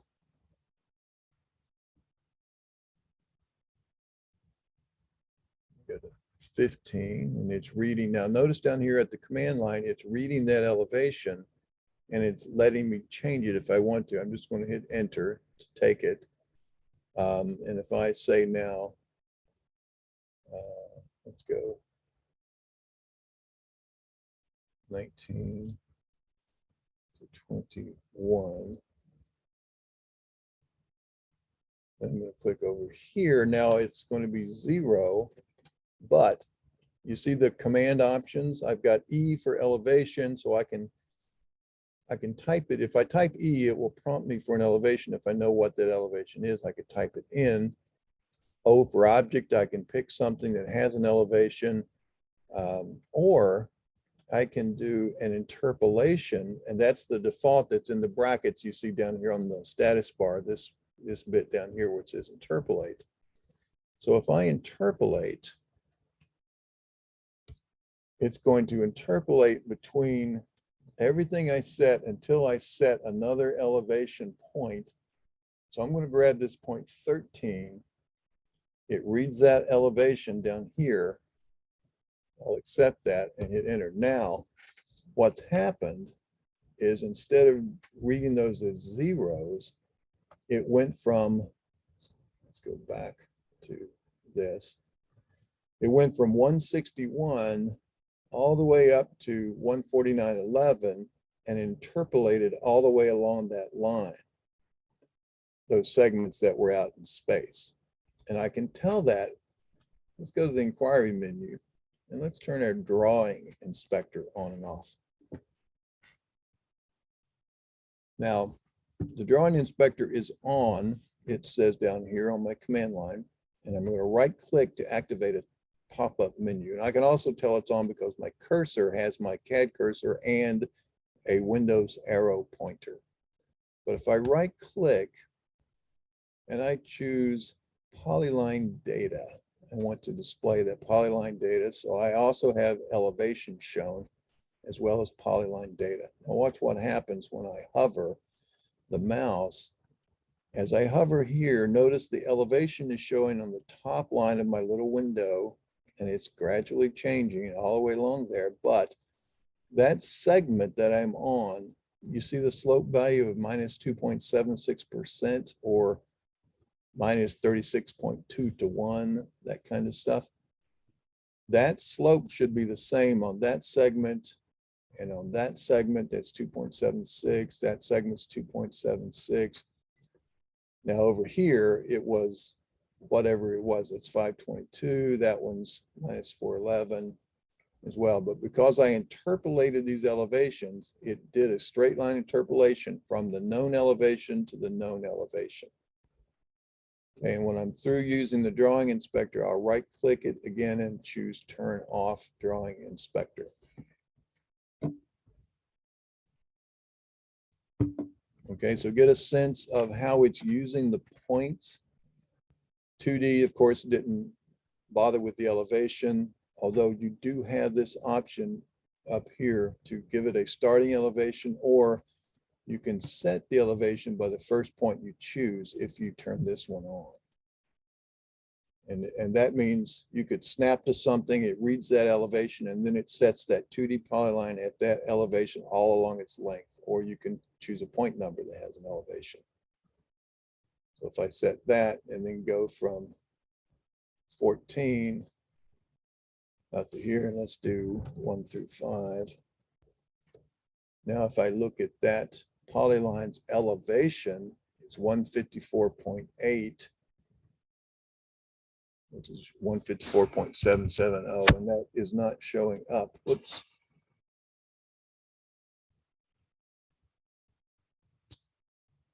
Units is what I wanted to say. Yeah, I set that units back to that. I'll put that back to 000. So now the elevation is 154.770. It matches that, and it's that elevation all the way along its length because it's a 2D polyline. Any questions on any of that stuff? Everybody good? Yeah, where did you turn it on to interpolate? Okay, that to interpolate is under the draw 3D polyline. You Yeah. have to have this prompt for elevation or slope turned on. Okay. Okay, and that will give you that option when you need to interpolate a zero value. Now, if you're always using only points, that gets in your way because you have to hit an enter each time it shows you what the elevation is, unless you type a series of points that will read all of those and work. It will read the point elevations until it hits the end of the series. But if you're clicking, see if I turn this off, and if I go from say 22 to 17, all right, now it's read all of those elevations, didn't prompt me. Now watch what happens if I just graphically pick this point 16. Now notice the point location is showing up because I've got that point snap on. Down, well, actually it's not. Apparently it's reading it even with the prompting off. It's only down here when it's 0.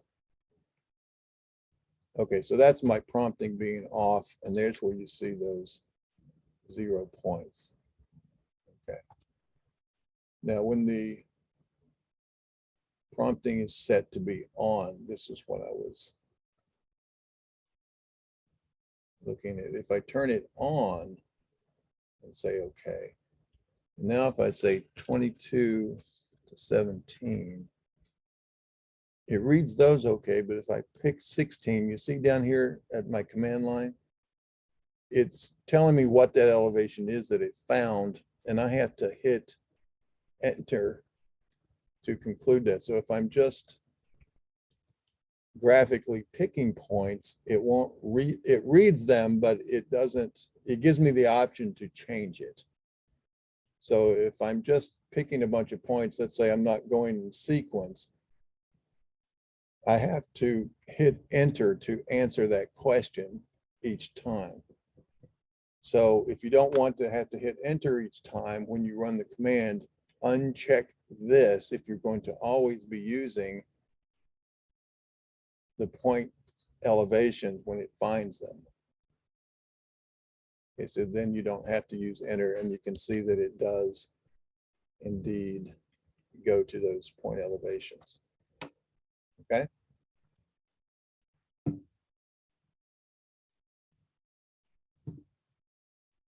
Now, see what we,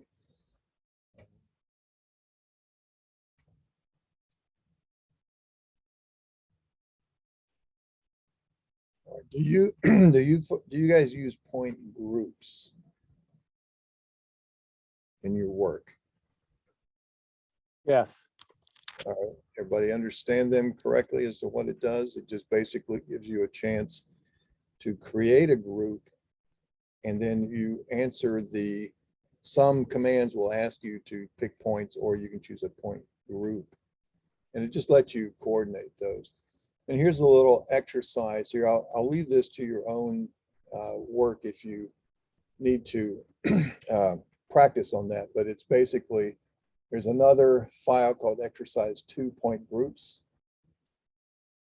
And it brings up a bunch of points that have a series of descriptions in there, like boundary, property corner, edge of pavement, and building.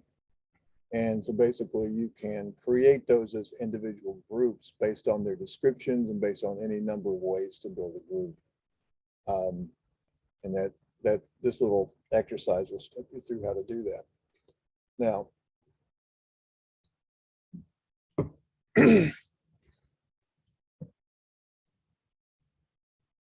here is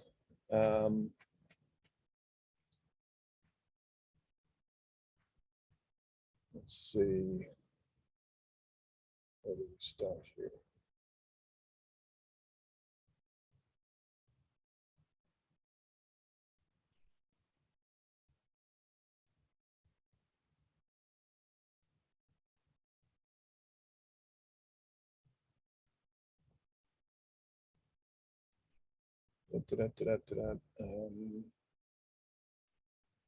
All right, well, let's just, we'll do this little example. I'm not sure what, if it tells you to find another file, we'll just make one on the fly.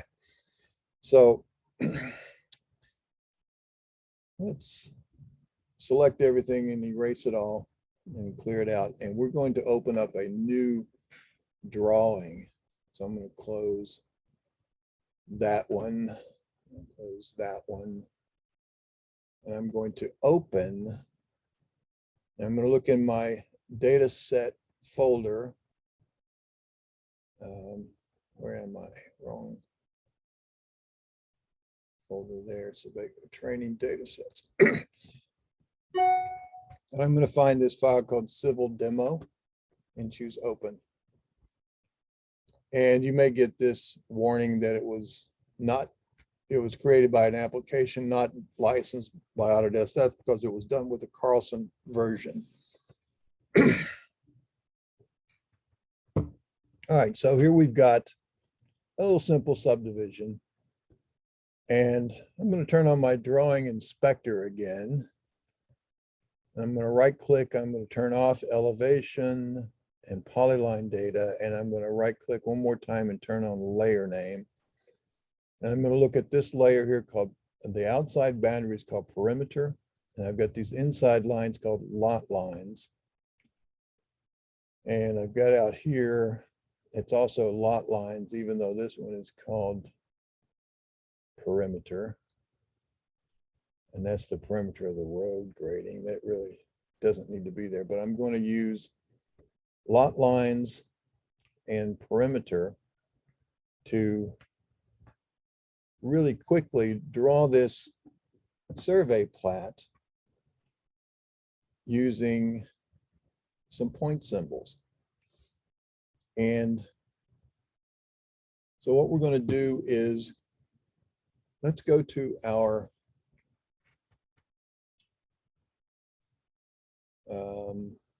we can do it a number of ways. Let's do the first way here. Let's right click and choose turn off drawing inspector. And let's select one of these buildings, one of the buildings itself. And let's right click and choose select similar. And it should select all of the buildings. And I'll even come back here and select, well, that says trench. We won't bother with that one. So we've got all the buildings selected. Now they're selected. I'm going to right click and choose isolate and isolate objects. Okay, so that's one way of doing that if I wanted to work just on these objects themselves. Okay. Can you go back to the inspector again and what you turned off? Yeah. Under drawing, under inquiry drawing inspector on and off. Yeah. I right click and I just said, I just wanted to see the layer name. So I turned off the ones that were checked. And you turn them on and off just by clicking on them. Like if I want to see the elevation, you see that turn that on. If I want to see angle and distance. So now as I hover the mouse, you see all the different things that are turned on. In that case, I just wanted to look at the layer name. Okay. So now, what we're going to do is we're going to set points, Carlson points, at all of these little corners of our drawing. But you notice up here, because we opened a drawing, and up here in the title bar, it says civildemo.dwg. That's our drawing file, but it says CRD is none. So we haven't made a coordinate file yet. So if I go to points, set coordinate file, now notice it's prompting me the same file name and it's using CRDB because that's what my settings were changed to, that SQLite database. So what I want to do though is I want to make a new coordinate file and I'll just call that civil demo and say open, or you could call it stakeout if you want. Let's say then, go back to my survey menu. Sorry about that. And I'm going to go to the COGO menu and I'm going to choose create points from entities. Now, another way to, I'm going to change that symbol to be this. Now, you guys are all familiar that you've got these different categories, right? And this pull down, don't forget that. So if you're doing a bunch of inlets and manholes and trees and wipeouts, etc. But I'm just going to go to points and I'm going to set little ticks. And I'm going to put this on, I'll just take the default. I'll leave it on layer points. I'm not going to prompt for any elevations, but I will have it label them if they have elevation. I don't know that these are at elevation or not.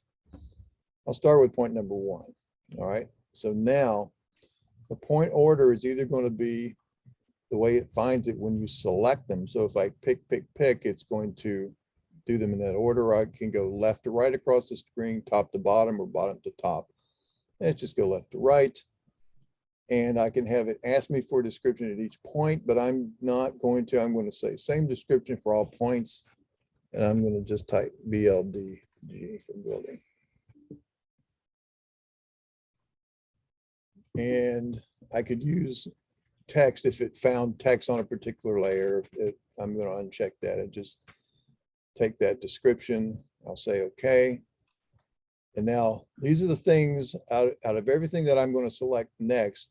Which ones do I want to consider? Well, I'm going to look at all these are just polylines, so I'll make sure that one's checked. You could turn things on and off. If you don't want to get coordinates on text and you select the text, it will ignore it. Then you can skip any radius values if you're getting curves, so it's only going to pick the endpoints. You can also skip midpoints if you turn that off. If it's on, it will create them. Avoid any duplicates if you wish. Draw the new points. I'm going to uncheck that. I'm not going to draw them in here yet. And then I'm going to say, okay. I'm going to select all my objects I want to choose. And now they are, I've created 80 points. I'll list those points. And there you can see them. They do have elevations. And they're all points called BLDG. Okay. Now, I'm going to right click. Excuse me. Go ahead. Yes, sorry. Where's the first menu that you pull down to do that, what you just did? I missed it. Kogo. Okay, thank you. Yep. Create points from entities.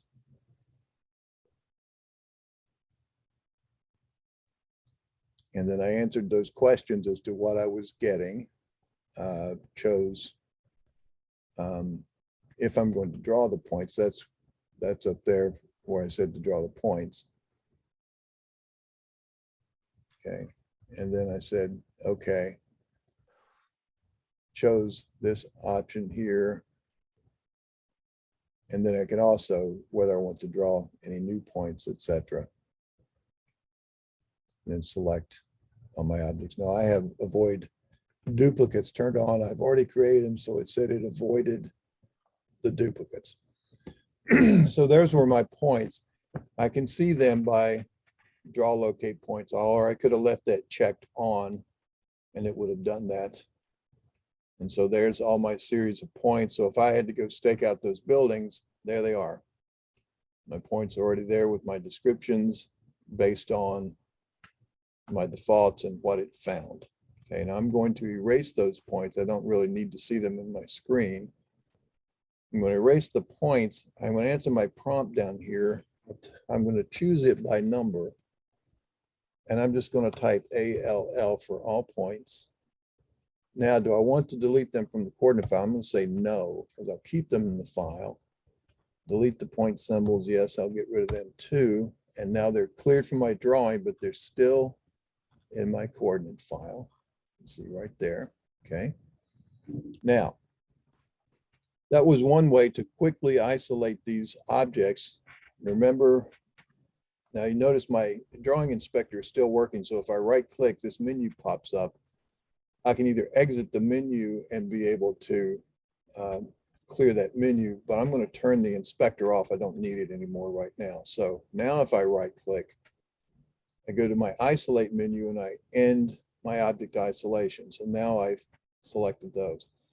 Now, if I want to isolate only the lot lines, I could do the same thing. I could pick, or select one, select similar, or I can also do that on the view menu is this isolate layers. That's also a command with AutoCAD. You may be familiar with that, how you isolate a layer. So if I look at it on my layer menu here, if I can get to it, here's my isolate layers, or it's on that view menu. And I just pick any number of things I want to isolate. Well, let's isolate that lot line layer. And let's also isolate the perimeter layer. So I pick one example of each. I hit enter, and now those two layers are now isolated. And they did it by layer. So if you had something else drawn on that layer incorrectly, it would also get isolated there. So now, because this is on that layer called perimeter, just like these property lines are, I really don't want points on this. This is the actual, the daylight line, or the toe of slope or top of slope, depending on how it got graded. That's part of that roadway. So I don't really need that to be there. I'll select that one now by itself. That, Click isolate No. and hide. Okay, Fine. Yep. everybody good?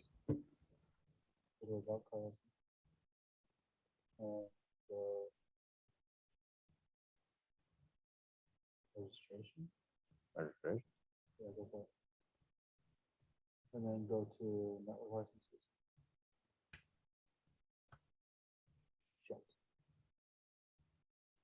Okay. Okay, we're good. Click this one. And click the This one? Can you do it?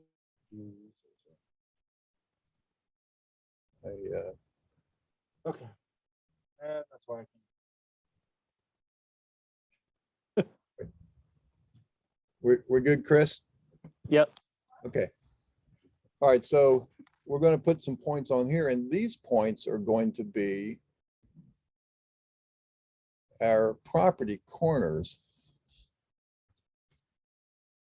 When we, as we get, so you can see this, this is showing an arc here and these individual line segments. Okay, so this is going to be my property corner. So I'm going to do a trick now with that one. Let's go through our Kogo menu again and create points from entities. And this time you can select your symbol and maybe use, well, let's see, I'm going to do points with wipeout and choose that circle so it'll hide the corners. And let's put this on a layer called P-core for property corner. And let's maybe start this series with 101. And we're going to change that description to just COR. And I will draw the points this time. And no need to label the elevations necessarily here, so I can uncheck that. I'll say okay, and this time I want to make sure that I have arcs. And I don't have any circles really, so arcs is selected. I don't want to do the radius points, and I don't want to put the midpoints. So I'll say okay. Select all my items. It created 57 points, and oh, sorry, when I did that, even though I said draw points up here, when I did this, I had to have, oh, sorry, I had to draw those new points as well. So it didn't draw those in there for me. Well, now they're duplicates, so it's not going to do that. I'll show you what we're going to do those in a minute. So I now list my points, and I've got all the building points, and they come down here, and I've got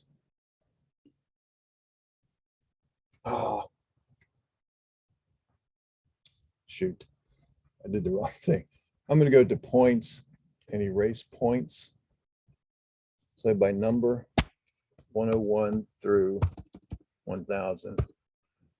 And yes, I will take them out of the coordinate file. It's not drawn, so yes, I'm sure. All right, so erase those from there. Now let's try that one more time. Create points from entities using the circle, draw the points, say okay. Curve points. I need to say skip the radius points, otherwise it will create the radius points, and I'll skip the midpoints. That's why. So all my building points have midpoints also created. I had that backwards. I thought it was, I was thinking of it instead of skipping them, I was thinking of drawing them. So anyway, if you turn on to skip it, now when you select everything, it's going to create them.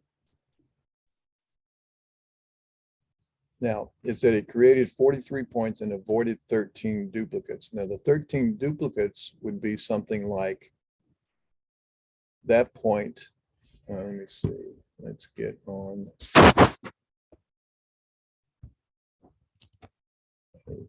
Oh, here's. No, I don't really have an example.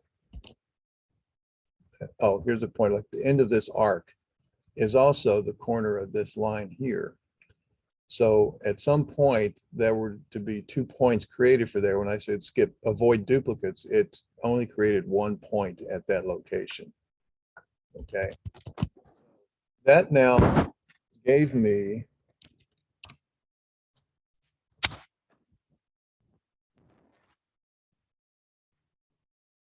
and you see what I'm looking at there? See that little square looking thing? That's the wipeout inside that point.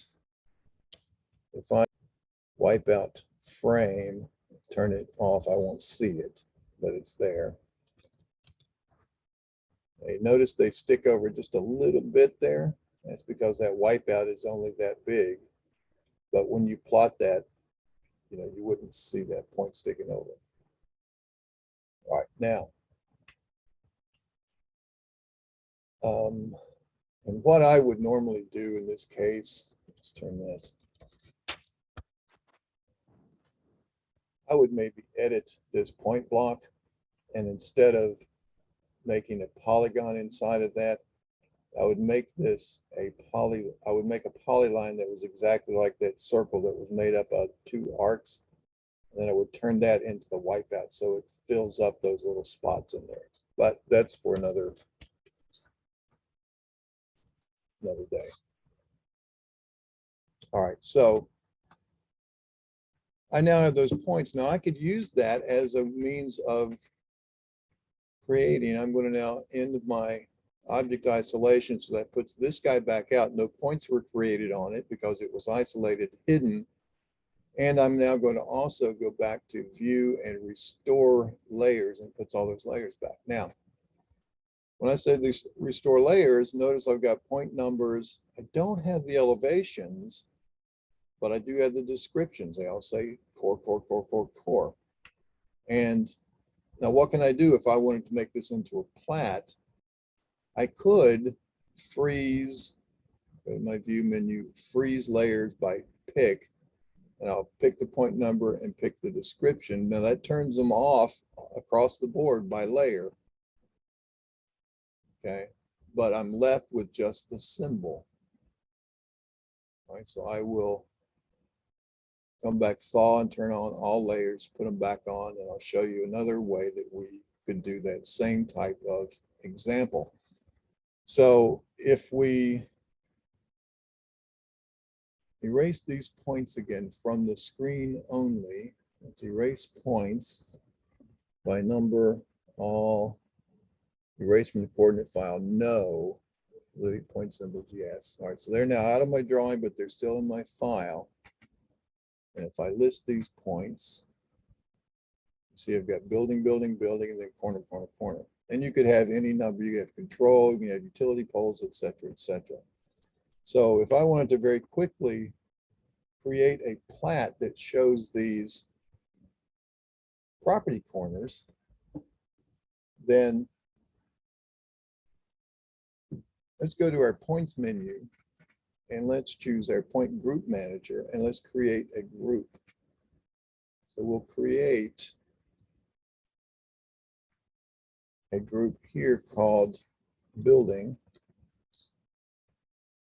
And these are building corners and mid points, because I forgot to turn that off. And I'm going to, I can choose them any way by excluding or including. So I'm going to uncheck include all, and I'm going to check on description. And I can set the description from a list. So I'll just pick that. So building comes up. You can put wildcards in here. So if you had some that said building 1, building 2, building 3, you could just put BLDG asterisk, or you could put, you know, asterisk BLDG asterisk, meaning BLDG is somewhere in the description, starts with anything, ends with anything. All of those are fine. But that is now set, and I can choose make point list. So now it's made that one.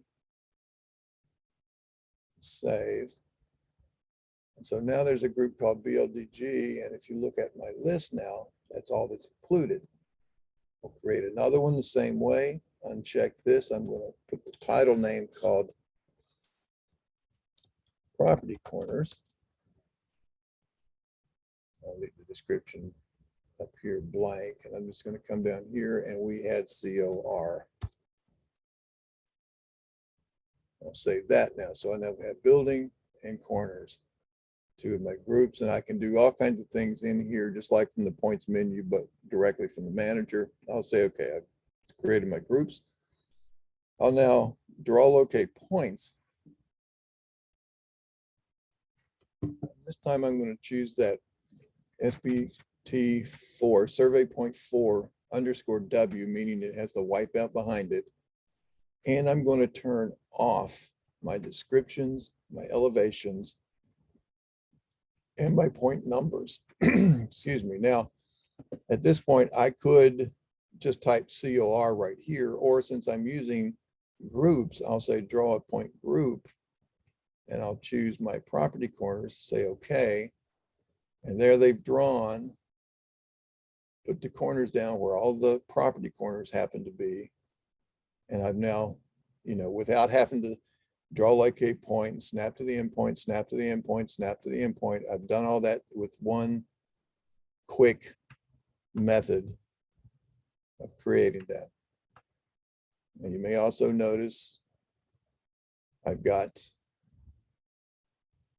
lot 78, 79, 80, 81. So there's obviously a property line missing in between 78 and 79.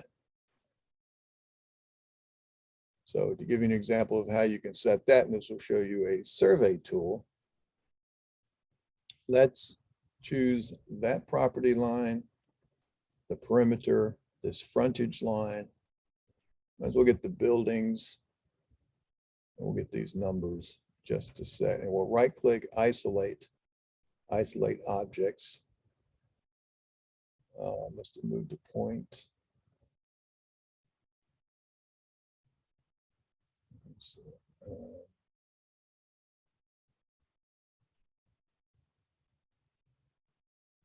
don't know what I moved there. We'll check that in a minute. But so now if I want to do that, I can do a number of things. I can draw a 2D polyline, and I'm going to select the layer I want to put it on. I'm going to put it, or I'm going to pick rather instead of select. So it's going to go on lot lines. And I'll say, okay.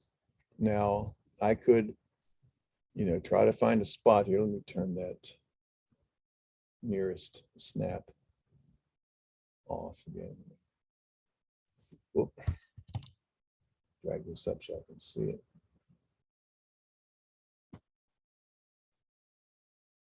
And check nearest. There we go. Now, so I could do a couple of things. If I wanted to split the difference in those two corners, if I draw there, I'm holding the shift key down, right clicking to bring up this menu. I'm going to choose midway between 2 points. I'm going to snap to that endpoint, snap to that endpoint, and it finds that midpoint. I will right click, choose the same thing for these 2 frontage points. Okay, so notice it doesn't line up, but all I need to do is trim off that trim and extend. So if I trim here and then hold the shift key and click it here, it will extend it. And now that's set these 2 points midway between the 2 frontage points, and that's probably okay as to where it goes. Okay, so what else would we normally do though as a surveyor? We wouldn't necessarily do it that fashion. We have in here these adjustments like a hinged area or a sliding side or radial from a curve, different things. So if I did a sliding side area adjustment, for instance, you can find the area by points or closed polyline. And if I say points, is it going to ask me for numbers? Okay, I think right here. Radius. I have to right click and choose center of that arc. The curve direction goes to the left and it goes to there. Go to here and I'm going to say radius again. Go to the center of this arc and it curves to the right. And choose that. All right, so there's now, and then I'm going to close back to there. There's now my figure. Hit enter to end. And so the segment that I want to adjust is going to be this segment. And I can define it by new selected line with angles of points. Same by selected. And I can give it a target area, and I have no idea what that square footage is going to be. Let's see if 10,000 is too big. Oh, no, it is. Okay, so it slid that line enough to where this now, and you notice it only goes to the arc. It doesn't go to those dashed lines. That was just a little outline showing you where it was. So if I were to calculate now this lot area,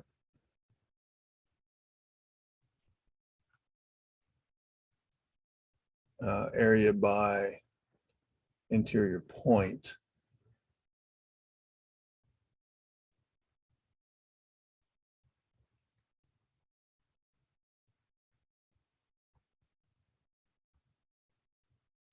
what's it?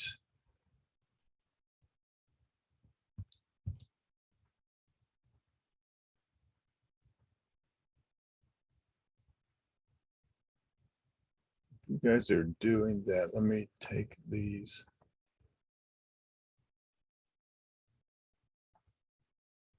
As well.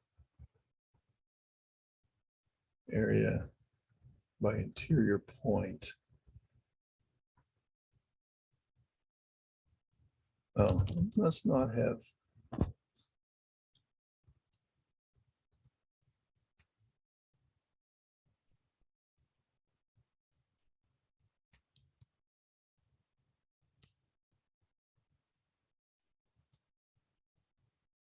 Must not have closed exactly mathematically. Ah, there we go. Oh.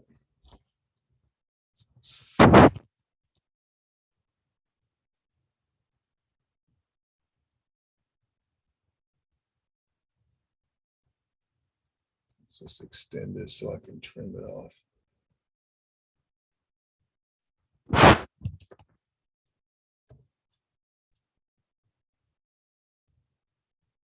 Now, area by interior point. There we go. And also here, so there, when I slid that over, it made this lot as my target at 10,000 square feet, and there being the remainder. Okay, so any number of ways that you can set those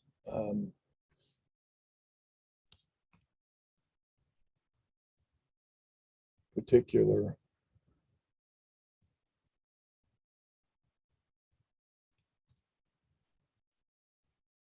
missing lot lines, and just geometrically to be exact.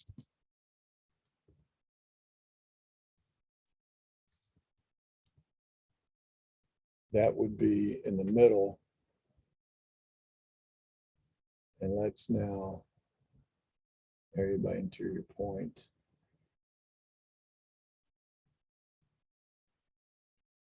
So you see they're the same. All right, which we would expect.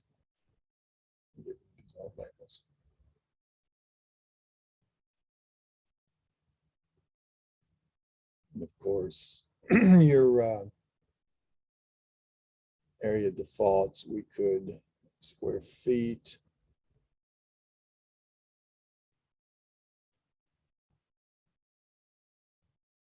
Go to the nearest square foot.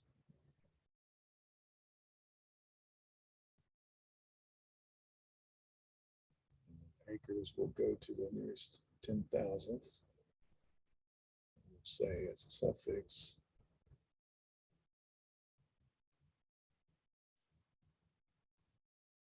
And then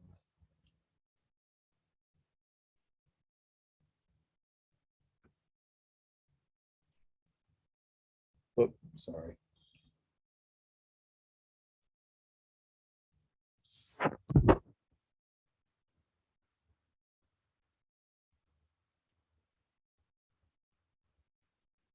need to do this as well. I need a suffix there, space, square feet. This one space, A, C, period. Yeah.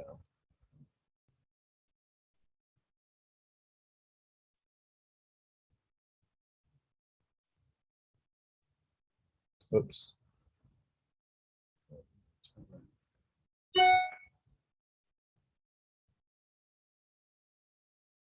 All right, so that's a little better. Looks like I didn't need the extra space. If I edit that again, it's just a piece of text. It is a single space, okay. Yeah, all right, so, excuse me, and that that gives you an idea of some of those tools, those lot adjustment tools. There was a sliding side you saw there a minute ago. You can do a hinged area where you could hold that and it would swing from that particular corner. Your typical survey type of lot adjustments. And let's go back now to end our object isolation. And now we need a couple of points like we had there before, and we could go back to that points from entities, or we could simply draw locate points, also turn off that elevation, etc., keep the same symbol, keep our same layer, screen pick, and then we'll just pick the endpoints of each of those and then conclude the command. And there now we've got property corners set. And again, we're using points, actual coordinate points, Carlson points. So if I double click that, you see it brings up my point editor. Okay. So if you have a policy at your company not to give out any of your coordinate points, then you may be stuck with drawing symbols at these locations and picking the points, you know, pick the endpoint. But if you're not, if you can do it like that, you know, freezing off, not drawing the point numbers and such, then when you deliver that to your client, then you would have those in place, ready to go. Okay. Another way to do that, let's erase points by number, all, not from the coordinate file, yes, the symbols. And let's see, this one.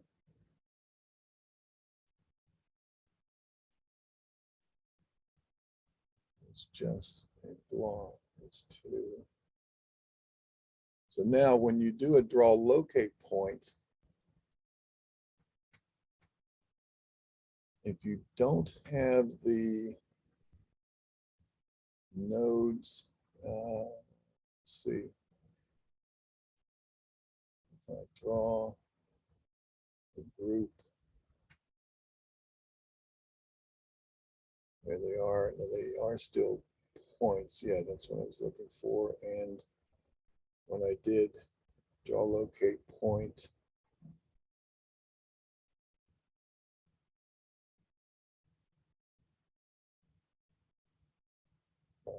such of that, and I double click that, yeah, it's still no. So all right, so there's your difference.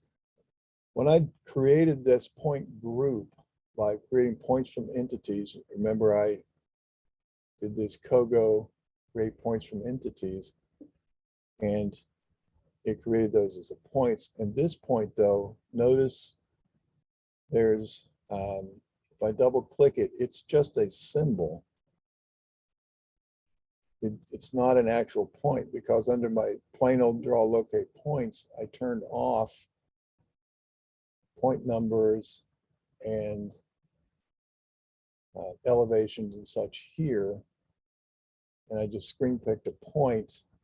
So when that is turned off and that has no point number, it has no description, whereas these other ones actually do have a description and a point number. Okay, so there's there's one way of doing that. If you deliver all your points by screen picking, then you can do it without giving away your coordinate points yourself. If you turn your point defaults back to using descriptions, I think that's all you really need.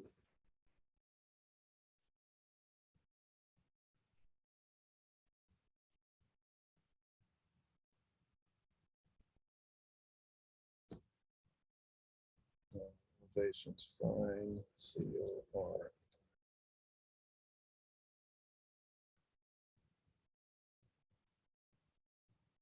All right, so now if I erase, oops. If I erase my points one last time here, and then we'll call it a day here by number, all, no from the file, delete the point symbols, yes. Now if I go back to draw locate those points, I'm going to turn off the descriptions and elevations and point numbers, but use this group. Now remember, I added those 2 points, but they should now be in my point corners group because the description said COR, and there they are. And they're an actual point because they have this that defined it as a point. Okay. You could draw symbols, insert symbols, and then that lets you pick where you're going, and it's just a symbol itself. It's not, but that does it the same way as we did this before by draw locate points. We're turning off all of those attributes. It only creates symbols. Okay. Any questions? Everybody good with that? All right, we're about 15 minutes over. I will keep track of these, by the way. If anybody here need professional development hours?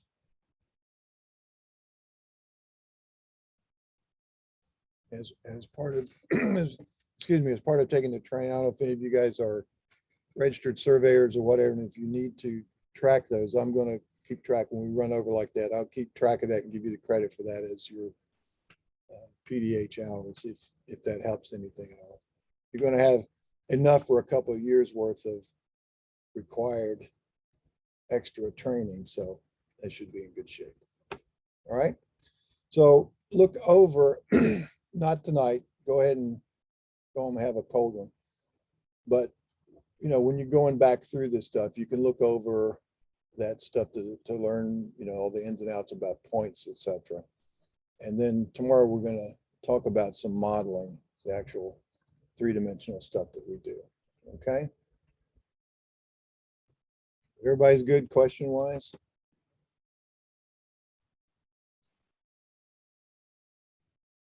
Are you going to send us a link or something about the YouTube video for today's class, or does that come Yeah. tomorrow? No, I will send you those links. They take a little while to process for YouTube, but I will send you those. I'll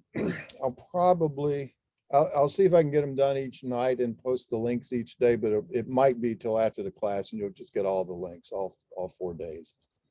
Okay, thanks. Okay, so one way or the other, if I got time tonight, I'll take care of it, but I've got I've got all of my day work I've got to try to do tonight too. So, all right. Everything's good to go. I'll turn off my screen sharing. I'll stop the recording.